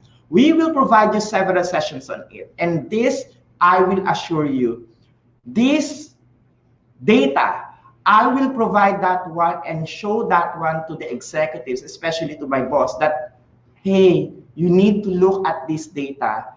This data shows that our teachers need help. They need assistance. And I hope after 1 year, the beginner, this data will rise up.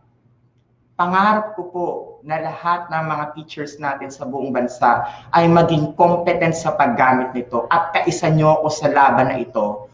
We believe that if we need to be competent in these things, in conducting synchronous sessions, the government should provide us the quality infrastructure so teachers could deliver these quality things, and it should not be blamed to the teachers. I believe that you are doing your task very well, but you cannot deliver that effectively if the back-end side that you cannot have any control at all has a problem. And what is that? Number one, internet connectivity. Humihingi ako ng tulong sa ating mga government officials, sa ating pong mga telecommunication partners. Nakikita po ninyo sa resultang ito na beginners po ang lumalabas sa skills ng ating mga teachers. Kahit anong pagpupursige at training ang ibibigay namin, pero hindi nila maia-apply dahil weak ang internet connection, it will not improve at all. Hindi kakayanin ng mga guru lamang, kinakailangan namin ang tulong po ninyo. Aside from that, without proper equipment, how can we deliver these things? Therefore, my dear colleagues, thank you for joining us and saying these things out. It really matters. Now, let's proceed. I'll be sharing my screen with you, indicating the parameters para maintindihan natin paano tayo makakapag-deliver ng quality instruction if in case these scenarios are already settled. Naayos na ang internet, nagkaroon kayo ng equipment, at continuous ang improvement o ang capacity building. So, look at this one. I'll be showing a picture or an image na kung saan lagi nating nakikita o na-associate sa atin. Ang mga learners natin ay nanonood because we have synchronous teaching. But I'm sure it happened to you nang habang kayo ay nagtuturo, para kang nag-buffer. At ang dami na nga nagawang mga memes o video about online synchronous teaching. And I myself, isa po ako sa tumawa talaga. Noong una naiinis ako kasi parang suntok talaga, pero yun ang katotohanan, ipinapakita lamang nila ang katotohanan kung ano ang dapat gawin ng kagawaran, kung anong dapat gawin ng pamahalaan, anong dapat gawin ng mga stakeholders and partners so that our educational system will be better.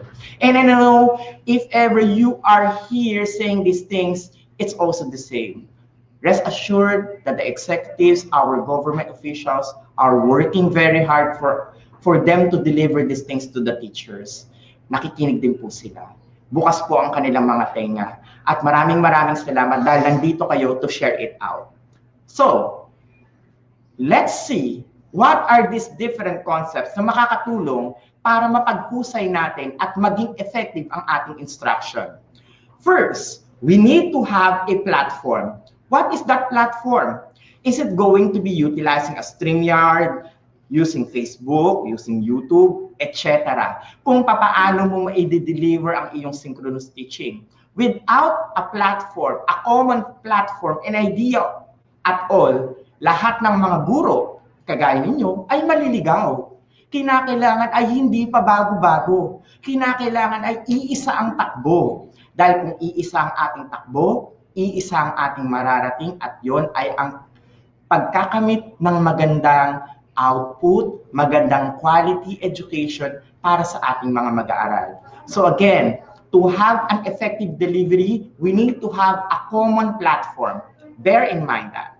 Next, ayan, I know you will agree, have a equipment. Kung wala kang laptop, paano kung makakapag-deliver ng synchronous teaching? They might say, okay, utilize a tablet. Paano kung wala kang tablet? Then utilize a cellphone. Paano kung wala kang cellphone? Meron kang cellphone pero hindi siya smartphone. And that is my request all the time. Kinakailangan natin ay tignan ang buong perspektibo ng mga guro. Hindi lahat ay afford. May ilan-ilan na talagang wala. At sana dumating ang pagkakataon na ang pangangailangan ng isang guro ay equally distributed para sa lahat because they need it. Dahil kapag binigyan sila ng pagkakataon na equally sila ay nakatanggap lahat, I'm sure education in our country will prosper whether it is online or face-to-face instruction. Equipment is really important. Just to give you an idea, since I came from a private institution, kapag kami po ay nagtuturo, hindi po nahihirapan ng mga teachers dahil bawat classroom ay mayroong mga computer equipment at nagagamit para makapag-present ng slide decks at inayos ang internet connectivity. I believe that DepEd is also doing that. Let's give that chance to DepEd because DepEd is doing its best. Kung hindi yan ma-provide ngayon, mai-provide din po yan, kinakailangan lang po nating magtiwala, maghintay, at maniwala. Uulitin ko, magtiwala, maghintay, at maniwala. Bakit kinakailangan nating magtiwala? Kung umpisa pa lang ay may doubt na tayo, lalabas at lalabas sa ating mga bibig ang kung ano-anong mga bagay na pwedeng makaapekto sa pananaw at perspektibo ng ibang guro. Maganda na ang pagtitiwala ay magsimula sa ating mga sarili. Kapag ginawa natin to, then magpo-proceed tayo sa next level. Magagawa ang programa kung tayo ay magtutulungan. It's just that having a faith with each one.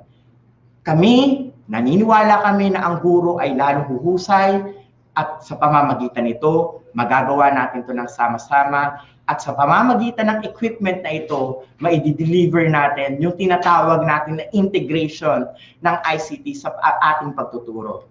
It's really hard if we don't have that equipment.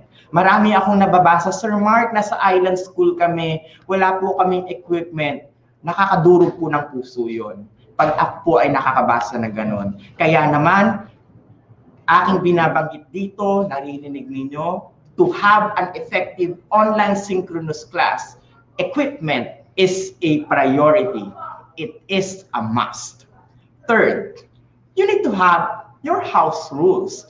Hindi yung magko-conduct ka ng online session or online synchronous teaching tapos nagsabi ka lang ng good morning, I'm your online teacher or I'm your online advisor. It's not that good. Remember that you need to put a direction, just like in face-to-face instruction.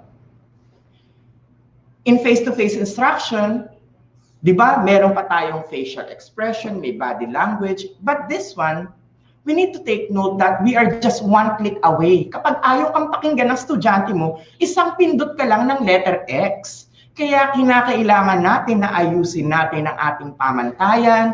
Meron tayong house rules na sinusunod. And I believe with our school heads watching, you can talk with your colleagues, with your co-teachers, ano ba ang proper house rule na pwede natin gamitin.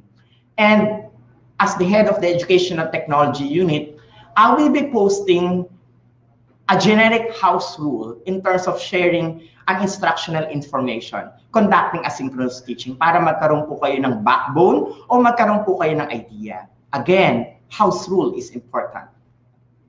Next, you need to have a teaching assistant. Tutor, napa-tutor mark ako, na-ETUlay ako ngayon.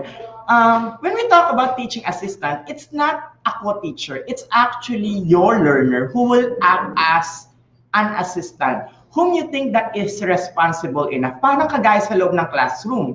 Meron tayong class officers, meron tayong president, meron tayong vice president, and we could also maximize that in terms of our online synchronous class. Having a teaching assistant could help us in terms of monitoring, in terms of asking for a report or feedback, because these learners are friends with their colleagues. Kumbaga, sila yung malalapit talaga at sila yung pwedeng makasama at makatulong natin. For example, when I became the head of when I became the Educational Technology Coordinator of LaSalle Green Hills before, and we have several programs for the learners, especially on how we are going to maximize the use of the device, I make sure to collaborate with my former pupils. Sorry, learners na sila or students kasi nasa high school na sila noon. So, pumupunta sila sa office that time at sinasabi, Sir Mark, you know, we discovered these things. You can utilize this app and help the other learners. We need to bear in mind that knowledge is not only applicable to certain groups. Kapag may na-discover na useful material, useful technology, let's empower each one by sharing it. Dahil hindi yan sa unahan kung sino ang unang nakadiscover. Ang tanong dyan ay unahan kung papaano mo mas na-inspire ang mas marami pang guro. Because when we talk about these things now, hindi yan para maging makasarili. It's really for sharing. So, take note of it. Next consideration would be the utilization of your audio-visual materials. Ang hirap magturo ng online synchronous teaching nang wala kang bala. At ano tong balang ito? Yun yung mga audio-visual materials na pwedeng makasupport sa iyong instruction. But this is always my suggestion. Avoid having a film viewing.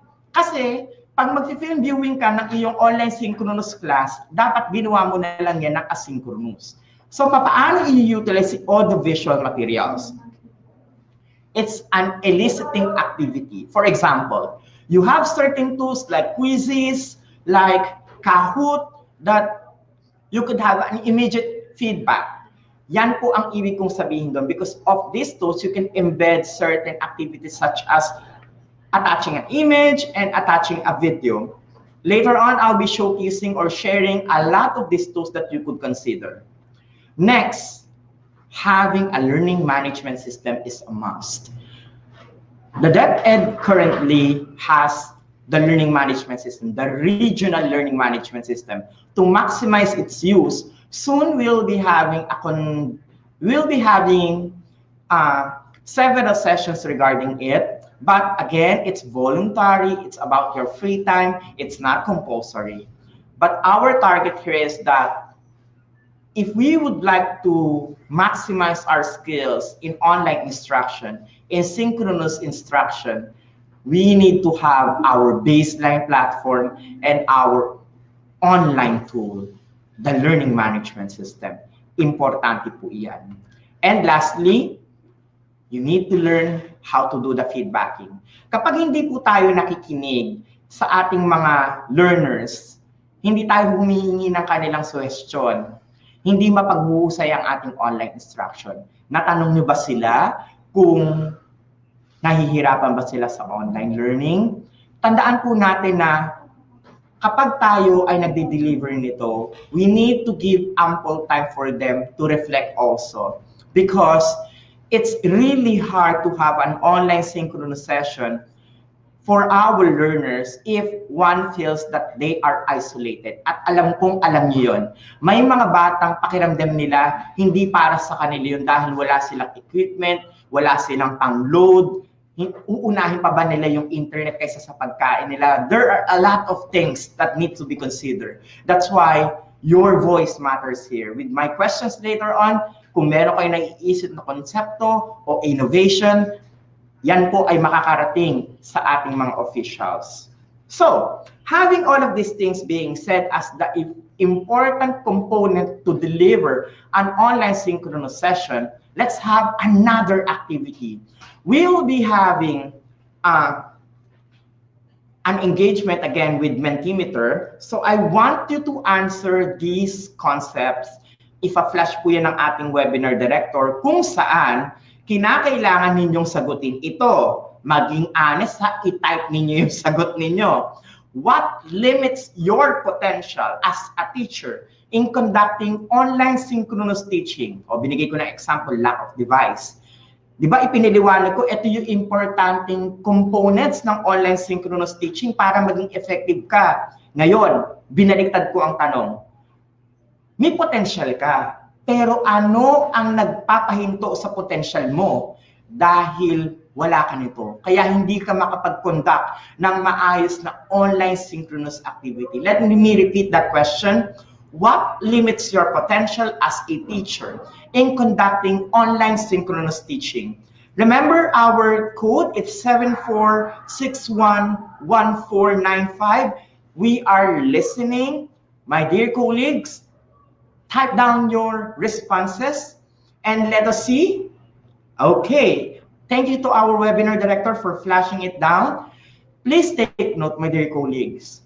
Kahit na kumpleto at alam natin ang mga effective components ng online synchronous teaching, kulang ang isa dito. Hindi ba't nakakatakot magturo? Lakas loob nating gagawin? Kaya, ang tanong ko dyan ay, ano ang naglilimit sa inyong potensyal para makapag-conduct ng online synchronous teaching? Okay? Let's see your answers. Can we flash it onto our screen? Tignan nga natin. Ano ang boses ng sangkaguruan? Ayan, o di ba? At ang pinakamalaki na nag-highlight talaga na nagpa-flash na mabilis kong nabasa ay poor internet connection. Kapag ganun talaga, agree po ako doon. Napansin po ninyo, lahat tayo ay may problemang kinahaharap. Pero lahat, mula Luzon hanggang Mindanao, poor internet connection ang kanilang sinasabi. To our government officials, this is the voice of the teachers. Yung bilang po namin ngayon ay hindi pa naman po kami umabot ng 900,000. Pero po, currently online, we have 118,270 participants. That voice matters. Having a poor internet connection in our country limits the potential of our teachers. If you want them to prosper and deliver quality instruction, please hear them out.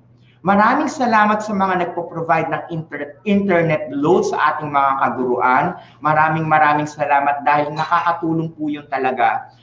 Sa mga hindi pa po ginagawa, yung baka gusto nyo pong tulungan sila, ayan, magandang pong proyekto yun. Sapagkat ang mga guro ay handang gawin ng lahat, handang subukan ng lahat. At nakakalungkot isipin, yung mismong gagamitin nila para sa kanilang online synchronous session ay galing pa mismo sa kanilang sariling bulsa na pwede naman nilang gamitin para sa kanilang medicine, panggastos sa kanilang pagkain, pambayad sa bahay, sa kuryente, sa tubig, at iba pa. Why do I need to tell that? Sabi ko nga, nanggaling ako sa private practice. When I worked in LaSalle Green Hills, hindi namin pinoproblema ang internet because the internet connection was provided by the school. Therefore, all classrooms are Wi-Fi enabled. So when we deliver our instruction, it's very easy.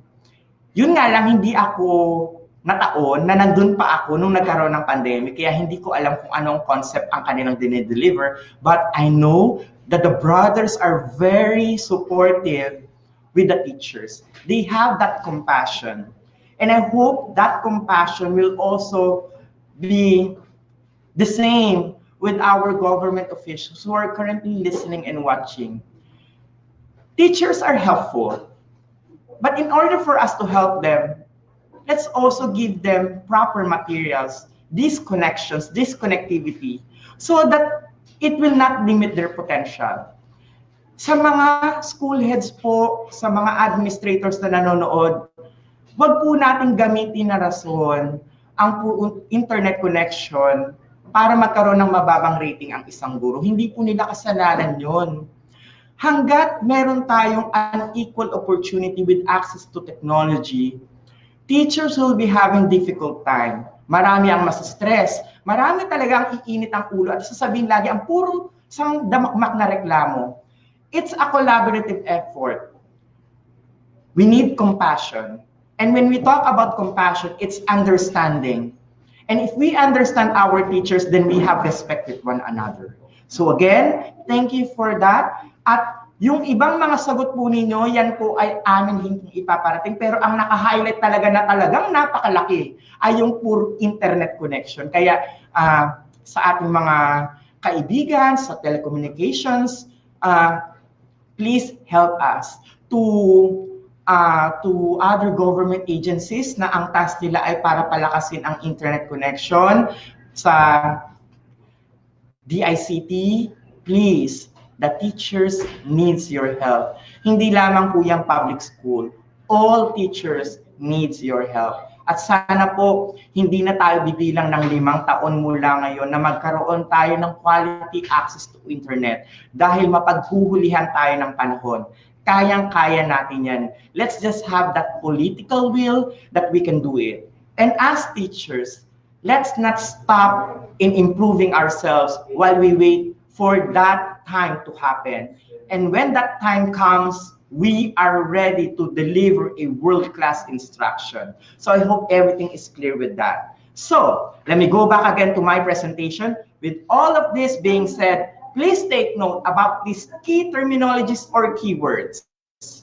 Tingnan ito ng maigi ha. First is the guidance. When we talk about guidance, kinakailangan natin ang isang guro, ang isang leader na marunong gumabay at marunong umintindi. Dahil ang hirap po ng synchronous teaching. Ang hirap pong mag-deliver nito kung ang guro ay paputol-putol ang internet connection, pupugak-pugak ang kanyang device, at lalong-lalo na kung kulang ang available instructional materials which is given supposedly by the central office, the regional office, or the division office. I know all teachers will totally agree on me. They need guidance. Without that guidance, ano ang mangyayari? Kanya-kanyang langoy. At yun ang nangyayari dahil hindi nagiging centralized. And we know that there will come a time that it will happen. Teachers, lagi kong ang binabanggit, tayo ang pag-asa. Maniwala tayo na mangyayari iyon. And with our baby steps, with our small steps, we can do great things. But again, we need good guidance. I hope our leaders who are currently watching will guide our teachers in this process. Meron tayong PPST, pero wala sa PPST ang educational technology. Napansin po ninyo yun? There is no educational technology at all. ICT, when we talk about it, there are two strands in terms of administrative work and about educational technology. Pero sa ating PPST, wala pong nakalagay na educational technology. Kaya isa rin po yun sa aking suggestion, proper guidance. And once we have that, then we will be good onto it. Second keyword, increase the dialogue and interactions. Maraming salamat sa mga grupo ng mga concerned teachers sapagkat kayo ang nagiging boses ng sangkaguruan. Pero alalahanin po natin na ang pagkakaroon ng tamang dialogo at interaction para ipakita ang ating malasakit sa sangkaguruan ay sama-sama dapat nating gagawin. Hindi hiwa-hiwalay na inisyatibo because we are all teachers. There's no separation between a public school teacher, a private school teacher because all of us are teachers. Whether you are licensed or wala ka pang lisensya, iisa lang ang ating hangarin, ang mapaghusay ang ating pagtuturo para sa ating mga mag-aaral. And with this online teaching, if we don't have this dialogue and interaction, paano na ang ating pagtuturo? Magkakaroon lagi ng problema. Next, ito ang gusto nyo talagang marinig. Gusto namin ng pahinga, of course. When we talk about online synchronous teaching, stressful yan kasi kinakailangan mong i-consider lagi ang time. But having that, a proper planning, we could always devise something that will help everybody. Kung kinakailangan na may expert na mag-deliver ng isang session by having a collab with another group, it is necessary. Kaysa magkaroon tayo ng hiwa-hiwalay na inisyatibo. Time is important because kapag hindi natin yan nagamit ng mabuti, isa lang ang mangyayari. Stress ang bata, stress si teacher, stress ang school head. Kaya dapat maayos ang proseso. Next, set a direction. Our leaders need to provide a direction. Hindi yung kanya-kanyang langoy. Oops, bato-bato sa langit, ang tamaan, wag magalit. Tao lang po ako nagsasabi at ito ay aking opinion. Our teachers need the captain of the ship. At sa pagtitimon na ito, importante na ang mga sumusunod ay sumunod. Maaaring ang iba ay may iba ang direksyon, pero dapat ating silang akayin. Why is it so? For example, the EdTech unit would like our teachers to be empowered in utilizing technology. Thank you for those who believe in this project. And if there are some group of people or teachers who somehow question regarding the sincerity, the honesty of the group, then that be it. Ang akin po ay importanteng alam natin ang ating aim at direksyon at isang ating gusto, mahusay na guro. At kapag nangyari yon, mangyayari ang lahat dahil sa sama-sama nating pagtutulungan. Again, synchronous teaching, why there's need to be a direction? Kasi po iba-iba ang proseso o patakaran. Dapat iisa lang. Hindi yung sa ganitong area ay ganito ang kanilang konsepto, sa kabila ay ganito. Dahil iba-iba ang perspektibo. Dapat ay iisa ang direksyon. So, I request our school heads that if ever after this session, you can talk to your colleagues, to your teachers, ano ba ang direksyon ang gusto natin kapag nagturo tayo? Ilang beses ba natin siyang dapat gawin kapag nag-synchronous teaching? Araw-araw ba? Oras-oras ba? And please take note of it. We need to consider the word pahinga. Importante ang pahinga para sa mga guro. It's healthy for us to have 8 hours of sleep. Alam po ninyo yun. So, other than that, we need to have a well-structured courses. Sir Mark, paano mangyayari yung well-structured courses? Di ba nasa curricular side siya? Yes, it's a partnership. At importante na ang mga materials like these modules or the alternative delivery methodologies na ginagamit po natin, importanteng yan ay handa na quality assure para at the end of the day, hindi babalik sa mga guru natin na, oh, ikaw nagkamali kasi ikaw nagsulat nito. Tapusin natin ang turuan. Ang importante ngayon ay kumilos tayo para magawa natin ang tama ang pag-deliver ng quality instructional materials para sa mga mag-aaral. Dahil at the end of the day, sino ang talo dito? Ang talo ay ang mga mag-aaral. Ang talo ay ang mga guro. Ang talo rito ay ang buong kagawaran. Kung nais natin na magkaroon ng maayos na direction ang pag-deliver natin ng online synchronous teaching, a well-structured course is one of the backbone. Next, let us improve our learning outcomes. Ano yung ibig kong sabihin doon? The assessment. We need to consider how to give assessment. Napakahirap po na magbigay ng assessment kapag online synchronous teaching. Paano kung may absent? Paano kung wala yung isang bata? That's why I always recommend to have a portfolio base aside from the traditional way of gauging our learners. Alisin natin yung traditional concept na pag-grade kapag online synchronous teaching. Kasi ang importante dito ay, ano ba ang lalim ng kanilang natutunan? Paano ba nila na-apply sa kanilang buhay ang kanilang mga natutunan? Dahil yun naman ang importanteng bahagi ng kanilang pagkatuto. Not the traditional way of gauging ourselves na very shallow, like you are asking the identification, nagtatanong ka multiple choice. That's actually, masasabi ko na, pwede ba nating i-adjust? Magagawa naman natin yun eh. So, the manner of having our manner of asking questions is really important. Kasi doon natin na ipapakita kung gaano talaga kahusay ang isang guro sa paraan ng kanyang pagtatanong. Sabi nga, di ba, sa pagtuturo, importanteng makatanggap tayo ng pagtatanong sa ating mga mag-aaral. At the same time, teachers also should elicit questions, high-order thinking skills questions para sa ating mga mag-aaral. Not simply the shallow, pero hindi ko sinasabi na hindi tayo magtatanong ng lots. Importante din yun. Ang ibig kong sabihin dito ay, kung gusto nating mag-improve na talagang nagsisynthesize ang mga mag-aaral natin, let's give a portfolio-based assessment. Hindi yung traditional assessment natin kung paano ine-evaluate ang isang bata kapag face-to-face instruction. That's totally different if we talk about online synchronous classes. So please consider that.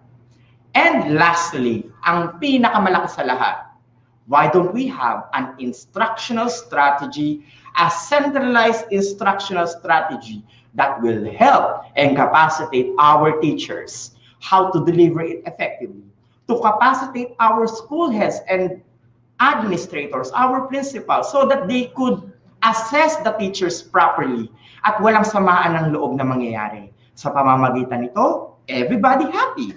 So, with that, I have another question which is very important. So, please participate. So, eto naman, kagaya ng ginawa natin kanina, I'll ask again several questions and please take note on it. Okay? Give 3 educational technology application or software that you use comfortably in your online synchronous class. O eto ha, na iba naman ang tanong ko. Kung kanina, puro problema. Ngayon naman, dahil tayo ay nagkaroon ng pandemic situation, yung ilan sa atin ay nagko-conduct ng online synchronous classes, ano kaya yung common na technology na inyong ginagamit? Can you please provide me 3 examples? So, type it, and then after that, we will flash that one into our screen. So, please participate. Para alam namin, may idea kami saan comfortable yung teacher at syempre hahanapin namin yung mga maliliit, yung patsi-patsi. Why is it important? So that we know that there are some teachers who need assistance also to know those tools. Para lahat ay equally at par when we talk about educational technology. Sabi nyo nga kanina, majority is at the beginner stage. Now, if we are at the beginner stage, ano yung common tools na ating ginagamit? And it will be very helpful for us so that in our future endeavors, in our future training, ma-include po namin yon dahil gusto namin kayong magkaroon ng international certification. Sabi nga kanina, one of the project is to provide a certification program for our teachers, not a local certification, but an international certification. How can we do that? If we do master training, if we do empowerment program, either face-to-face or online. So, can we show now the answers? Let's see. Kung ano ba ang tools na lagi nilang ginagamit. Ayan. Ay, napakaraming mga teachers ang gumagamit ng Google Meet, ayan, Google Forms, Google Classroom, nakakakita rin ako ng Facebook. Okay, we have Kahoot. So napakarami now. With all of these things na sinabi ko, may napansin ba kayo? May lumabas na isang social media material. Facebook. Ako po, aminado ako sa sarili ko that there are times that I question Facebook. Sabi ko, ang Facebook ay social media. Nakakagulo yan sa pag-aaral ng mga learners kasi they can immediately click something at wala na sila dun sa ating tool. And I know, ganun din po kayong lahat. But there are some countries which utilize this tool effectively. So, how are we going to position ourselves? Remember, ang importante lagi kapag ginawa natin ang online synchronous teaching, ano ang accessible sa bata? Tapos ang usapan, ano ang accessible sa bata? Kung gusto natin silang maabot, gagawa tayo ng paraan. Therefore, our officials should also reflect regarding the set of parameters which was conveyed. Yung mga nailagay na sa DepEd order, nalagay na ng memo. Bakit po? Dahil ang konsepto dapat natin ay forward-looking. Tinitignan natin ang future. We are not living in the past. If our materials or if our guidelines or parameters are way back kopong-kopong, then we are left behind by the world. Agree ba kayo mga kaguro? Hit like and heart. Ibig sabihin nun, kahit na tayo mga guro ay pwede natin gawin yung initiative na yun, but we are limited by these rules. So how can we prosper? Di ba ipit na ipit nga? Kaya babalik at babalik ako dun sa word ko kanina na instructional strategy. It's very important for us to have that. Dahil kapag alam natin kung ano ang ating strategiya, alam natin kung paano tayo mapaghuhusay sa ganitong larangan. So thank you for sharing that. Now, Going back again to my presentation, I'll be sharing to you, this is very quick, a rundown of the effective strategies in conducting an online synchronous session. Everything is self-explanatory. Makinig lang po ng mabuti. So, look at this one. These are the effective strategies. Number one is to provide learners with an agenda attached in the modules. Di ba nagdi-distribute ng module? Ilagay nyo na yung agenda ninyo. Ano yung agenda ito? Like, ano ba ang gagawin ng week 1? Ano ba ang gagawin ng week 2, week 3, week 4? Alam kong matrabaho, pero forward-looking tayo. Bakit importante yun? Paano kung na-disconnect yung bata? Paano kung wala pa silang internet connection?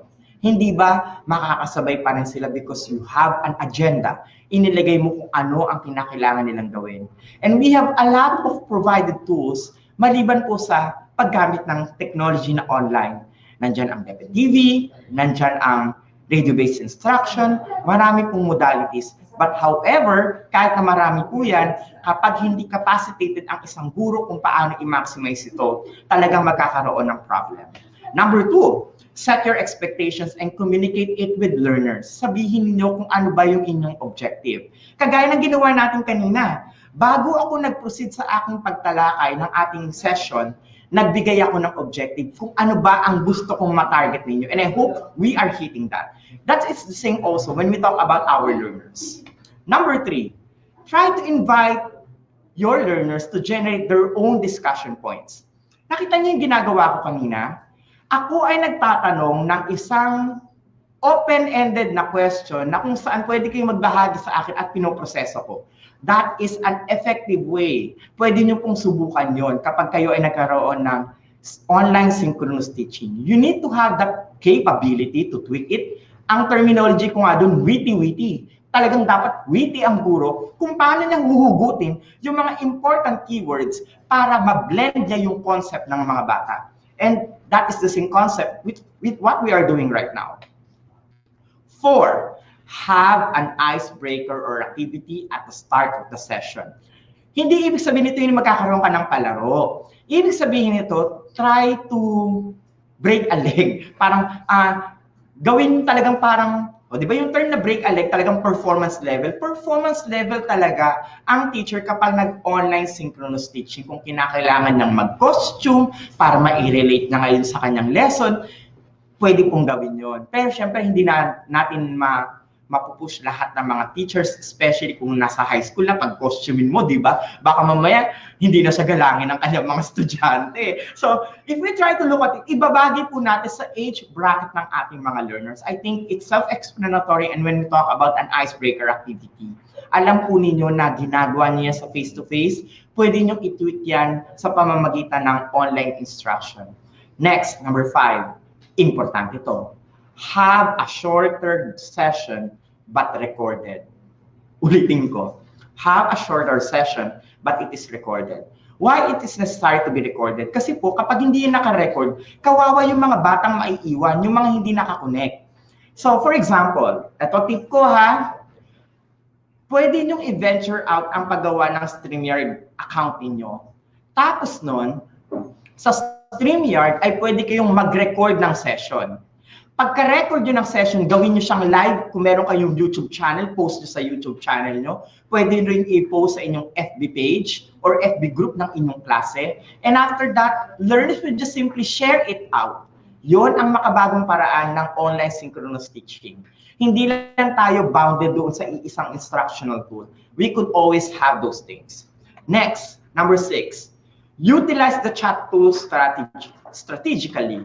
Dapat matuto tayong magtanong, hindi yung impormasyon galing lang sa'yo nang galing sa'yo. Ano yun? Para ka lang parot na salita ng salita, tapos sila nakikinig lang sila. Eh paano kung hindi na pala sila yung nakikita nyo? What do I mean by that? Alam nyo ba na kapag sila ay gumawa ng kanilang picture, tapos idinikit malapit doon sa camera, akala mo nakikinig sila sa'yo, yung pala picture na lang yon. So dapat tayo, gumawa ng paraan na magkaroon ng engagement by asking them. Just like what I'm doing earlier. To know and to determine your ideas and your concept, I ask questions. So that is the same concept also.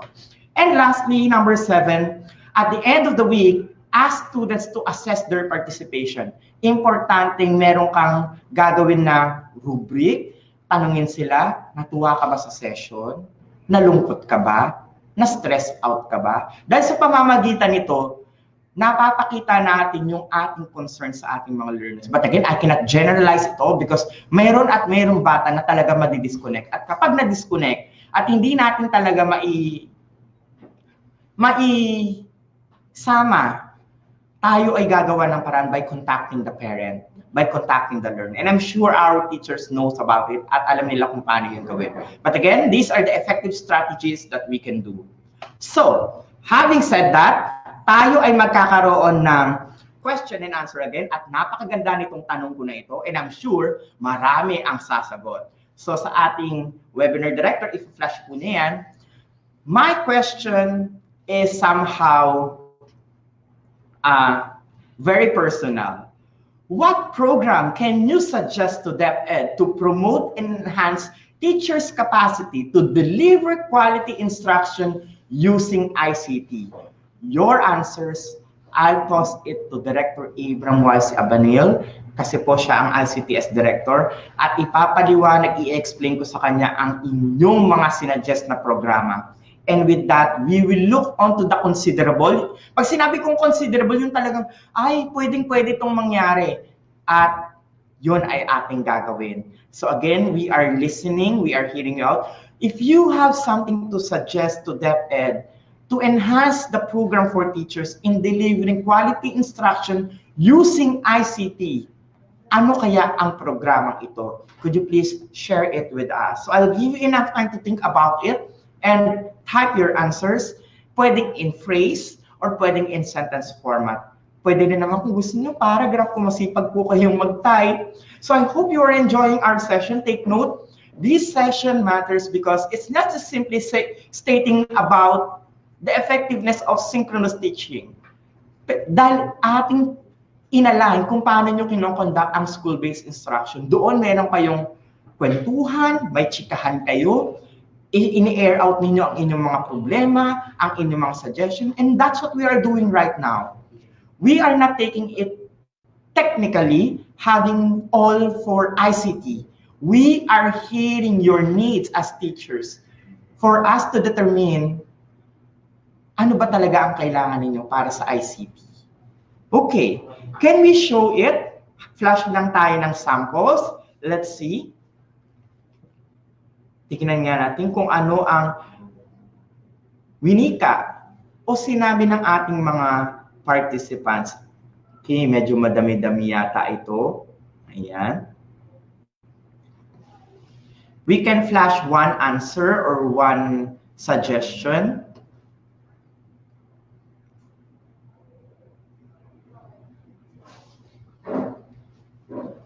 Para ma-flash po, ayan, hintayin po natin, naglo-load ang system.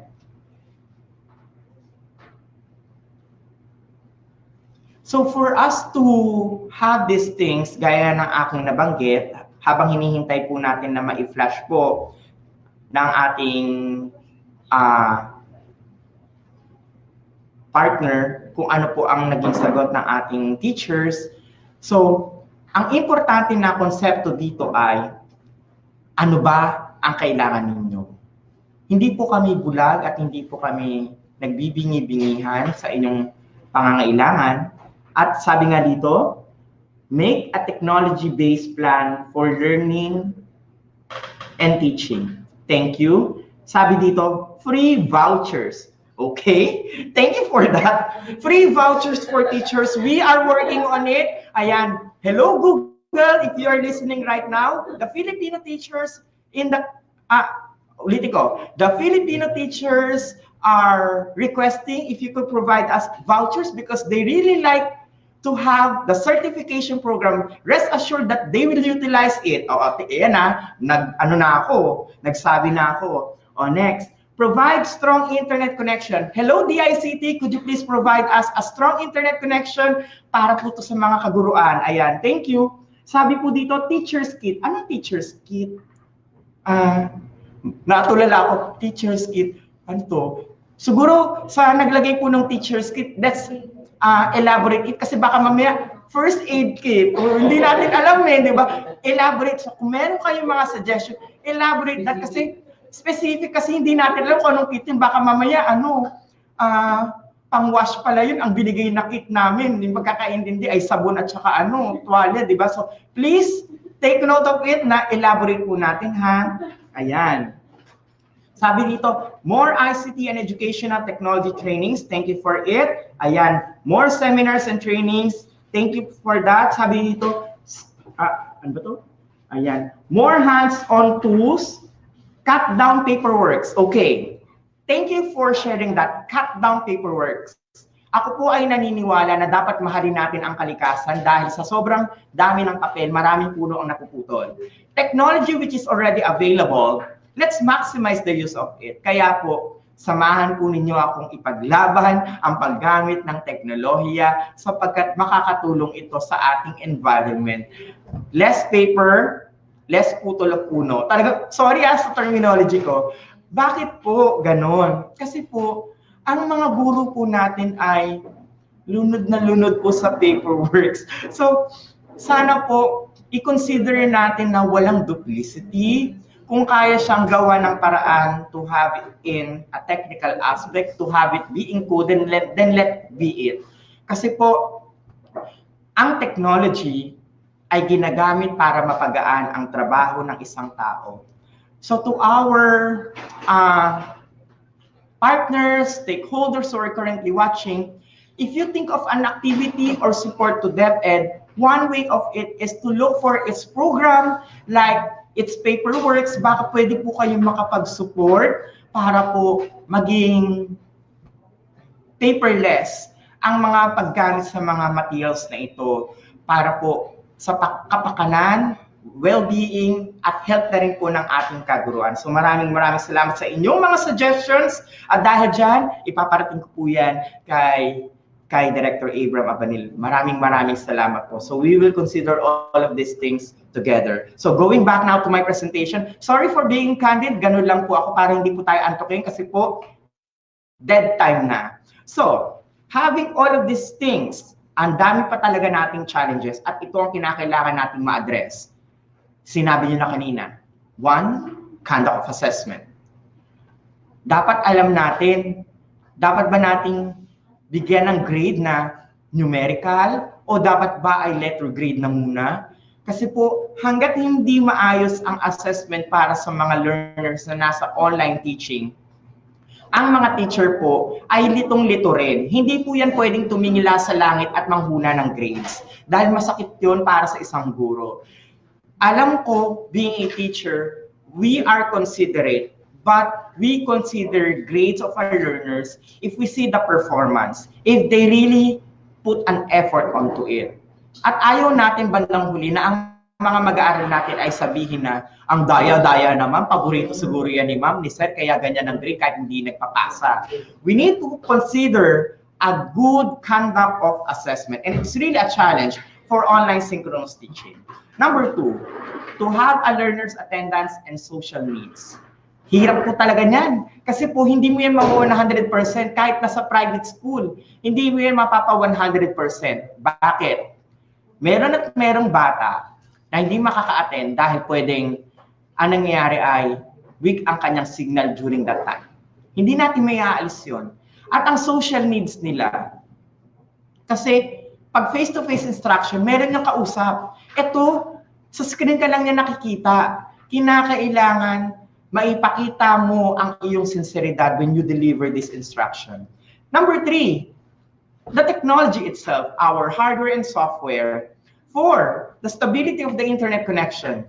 Five, your special concerns regarding the different types of learners. Siyempre, meron tayong SPED, meron tayong iPad, di ba? Kailangan natin sila i-consider regarding these things kasi ang kanilang kahandaan ay importante. At alam ko, trabaho po ito ng EdTech unit kung paano po ito i-deliver. But again, I am mentioning this because nakikita ko po na ito ay talagang challenge.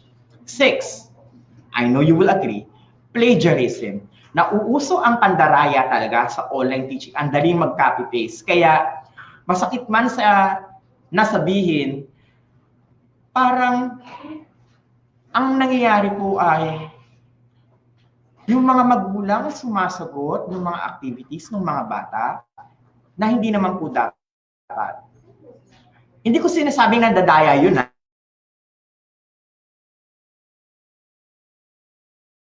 Pero nauuso at natuturuan ng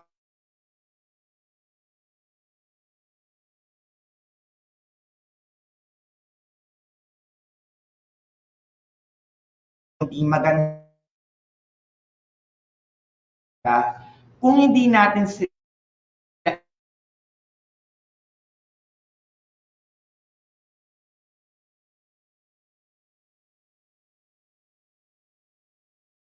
tamang perspektibo o etiquette. Okay?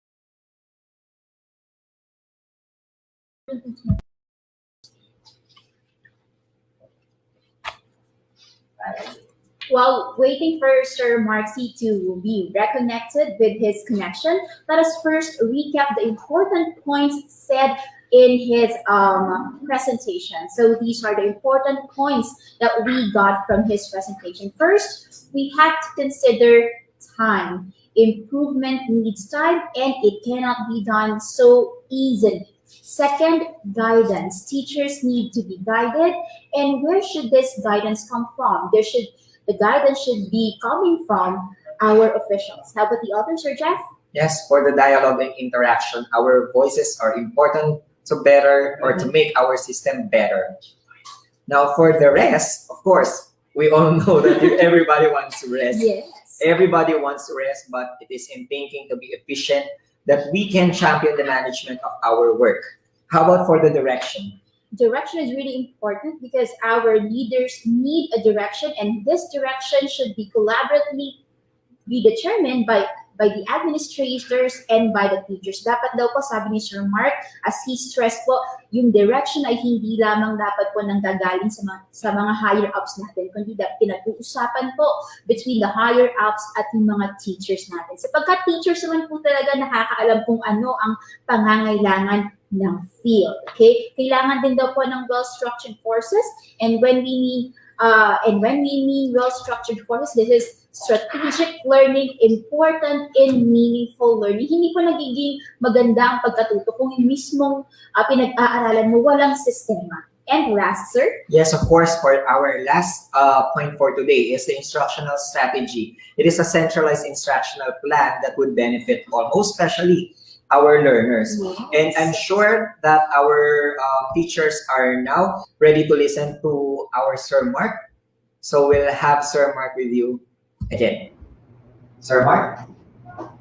Yes, thank you. Ayan. O, di ba? Sabi ko nga, di ba? Challenge talaga ang internet. So, just like what we have, I am disconnected. So, it's a reality, di ba? So, if ever, kunyari, ako ay nagde-deliver ng online synchronous teaching, tapos nag-observe sa akin yung principal o school head, dapat ba niya akong ibagsak? Ang sagot doon ay hindi po, dahil hindi po kasalanan ng teacher yun. So, it's normal in our country right now. That's why we ask for our government officials to help us to have a better internet connection. So, sabi ko nga, accuracy, depth of understanding, and fatigue, that's natural. At talagang mapafatig ka kung lagi kang nadi-disconnect, di ba? So, gaya ng aking nabanggit, these are the challenges in online synchronous teaching. And as teachers, hindi talaga tayo magiging effective dito kung hindi natin ito mababattle out. So, ako po ay magtatanong ngayon sa inyo. This is actually my last question. Ayan, sa inyo. Ang kinakailangan nyo pong gawin ay maging honest. If you are able to talk to our superior, ano kaya yung iyong sasabihin sa kanila? So, ipa-flash po yan ng ating host. At kinakailangan natin pong mag-reflect ng mabuti. Sabi ko nga, ito ang ating mga challenges kapag kinoconduct natin ang mga sessions. Now, provide an innovative solution to the department to empower and maximize the use of technology in instruction. I repeat, that will be my last question for this session. Maging honest po kayo, ano ang innovative solution na pwede natin gawin? Tandaan, importante na kapag tinukoy natin ang online synchronous session, we need to be compassionate enough. Dahil hindi pa talaga high-end ang nararanasan natin na internet connectivity sa Pilipinas. It's really a struggle. So while we wait for it, maraming salamat sa nagbigay ng mga questions at ako po ay pipili ng 5 dito mamaya at aking pong sasagutin. So again, this will be the last activity, and then after that, I'll proceed with answering the sets of questions. Okay? So, ayan. Pwede na ba nating ipakita kung ano ang kanilang innovative solution na naiisip?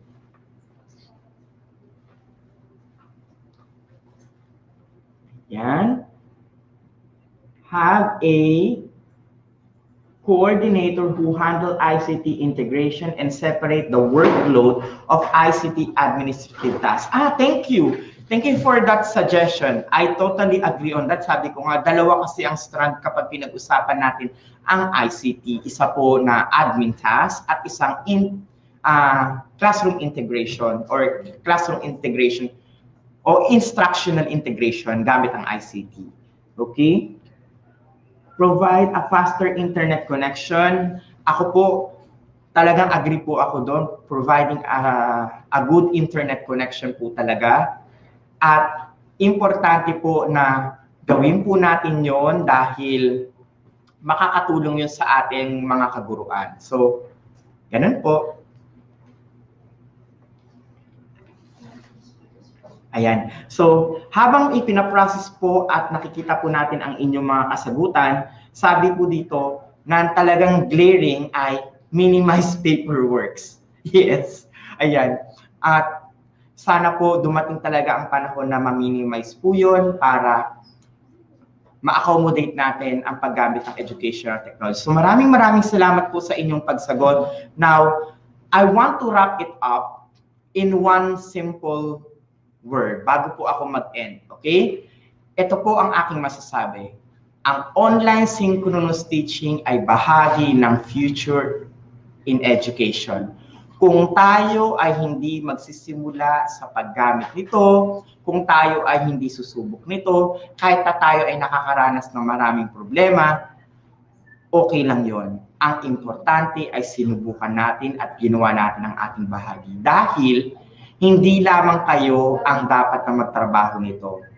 The government, the stakeholders, the private institutions should actually need to work hard collaboratively to provide these materials to our teachers. Because at the end of the day, walang magiging pangulo kung hindi tinuruan ng isang guro. Kaya bubuksan na natin ang floor para sa katanungan ng ating mga kaguruan. So, andyan ba ang ating mga host? Yes. Ayan. Kinakabahan ako. Ay, hindi ko alam kasi yung mga questions eh. Ayan. So I will try my best to answer it. And do not worry, Sir Mark, because we will be flashing and giving to you questions as soon as possible.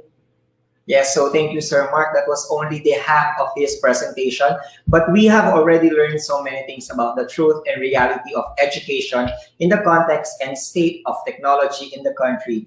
You know what, Teacher May, ako kasi, I am a TLE ICT teacher. Yes. And definitely, as you can see, yung mga neighboring countries natin, sobrang advanced ng mga students. And katulad nga na sinabi ni Sir Mark and with other teachers kanina, one of the real problems of teachers nowadays is actually yung medyo mababa yung speed ng internet connection natin compared with the other countries. Kaya medyo talaga nahihirapan tayong makisabay. And the Department of Education cannot do it alone. Yes. Diba? So that is why we are tapping the other department to help us para ma-provide natin yung ganong kabilis na internet connection sa mga teachers natin, lalo na ngayon that we will be offering robotics, di ba? Yes. Tama yun, sir, that the problem of our internet connection is not only a problem that can be experienced in one agency, but it can be experienced by everyone in the country. No? Tsaka, sir, sobrang nagulat ako yung reality na sinabi ni Sir Mark na wala pa tayong plan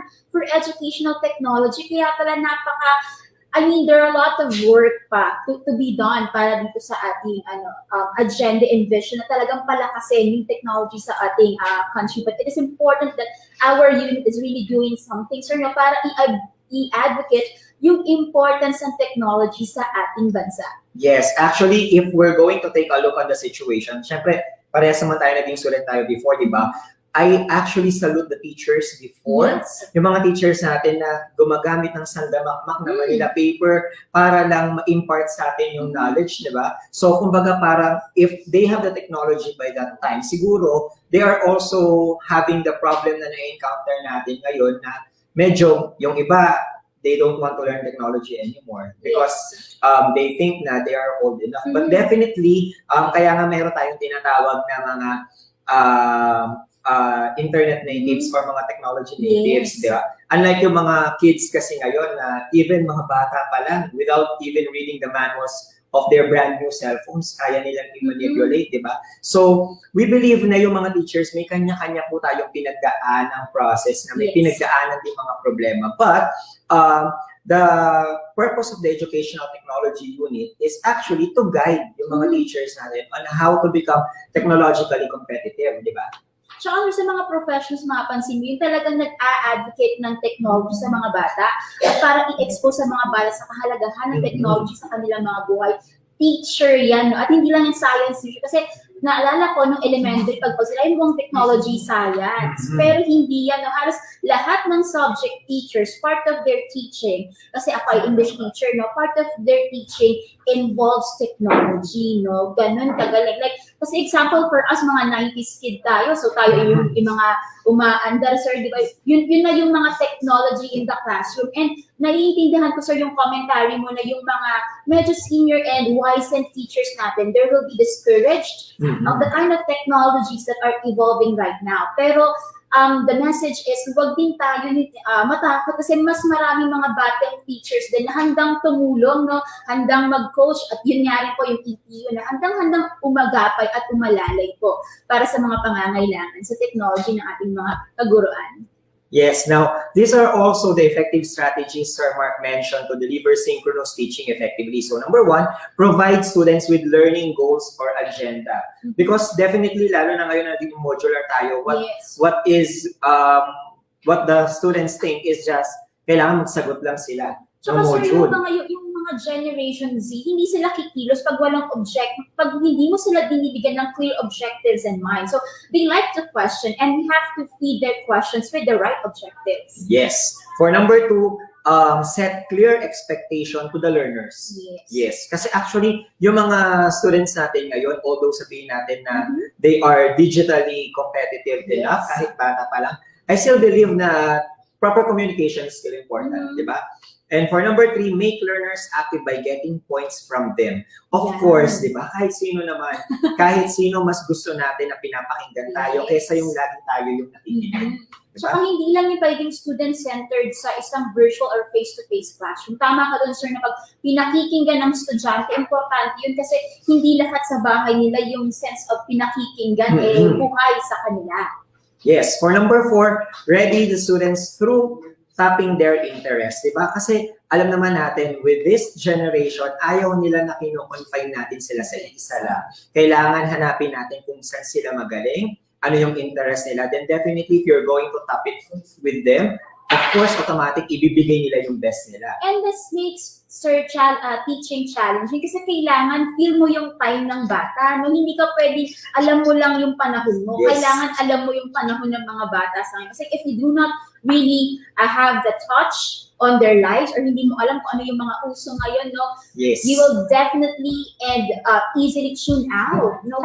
Wala ka talagang ganong kakapit dun sa bata. Yes. And dyan pumapasok na number 5 natin, which is to have a shorter but recorded session. Kaya kung mapapansin ninyo, katulad ng sinabi ni Sir Mark kanina, so social media, sobrang dami nating kalaban para makuha yung attention ng mga students natin. Kaya naman as much as possible, kailangan shorter lang yung binibigay natin na mga recorded session. We need to direct to the point. Automatic. Kasi ang mga students naman ngayon, hindi naman ganun kahirap kausap. Yes, diba? sir. Tsaka wag yung sobrang banking system of education. Let them move. And let them explore and let them do their own learning. And that is very important. Ang mga bata ngayon gusto gumagalaw, di ba? Halata naman sa TikTok, di ba? TikTok na TikTok. Oh, okay. Pati nga tayo nadadami sa TikTok. For number 6, use the chat effectively, di ba? So, katulad ng sinabi namin kanina, communication is actually the key in order for us to reach our students. And kasama na dyan yung pag-chat because there are some students and as well as teachers to their head teachers and principals that they cannot easily open up, di ba? So, kaya naman, through the use of chat, it is another means for us to share or to say something that we can be listened to. Tsaka note ko lang, sir, no, one of the talks that will be done this week will be about chatbots. So, ayun, importante yun kasi ako, I learned about chatbots last year and napaka-interesting na teachers marunong gumawa ng chatbots. Kasi yung chatbots, nakikita na sa mga pages, sa mga online accounts. Pero tayo palang teachers, we can do chatbots that can immediately respond to the concerns of our students. Okay. Tsaka ano pa, let me share to you this practice done in our school, Kaunlaran High School. Ginagamit po talaga namin yung chat in our asynchronous sessions, not just to give lessons to our learners, but to also feel for our learners. Kinukumusta namin. Like what you said, importanteng kinukumusta po ang mga bata, lalo na hindi natin sila nakikita ng personal. Tama. And for number 7, have the students to assess themselves and their performance. As teachers, hindi tayo dapat yung nagdidikta. Diba? Kasi katulad nga ng sinabi natin kanina, we have to let them discover themselves. Kailangan natin silang i-guide on how they're going to be that person that they dream of someday.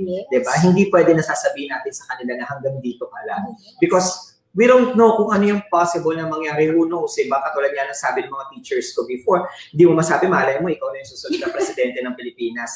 Walang nakakaalam. But if that is their dream as teachers, yun yung trabaho natin. We have to push them to make that dream into a reality. And naniniwala din ako, sir, no, na learning is not just attaining the objectives in the classroom, but also assessing your own performance, how you perform. No? Kasi in life naman talaga, it's not the people who would tell you kung ay magaling ka. It's up to you who would tell yourself and assess your performance in daily living. No?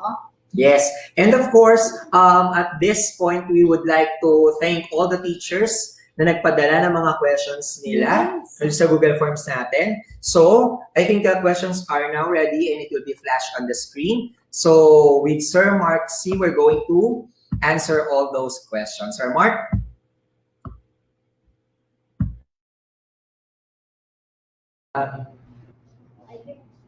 Can we read the questions so that Sir Mark will answer? All right. Ayan. Okay. So our first question. Are you ready, Sir Mark? So this is 40% of the criteria. Yes. Okay. So first question. Is modular as a modality for learning is really effective since most of the students are not the ones answering the activities? Wow. Would you like to repeat me, sir, the question? Kaya ni Sir yan. Yes, thank you very much, sir. Okay, thank you for that wonderful question.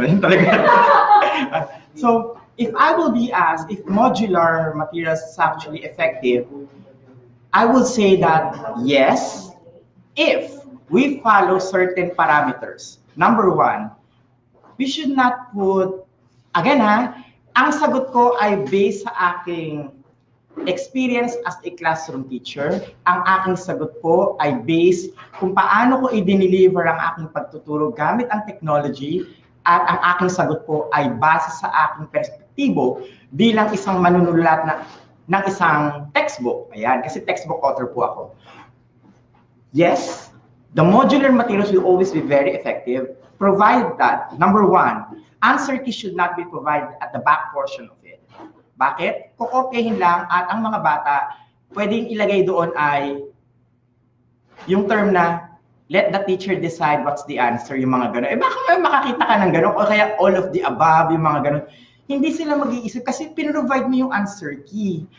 For me, the style of a module should be like this. It's direct and precise. Number 1, put the objective. Number 2, have the set of questions that will elicit the mind of learners, yung level niya from knowledge base hanggang umakyat yan hanggang pa-evaluation or synthesis. Bakit po ganun ang kinakailangan na flow ng isang module? Kasi po, kapag nagturo tayo, iba ang face-to-face at iba ang isang modular material. So, kinakailangan talagang pag-aralan ito ng mabuti. But again, it is effective. Provided that a module is well thought of, pinag-aralan ng mabuti, tinignan kung paano siya dapat i-deliver, at hindi magsa-stand alone ang module without other modalities. Bakit? Pwede bang magsalita ang module? Maituturo ba ng module na, uy, makinig ka sa akin dahil ganito ang konsepto? Masasabi ba ng module doon sa magulang na nakalimutan na ang konseptong yun o pwedeng yung magulang ay hindi nakapag-aral o nakapagtapos? At anong sasabihin niya sa kanyang anak? Masasabi ba ng module, eto po ang dapat niyong ituro? That's why there is a collaborative effort on how a module will be effective. Take note, modules will be modules having the set of questions to guide the learners to understand the concepts. If there are some information, the information should be direct, concise, and precise, not that wordy, hindi yung parang terminolohiya ng ating dating senadora na Miriam Defensor Santiago na nakaka-nosebleed. Alam niyo ang ibig sabihin doon, mga co-teachers. Bakit po ganun ang aking binabanggit? If we wanted to help our learners, let's consider our modules. If the modules are crafted enough to suit their needs, na hindi sila makakapandaya, hindi sila mandadaya, ginagabayan sila ng kanilang mga magulang with confidence, and with the aid of other modalities, the module will be effective. But the module alone will not stand alone. I hope that's clear. The module alone cannot stand alone because if we only have that, I'm sure yung learners natin ay hindi fully na natuto dahil hindi makakapagsalita ang mga module. Ang mga magulang mismo ang makakapagsabi sa atin kung naging epektibo ba to. Bakit? Sila yung naging kasama eh. At di ba nga naririnig natin sa mga magulang, nagtiteacher-teacheran ako para sa anak ko. I hope that word will be eradicated. Parents should be there as our partners, as facilitators for learning.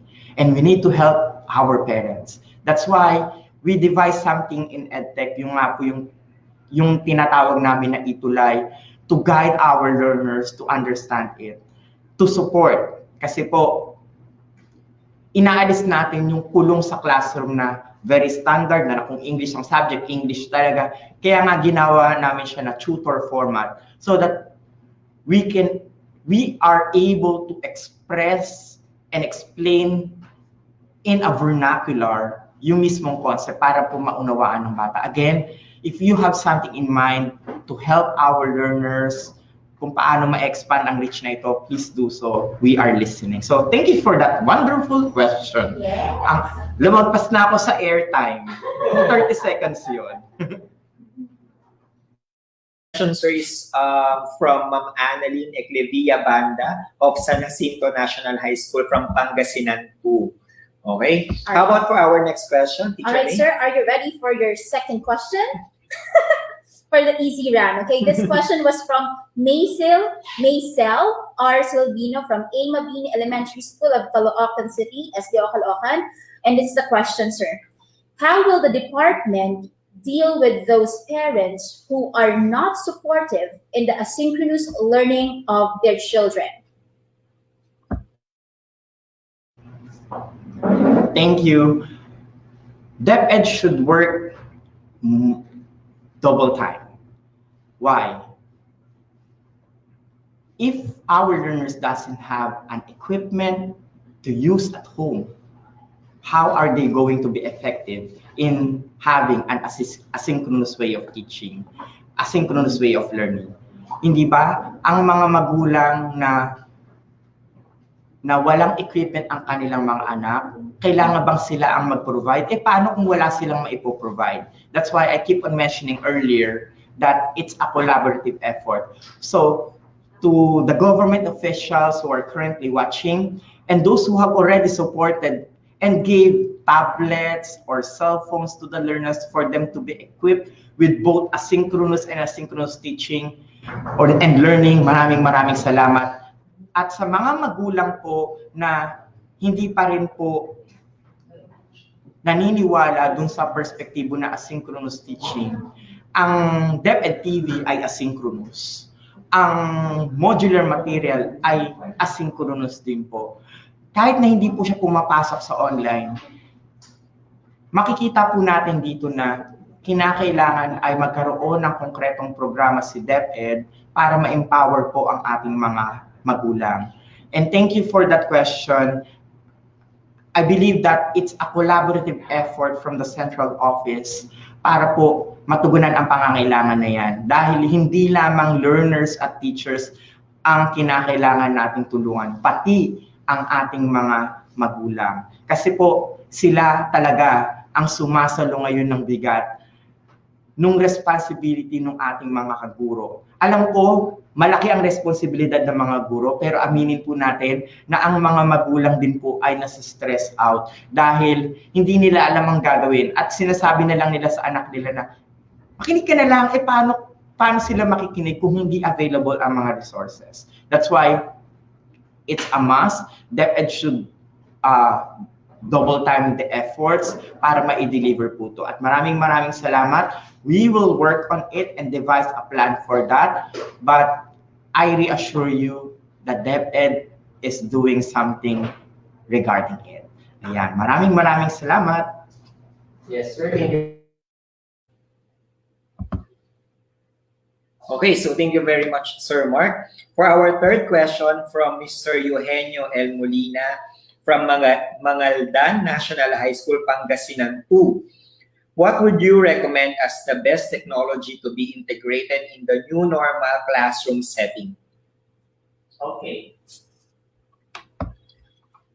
If I will be asked, ulitin ko lang. Ayan. So if I will be asked what technology, I would say that instructional video tool will be the best technology because it is a supplement for our face-to-face instruction. There are a lot of tools available. We have our cameras with us. You could always utilize that. Again, why I said that, bakit yun po ang aking na-mention, bakit video tool? Kasi po uulitin ko, di ba pag face-to-face instruction, nakikita tayo nagsasalita. So, the best technology for me would be the instructional video. Kapag naipaliwanag po natin ng malinaw po yun, yan ay magagamit po talaga ng ating mga mag-aaral. For example, before we have conducted that session, the utilization of simple paper, a whiteboard, pen, marami pong kaparaanan kung paano tayo makakapag-deliver ng quality instruction utilizing a video. Merong pong high-end, merong low-tech, pero ang importante dito, clear ang ating boses kapag ipinapaliwanag ang concept para maintindihan ng ating mga mag-aaral. So I hope that answer suffice your question. Walang ibang tatalo sa teknolohiya ng bibig ng isang guro. Kapag magaling magsalita at magturo, that's the best technology.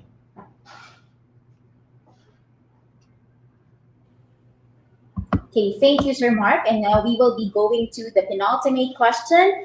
And this question was from Jessa Joy Palileo from Arsenio C. Herrera Elementary School, SDO, Manila. And this is the question, sir. What intervention can be done with the students or parents who are not cooperative in entering the synchronous classes? Thank you. The best intervention for our learners and also for our parents, if they are not that good in attending the synchronous classes, number one, isn't it that we asked them before if they are going to have online or offline or the modular materials? But if they choose online, the online synchronous activity, then there should be an engagement with the parents, with the teacher in the school itself, that they will support that.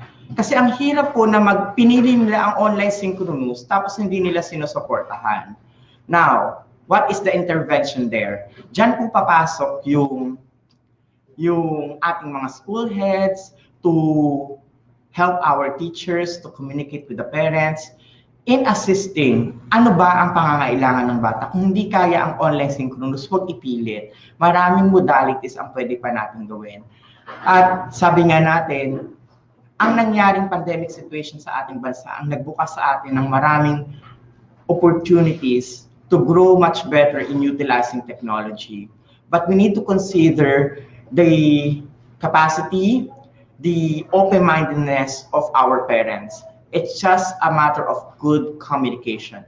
If we explain to them clearly our objective, our sincere objectives, ano ba ang reason behind it, I'm sure lahat ng magulang ay mauunawaan. Nasa mabuting usapan lang ito at magagawa po yun. So the best intervention is good communication. Ayan. Thank you.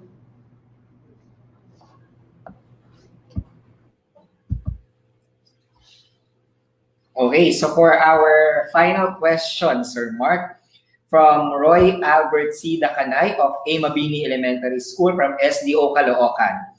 How are you going to deal with those seasoned teachers in performing the new normal setup the easier way?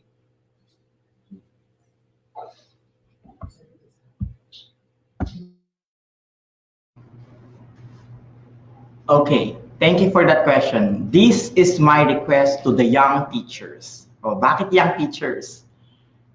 All of us will soon be seasoned teachers. Hindi ko sinabing all, no? All of us will soon be seasoned teachers. At kapag dumating yung panahon na yon, hindi ba alam natin na we have some weak spots, we have some areas that need to be assisted.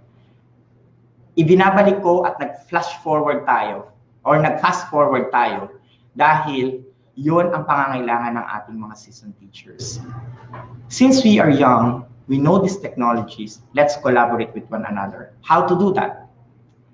Engage, collaborate, and help them out.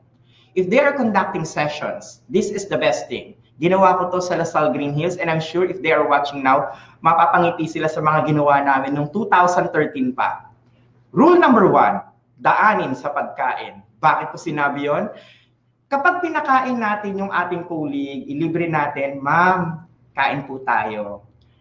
Ma'am, pwede ba kitang turuan tungkol sa paggamit ng teknolohiya or technology? Pero kung mag-alala, ang gagawin natin ay, papasok ka doon sa session, papasok din ako. Tapos ang gawin mo lang, tumingin ka lang doon sa isang spot. Tapos ituro mo sa kanya yung camera. Madali yung sumunod. Bakit? Kasi those are directions that's simple for them. Ituro mo lang yung camera. Ma'am, diyan ka lang tumingin. Tapos magturo ka lang. Ngayon, ang sinabi ko lagi, if you have the props or if you have the visual materials that you have it before, like meron kang flashcards, tingin ka lang dun at ipakita mo, nakikita mo yung sarili mo dun sa screen. And just do it. Giving them enough confidence, linking their traditional practice with the current one will help them a lot. Again, let's help them. Kinakailangan ialis natin yung konsepto na, naku, hindi na kaya yan, seasoned teacher yan. Actually, kapag natutunan nila ang paggamit ng technology, isa yan sa pinakamagagaling. Dahil they have this experience, samahan mo pa ng unti-unting paggamit ng teknolohiya, kayang-kaya nila yan. Bakit? Natutunan nga nila gumamit ng ATM card, di ba? O di ba? Kung natutunan nila yun, matututunan din nila unti-unti yung paggamit ng webcam. So, hindi dapat natin iparamdam sa kanila na matanda na kayo. O, sorry for the word, matanda na kayo, hindi nyo na kailangan yan. Kung ako, nasa age akong ganon, ito lang ang sasabihin ko. Hindi kayo magiging guro kung hindi dahil sa amin na matanda na ngayon. Kaya, kayo na mga bata ngayon, gabayan nyo kami para kami ay makatulong din sa mga mag-aaral natin ngayon. Remember that We cannot be teachers if we don't have those seasoned teachers. Kaya, gabayan natin sila. So, if ever you are the principal or school head, devise a plan or program to have a partnership and then support system with a young teacher who's confident in using technology and a seasoned teacher whom you think that they need help. So paano yung kunyari nasa loob sila ng klase sa online synchronous? Kailangan si seasoned teacher ay wag mahihiya na nandoon naman si young teacher. At si young teacher, huwag kang magko-comment. Baka mamaya kung anong comment ang sabihin mo, huwag kang magko-comment. Hayaan mo siyang i-build ang kanyang confidence. Ang iyong task lang ay i-connect si teacher sa kanyang learner. Yun. Sa pamamagitan nun, let the seasoned teacher ask questions to you and answer them out. Kasi sa pamamagitan nun, hindi natin inaapakan ang kanilang ego, ang kanilang perception. Tandaan, we are there to help. We are not there to criticize or to critique. Okay? So, yun po ang aking suggestion.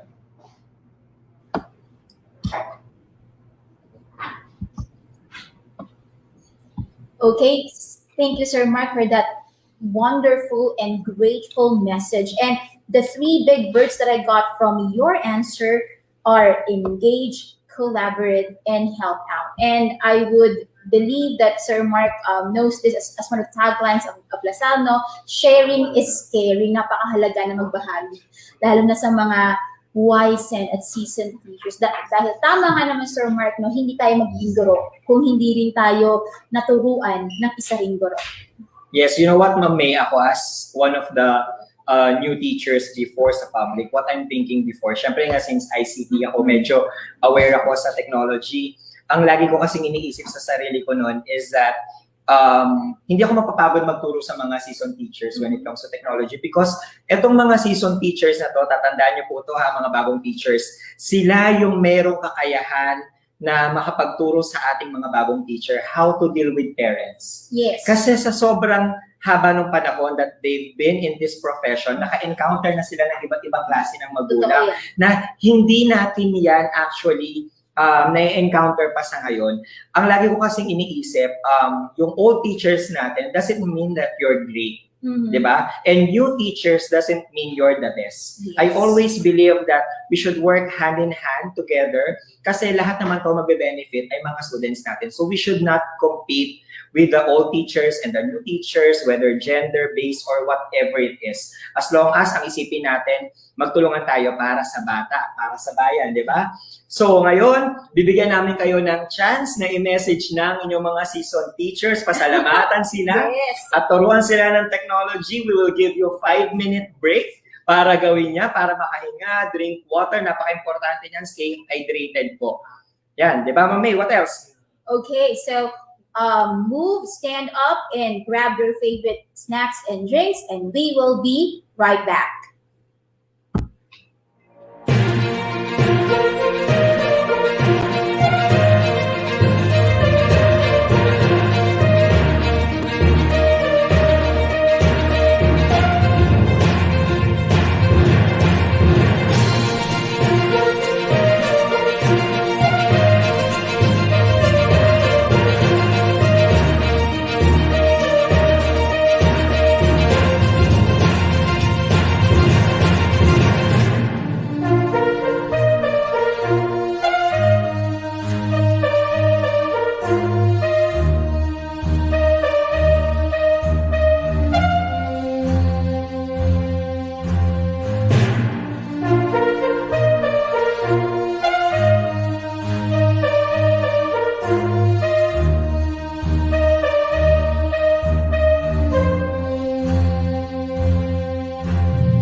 Good day, everyone.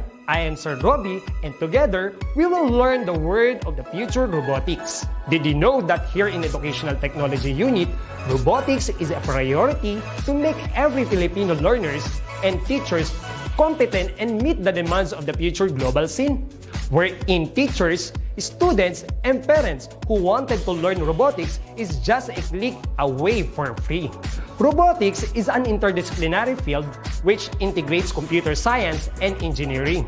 It involves design, construction, operation, and use of robots to assist human activities. Are you ready for this transformation? Soon in ICTS Educational Technology Unit. Come and join us and love the future para sa bata, para sa bayan, at para sa guro. Sulong edukalidad.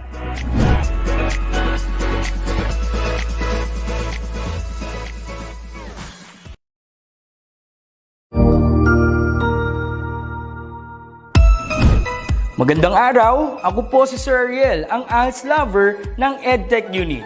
Narito po ako para sa isang napakagandang balita at upang magpaalala na ang kinabukasan ay mas gaganda at uunlad kung ang lahat ay patuloy na mag-aaral. Sa edukasyon sa ating bansa, tiyak na walang maiiwanan sa pag-abot ng mga pangarap. Kaya naman ang Department of Education ICTS Educational Technology Unit at Alternative Learning System Task Force ay nagtutulungan sa pagkakaroon ng ALS Tech Empowerment Program upang maihatid ang excellent quality education sa ating mga ALS learner and teachers. To easily deliver the lessons from the modules and other references, we will provide tablet PC as part of the DepEd computerization program to all ALS teachers and orientation on the use of these packages. To deepen the pedagogical use of information and communications and technology in delivering instructions, there are training workshops on the use and curation of open educational resources or OER, Google and Microsoft productivity tools, creation of video lessons using PowerPoint presentations and KineMaster, and on ebook or e-magazine development. To create an avenue for remedial lessons that is open to all learners, teachers, and parents, we will have the ETUlay free online tutorial and mobile ETUlay, where we will visit remote schools to feature the best practices of our ALS teachers and learners. Sa mga out-of-school youth and adult, laging tatandaan na may pag-asa upang makapagpatuloy sa pag-aaral. May ALS para sa inyo. Ang edukasyon ay para sa lahat. Para sa bata, para sa bayan, para sa guro. Sulong edukalidad.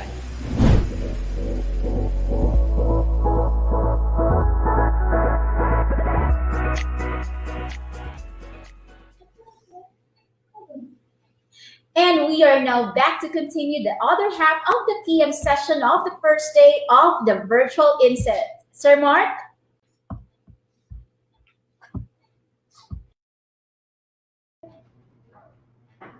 Thank you. So we will continue with our session.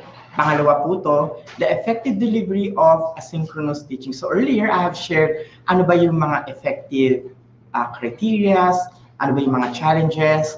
Ngayon naman, dun tayo sa other side of it, which is the asynchronous teaching. When we talk about online asynchronous teaching, hindi nito kasabay yung teacher. So I know marami na ko yung na-attenan na session dito at ang aking ibibigay ay ano ba ang kinakailangan pa natin bigyan ng tugon? So, here are our objectives, okay? So, let's focus on to these things. At the end of the session, ito ang ating target. The participants will be able to first to determine proper actions in conducting effective asynchronous activities in the teaching learning process. So, I'll be sharing to you a lot of tech tools that you could utilize so that you will be having an engagement, more efficient engagement with your learners. Yan. So, yung mga hinihintay ninyong tech tools, ipapakita ko po yun. Number 2, identify readily available resources to support the asynchronous learning session. So, we have a lot of these things. At gaya ng aking nabanggit, kinakailangan ay alam lang natin kung paano ito i-search. But of course, we need to cite the resources kung saan siya nanggaling. Next, number 3, reflect on best practices and self-assessment in the delivery of asynchronous session. Kung kanina synchronous, ngayon naman i-reflect natin. Kaya ko rin ba ang asynchronous? Mas ginagamit ko ba ang asynchronous kaysa sa synchronous? Ano ang natutunan ng mga learners ko kapag nag-conduct ako ng asynchronous classes? Next, number 4, is to propose an innovative solution to the department to provide equal access to technology in different types of learning environments. So kanina nagtanong po ako sa inyo, ngayon naman ang question ay paano kapag any types ng learning environment? Okay? Kasi iba-iba tayo ng situation, merong areas of conflict, eto halos lahat, meron tayong pandemic situation na nararanasan. Ano-ano ba itong mga innovative solutions na pwede natin ibigay? And lastly, number 5, assess the current ICT programs and initiatives of the department in providing quality education for all types of learners. Kasi napakahirap po mag-isip ng programa kung hindi natin iisipin din kung ano ba ang kailangan ng ating mga learners. So, allow me to proceed. In asynchronous teaching, we have a lot of advantages, but we also have the disadvantages. At ito po ay honest opinion ko bilang isang guro, ha? So, una, ang advantage ng asynchronous, flexible yan dahil anytime, anywhere, pwedeng gamitin ng bata. Yun nga lang, kinakailangan ay responsible siya because he holds their time. They hold their time. Hindi natin nadidiktahan unless we set the guidelines nga. Next, it's easily scalable, easily shareable. Madali siyang ipasa because it's just a link or it is a soft copy. Lastly, it's cost-effective. Kung minsan karamihan ng mga tools na ito ay may free version. At yan lang ang aking advantages. O di ba, konti? Pero marami akong disadvantages. Number 1, delayed or no feedback at all. Next, the distracting attention of other available materials in the net. No collaboration because sila lang ang nakafocus doon. It requires self-discipline. And lastly, they think that they are isolated. Maganda ang asynchronous teaching kung ito ay naplano ng gusto at ang mga activities ay may variation. Hindi nagiging epektibo ang asynchronous teaching kung ito ay basta lang i-deliver for the sake of ma-deliver ang lesson. Or para lang masabi na, ay, nag-asynchronous ako. Dapat hindi po ganon. Kapag gumawa po tayo ng any instructional tool na patungkol po sa asynchronous teaching, ito ang ating tatandaan. We are creating asynchronous teaching materials because it is about the learners and not about you.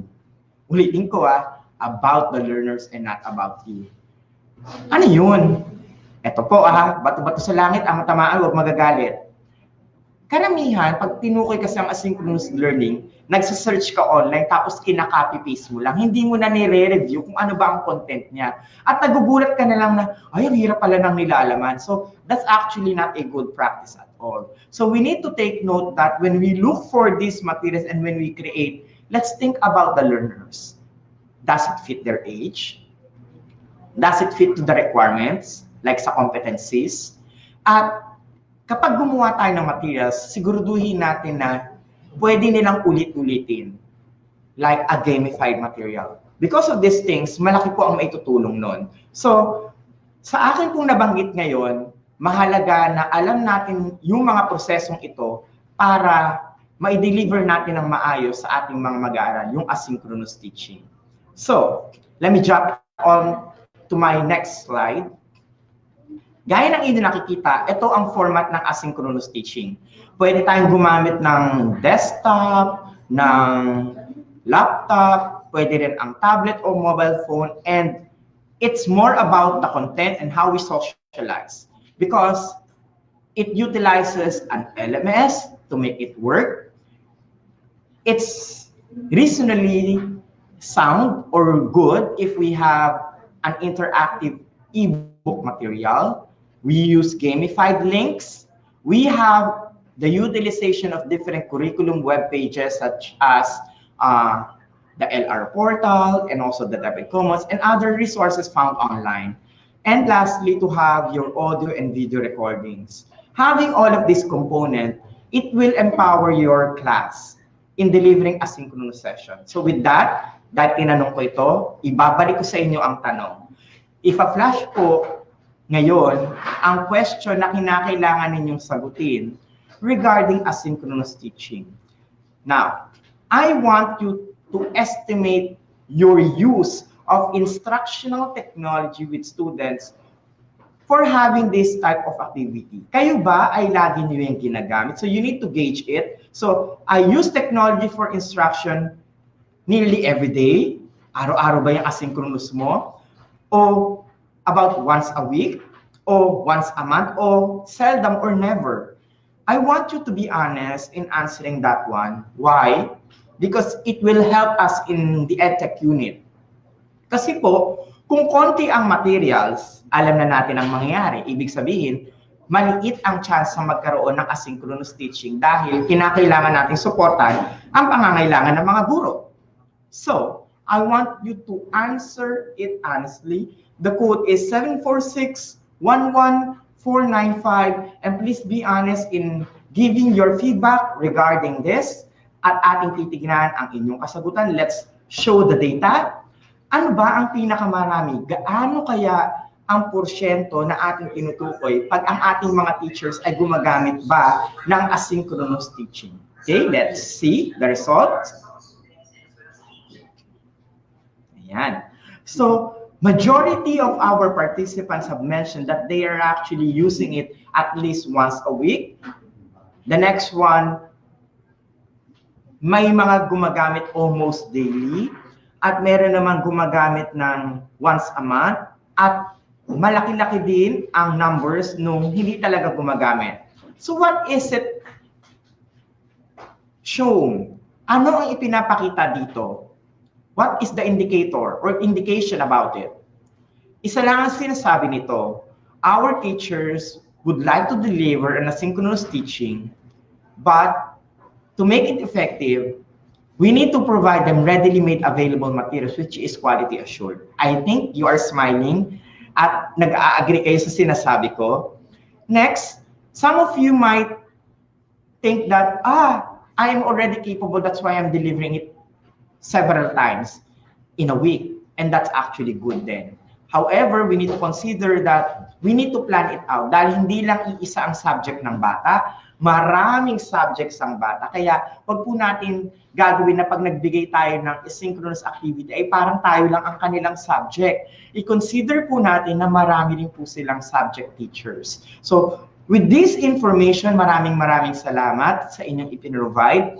At sa mga sumagot po na once a month at not at all o seldom, I think this group of teachers should be given more training, more assistance para maging confident din sila sa paggamit ng asynchronous teaching. Tandaan po natin, it's a collaborative work and I'm very happy that you are sharing this information. Itong data na ito ay makakatulong sa ICTS EdTech unit to plan out what are the best programs to support, especially those 13 and 12% located with once a month and or who have indicated once a month or no at all. Okay, so thank you for that. So going back to my presentation, here are the following EdTech tools that are actually useful. You can list it down. Actually, this is downloadable. My presentation is downloadable in the LMS, okay? In the PDLMS. Libre po ninyong mada-download. Ito ang highly useful, paano? These are the useful application tools or software that I believe it's easy for us to manipulate. Number one, AppsGazer. If you want to create applications, an Android application, this tool is meant for you. We have a lot of sessions conducted already for the transformational OER. You can watch that so that you will be aware how these tools are used. It's in the YouTube page of the EdTech Educational Technology Unit. Second is quizzes. Quizzes is an interactive quizzing material, a gamified tool wherein you can attach an image, video, your audio, everything that you have in mind, it's usable.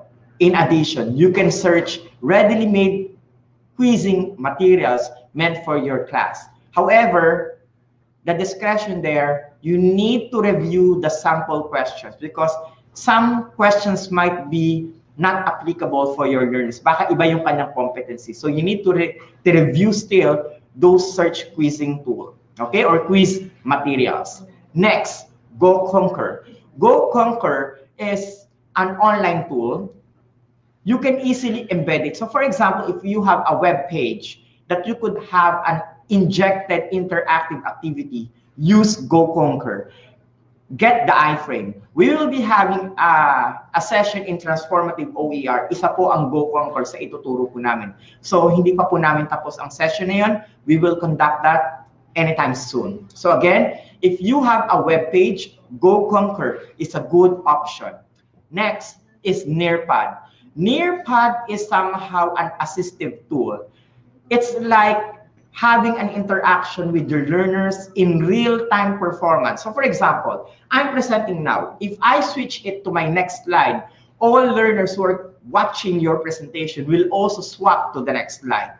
In addition, you can ask questions interactively, like a gamified one. So pag nagtanong po tayo, makikita natin ang kanilang responses kagaya ng nakikita nyo po sa ating activity kanina. But that one is different. Hindi po yung Nearpad. Okay? So again, ang sinasabi ko po dito sa Nearpad ay you have a direct control. Aside from that, you could give a home-based activity by providing them a link or providing them the code.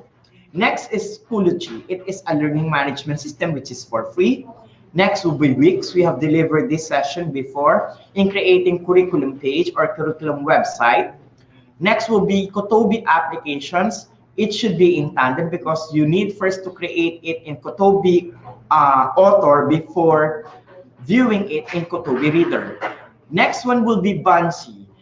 Yan po ay isa sa talagang nakakatuwang tool dahil para kang nakakita ng Canva na pina-level up. Oh, ayan. So, nagbigay na ako ng clue. Canva na pina-level up pa na para siyang Nearpad, na para siyang quizzes, na para siyang PowerPoint. So, ganun ang kanyang combination kapag akin po talagang i-describe. So, have a venture of it. It's actually also free of use. However, may limitation siya sa free usage dahil ang kanyang gamit po ay may bayad. O, talagang diniretso. May bayad siya kasi hindi naman talaga siya totally free. But there is a free version that you can use. Next is Edmodo. Again, a learning management system which is a good option. Next one is Socrative. So it is a content-based web wherein you could gauge your learners by having a gamified session. So halos magkakapareho ito kay Nearpad. Ang pinagkaiba lang nito ay iba ang kanyang look. O, yun ha. At hindi nyo po magagawang i-share ang presentation ninyo na nakikita rin ng sabay ng iyong learner. Kasi ang Socrative ay parang nag-flash ka, tapos nanonood sila at they can give answers and you can see the feedback. Next one will be Kahoot. I know you are familiar with it. It's a gamified material. We also have Quizlet.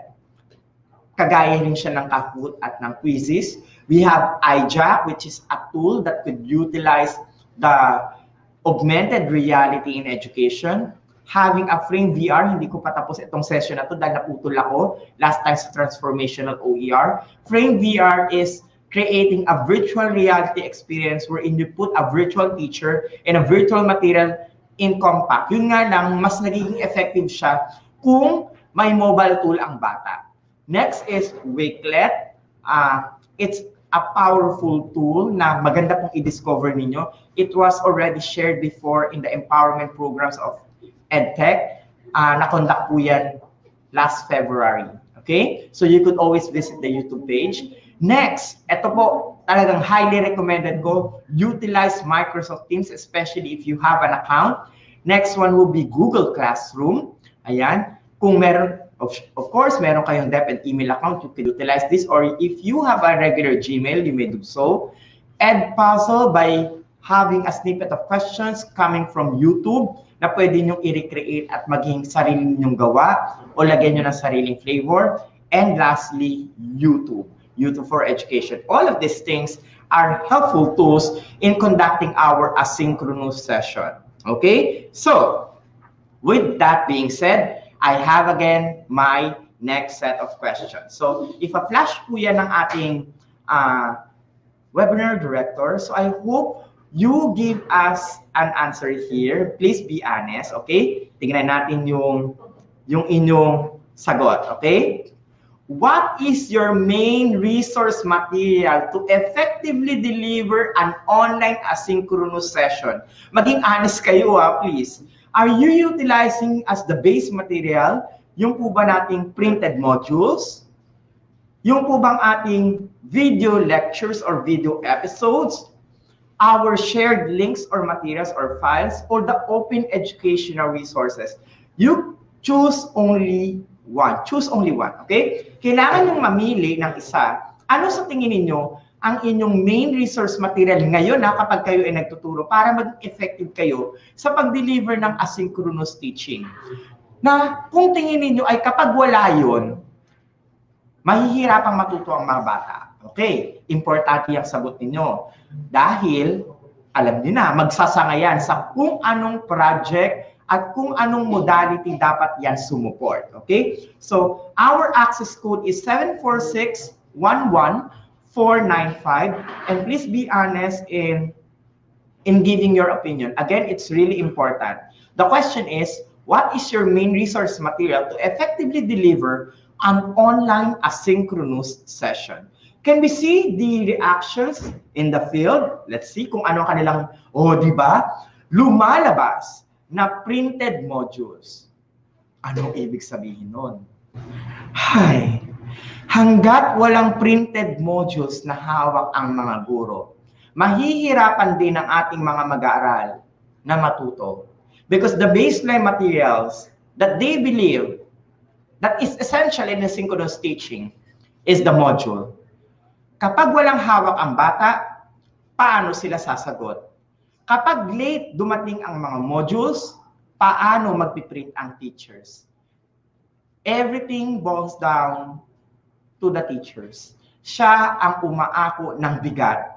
At sa mga guro, naiintindihan ko po at nauunawaan namin kayo, hindi ko alam ang sasabihin regarding this. Ayan, nagiging honest ako Kasi po,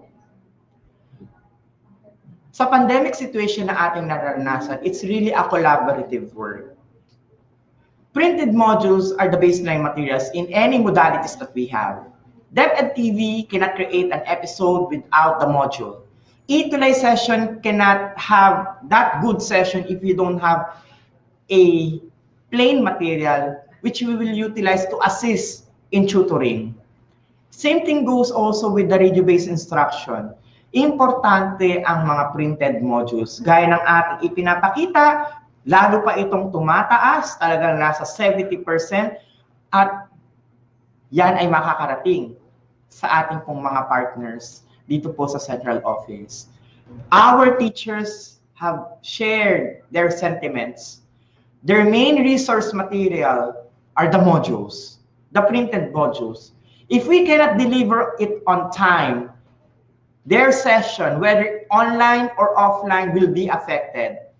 At hindi natin sila pwedeng sisihin at the end of the day na hindi sila nakapagturo ng maayos.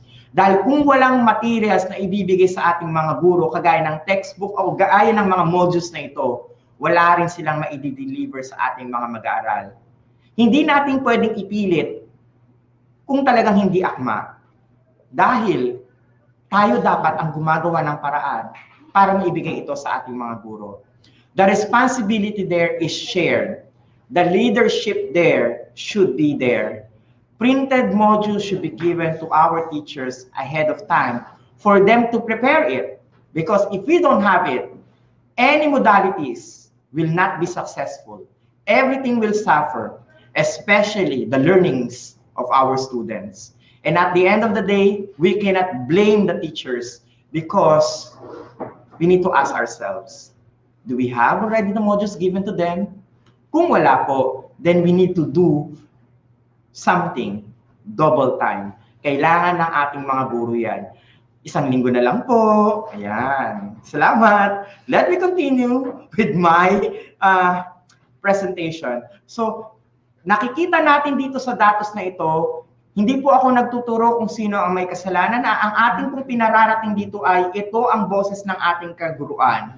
Na ang sinasabi nila ay kailangan namin ang printed materials na ito because what we can deliver if we don't have it, di ba? We cannot deliver that. Mahirap ituro kung wala tayong basehan. Pero alam natin na kaya ng mga gurong magturo basta makita lang ang konsepto at topic. Pero ayaw natin silang mahirapan.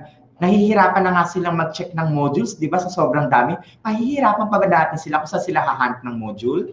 Tama ba ako? Now, let's continue. So, I'm going to share with you the effective strategies that we could have when we conduct our asynchronous teaching. So please take note of it. Huwag na kayo magsulat kasi downloadable naman po ito. So pwede nyo kunan din ng picture and remember these things. Number 1, design a discussion board, quizzes, or digital copies of documents, recorded audio or video in a compact material. Easily downloadable and shareable. Yung pwedeng Bluetooth lang yan, o pwede yung pang thumb drive. Kasi po, kinakailangan, isipin natin yung pinakasimpleng bagay para maabot ito ng iba pang mga learners. Kasi po, mahirap po talaga ang sitwasyon ngayon, especially if you are talking about the pandemic situation. Huhupa rin ito, pero ang online at asynchronous teaching ay patuloy na nariyan at kinakailangan nating pag-usayin dahil yan ang takbo ng mundo. Next, number 2, let's practice the feedbacking. Importante na kapag nagawa ng isang bata yung isang material sa ating asynchronous activity, let's ask them, did you enjoy the activity? Have we attained the objectives of our lesson? Have that in mind. Dahil kapag wala po nun, wala kang set of parameters, parang ang mangyayari na, pare-pareho ang ating ino-offer, di ba ang pare-parehong putahe ay nakakasawa? Kinakailangan may variation. And the feedback of our learners is very important to consider. Next, use a variation of e-learning activities, which I have mentioned already earlier.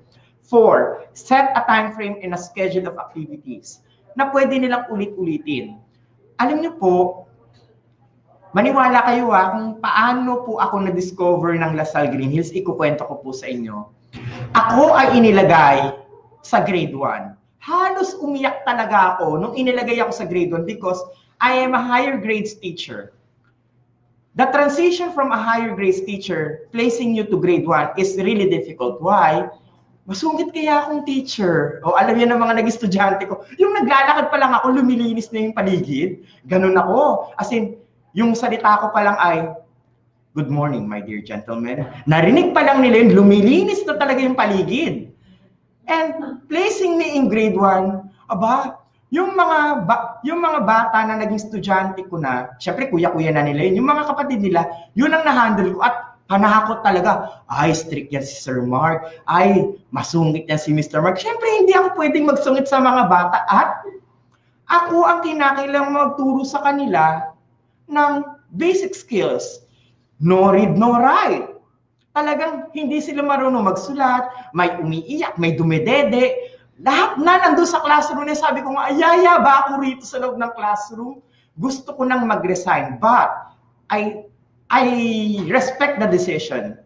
Sabi ko nga, it's a challenge. Hindi maganda sumulat ang klase, hindi marunong sumulat ng maayos.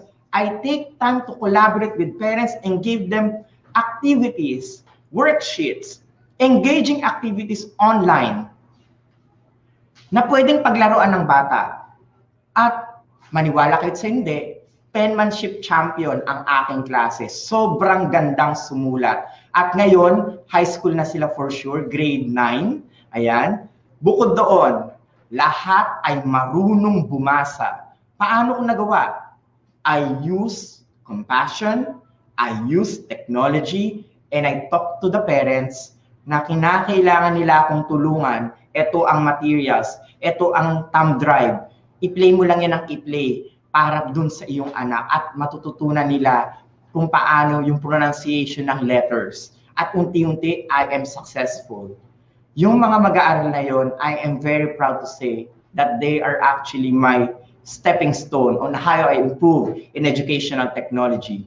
Grade 1 man sila, pinaggamit ko sa kanila ang technology na kung saan yon ang ginamit ng LaSalle Green Hills as a platform tool at the start. Diba? Every single step can make a difference. At masaya ako na i-share yon dahil hindi question dito kung ano tayo as a teacher, kung ano tayo as a teacher in delivering instruction. Ang importante dito ay ano ang ating maibibigay sa ating mga learners na compassion para maintindihan nila itong konsepto na ito. Marami tayong online tools. Ang kinakailangan lang ay alamin natin kung saan ang interest. Elicit that interest. Next, number 5, have a bite-sized module to accomplish. Alam niyo po, magiging honest ako. Nagugulat talaga ako sa mga modules kasi, ayan, naging honest talaga ako. I know this is the same sentiments of our teachers. There are areas in the module that it's actually lengthy. Sa sobrang haba, sasabihin ng mga teachers, ano natutunan ng bata? Siguro kinakailangang isipin natin, is it the longevity or is it the preciseness?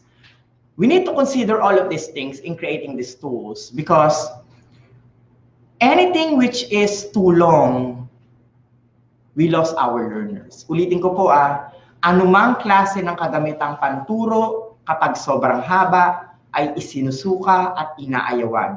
Parang mga guro, di ba? Aminin nyo to.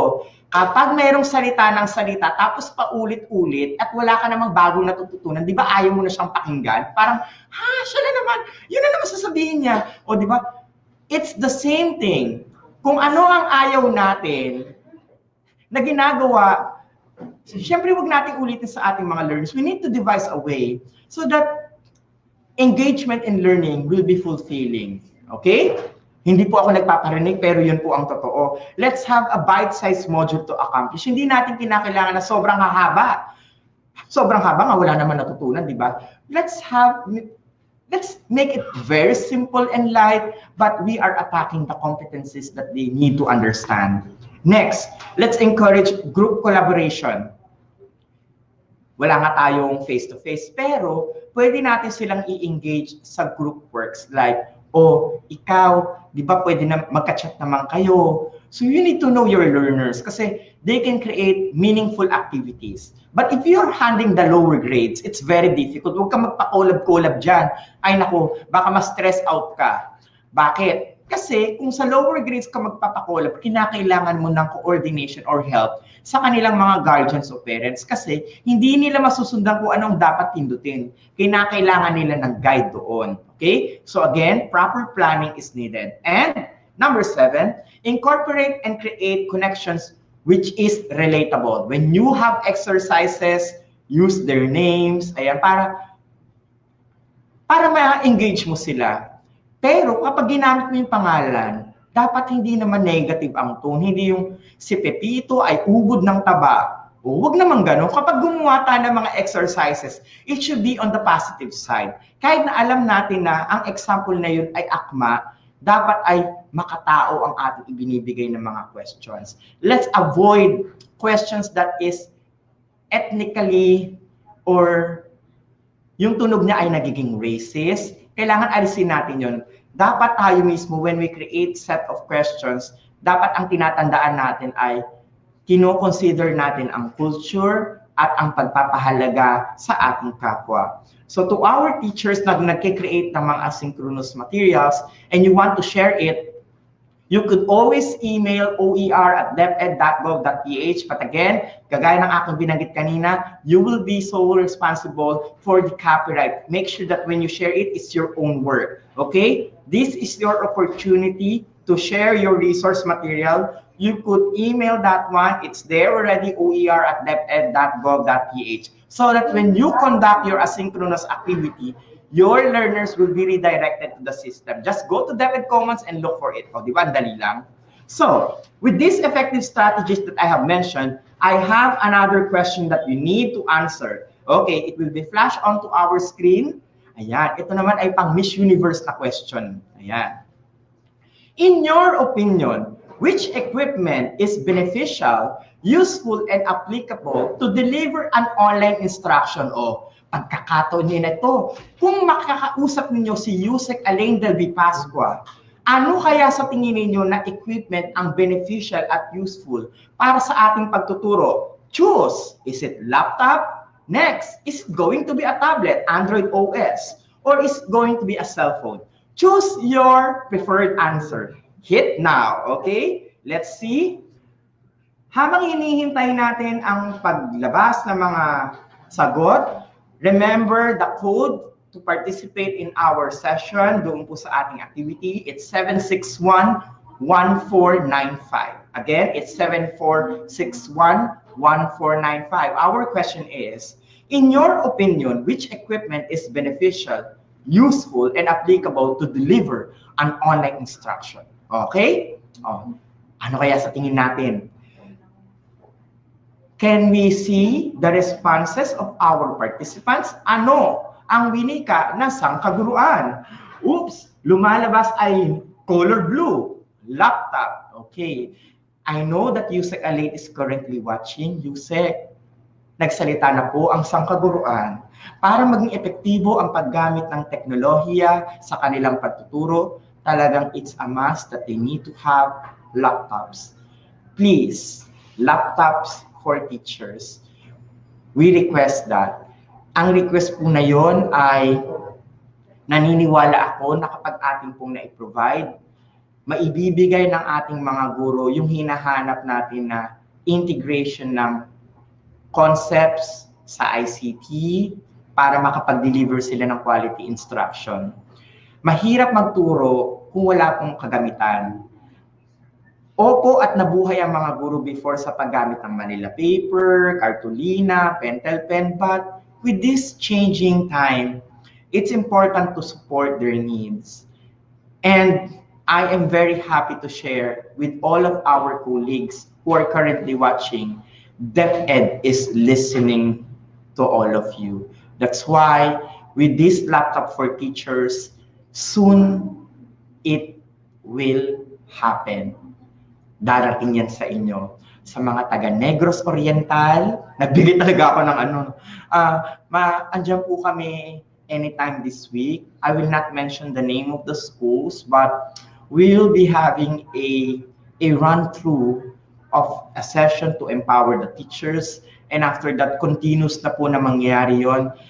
I am very positive that our teachers will receive these laptops, and thank you for the government officials who have already shared and gave teachers, the public school teachers, laptops to use. Ganon din po sa mga personnel ng SDO na talagang nag-isip ng paraan para maipagpatuloy at makaagapay sa mga guro at sila ay makapagturo gamit ang teknolohiya. And I'm very happy. I think that's 90% laptops for teachers. Agree ako dyan. Kaya i-push natin yan. Ako po, ipupush ko pala yan para sa inyo dahil mangyayari at mangyayari po yan. Ipinapangako po namin na yan po ay mangyayari. Kung hindi man agad-agad, yan po ay mangyayari. Okay po? So let's continue. This will be my last slide, but I'll be sharing to you the best practices on how we are going to conduct an asynchronous session. Okay? And after that, I'll be having my question and answer portion. Ayan. So regarding with the best practices for asynchronous learning, we need to consider all of these things. Number one, use readily made materials from reliable sources. Importante na reliable talaga para po less tayo sa pag-check nung tinatawag natin na grammar o yung meron bang typo error. At sa mga teachers naman na gustong mag-share ng readily made materials, make sure that it is already quality assured para po mas makatulong sa iba pang teachers at makakatulong din yan sa ating mga parents. Next, make online materials shareable for the benefit of many because there are a lot of tools which is having a settings. May ilan po, kagaya ko, ayan, dati po, kapag gumawa ko ng instructional tool, maramot ako eh, hindi siya shareable. So, ang ginagawa ko lang, set to private. But, if we want to inspire more, and if we want to help more learners, then we need to set it with public so that they could easily locate it. At nung dumating yung time ng 2014, a wake-up call for me in utilizing EdTech, hindi na ako nagpa-private ng aking mga sessions. I will make it a point na mapanood, makita, kasi po, hindi ko madadala sa hukay ang kahusayan sa EdTech. Kinakailangan ang mga sangkaguruan ay matuto po nito. And once you learn these things, continue by inspiring other teachers who have not learned or who have not watched that kind of session. Next, number 3, activities not more than 40 minutes to accomplish. Kasi meron po talaga akong mga nakikita na activities na sobrang tagal, parang yun lang yung subject nila. Huwag pong ganon. Kinakailangan para mahalin ng mga bata ang ating subject. Kinakailangan ay alam natin kung paano i-atake ito ng maayos. So, please take note of this. Screen time should be considered. But, again, we cannot avoid the fact that there are several subjects in the Philippines. But, with these things, importante na i-consider natin na yung kanilang i-accomplish ay not more than 40 minutes. Next, use a reflective format to elicit critical thinking. Bakit reflective question? Kasi po, dun yung makikita paano nila ipinroseso ang kanilang pagkatuto. Use simple directions. Use a variated activities or variation of activities. And make sure to gamify it.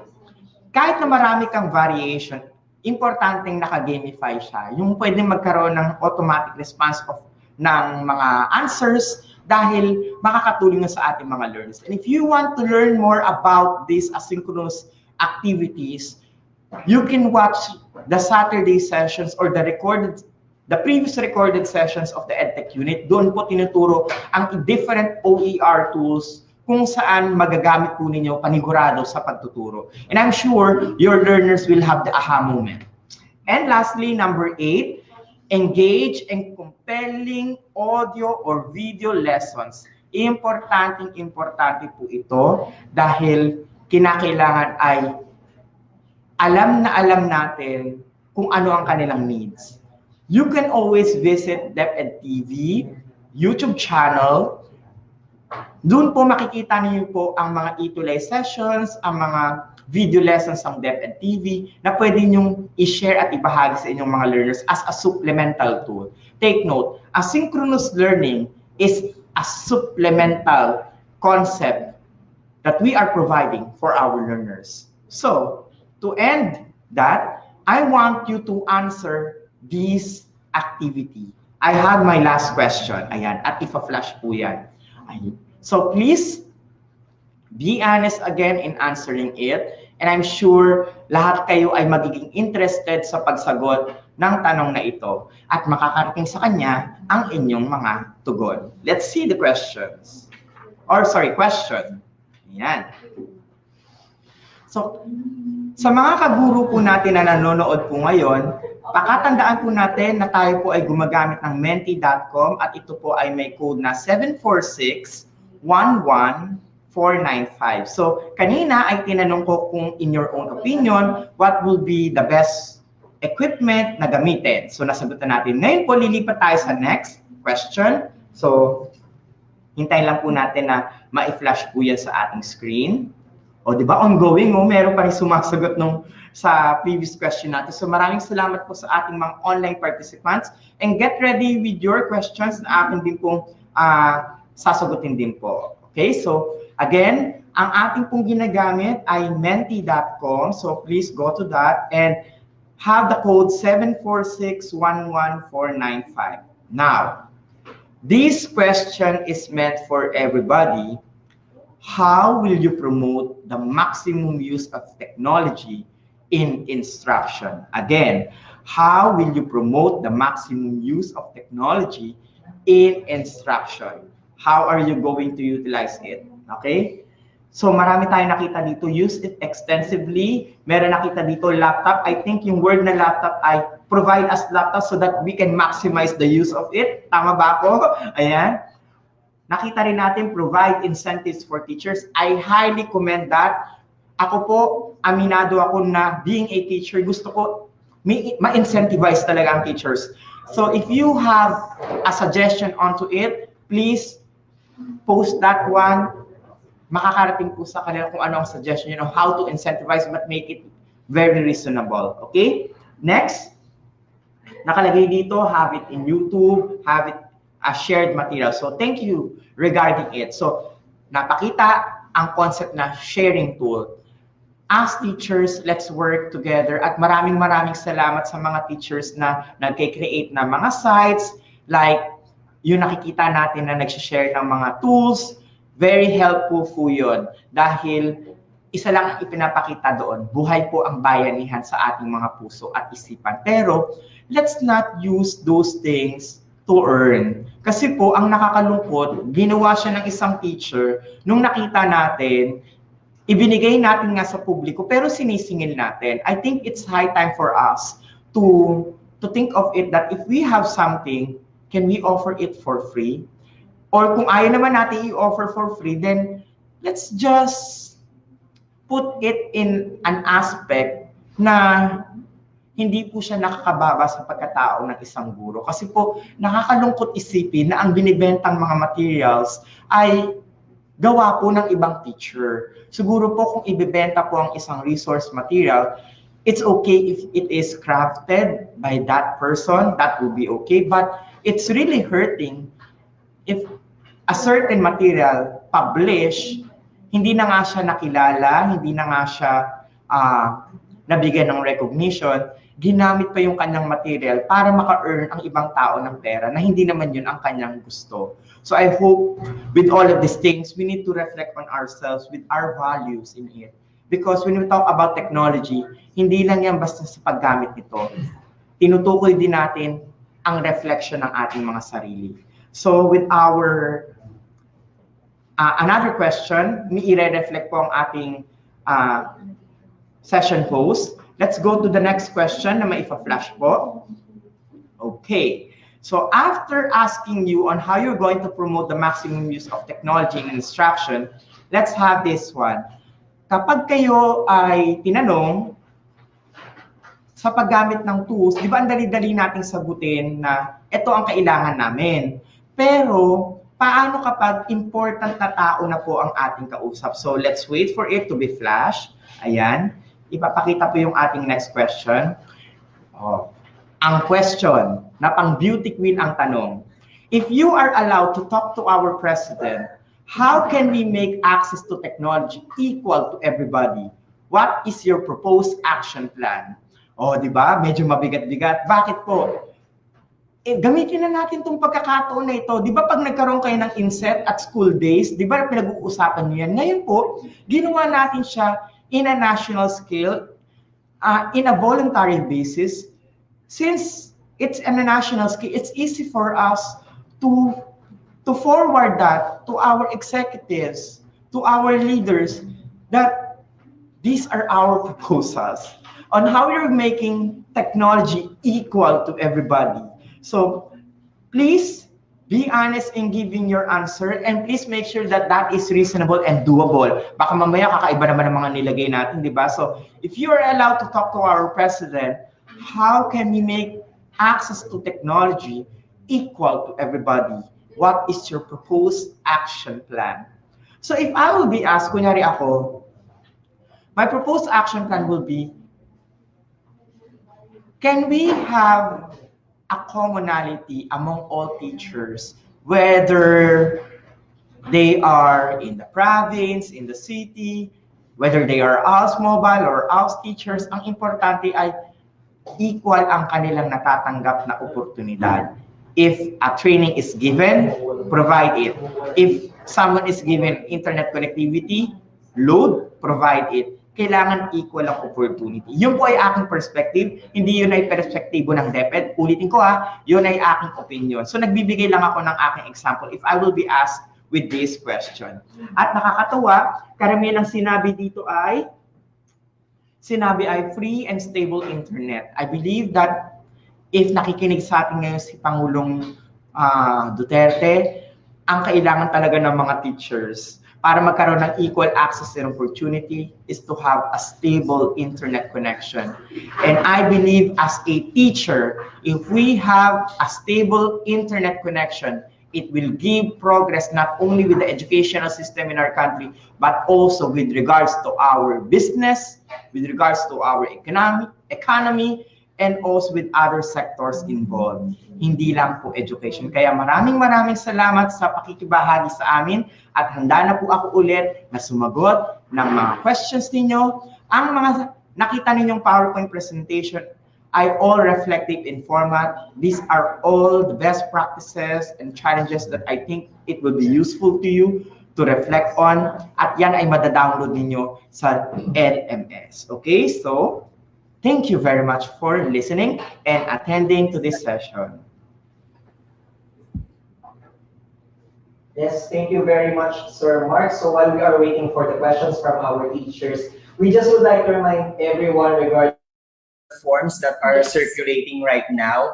So based po dun sa binigay naming instruction kanina that the Google Forms will only be used for your questions that will be sent to our speakers.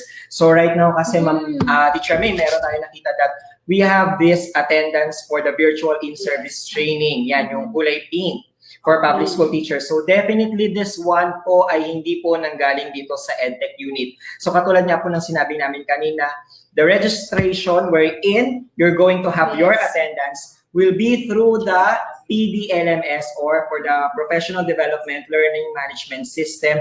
That is the only authorized site by the EdTech unit here at the DepEd Central Office. So please teachers, maging careful po tayo sa pag-fill in ng mga data natin because definitely this one is not from our office po. Yes po. And meron pa rin pong Google Forms na kumakalat no, for session evaluation. So please be careful po because if you are going to fill out these forms po, you are also sharing information. And these information po that you are sharing might be used in dangerous ways. So please teachers, the Google Forms that we are circulating are only for questions, not for session evaluation, and not for this one, the one flashed in our screen a while ago. Ingat lang po teachers ha, maging mapanuri po sa mga Google Forms na sinasagutan po ninyo.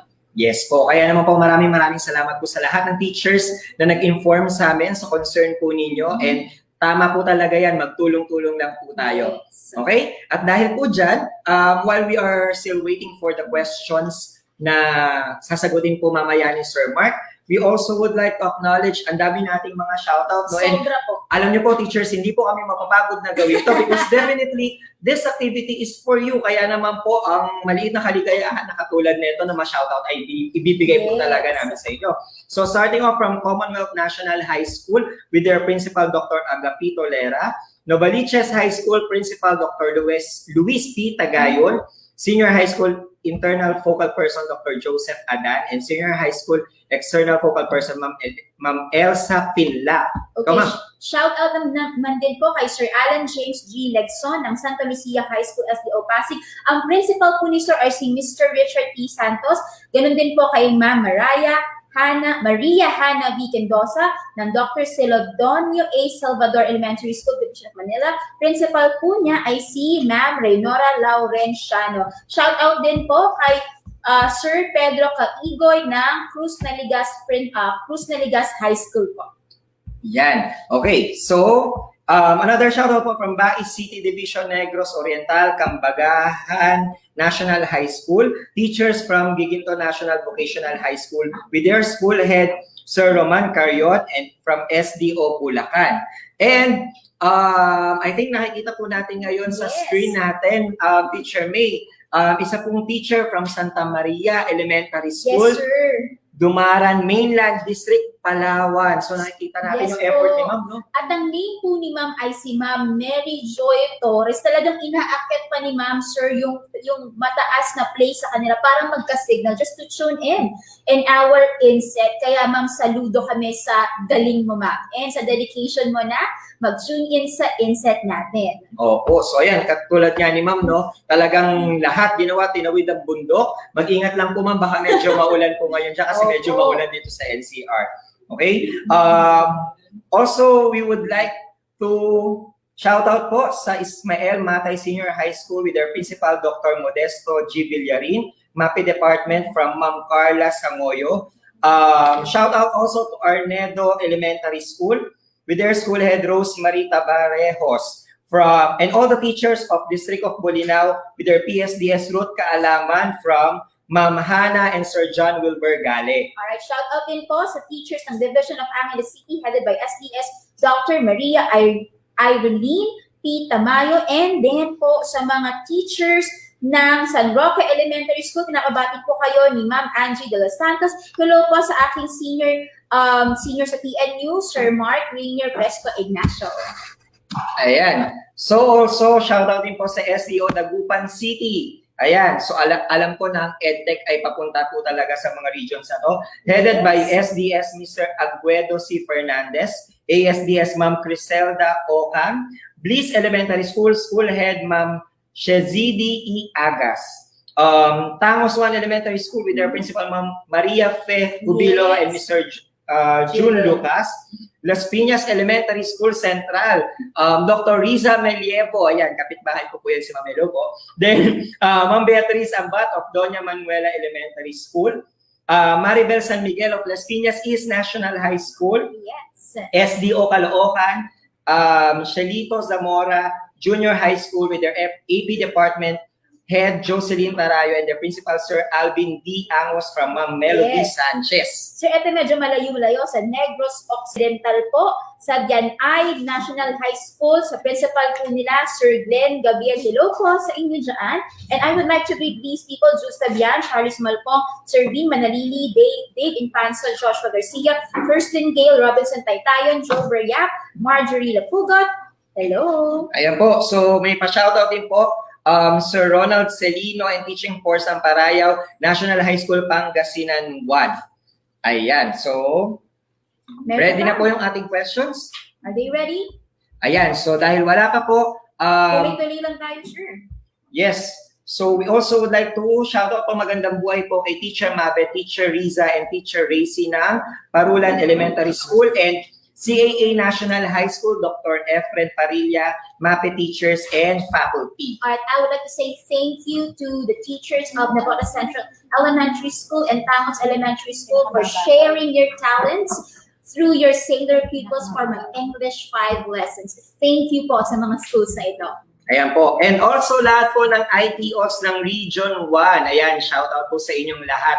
And alam ko yung Region 1, Region 2, Region 3, alam ko talagang i-invade na yan ng EdTech. Kaya naman yung mga nasa NCR, wag po tayo magpapahuli dito. Karirin na po natin yung napakagandang opportunity na binibigay sa atin ng EdTech.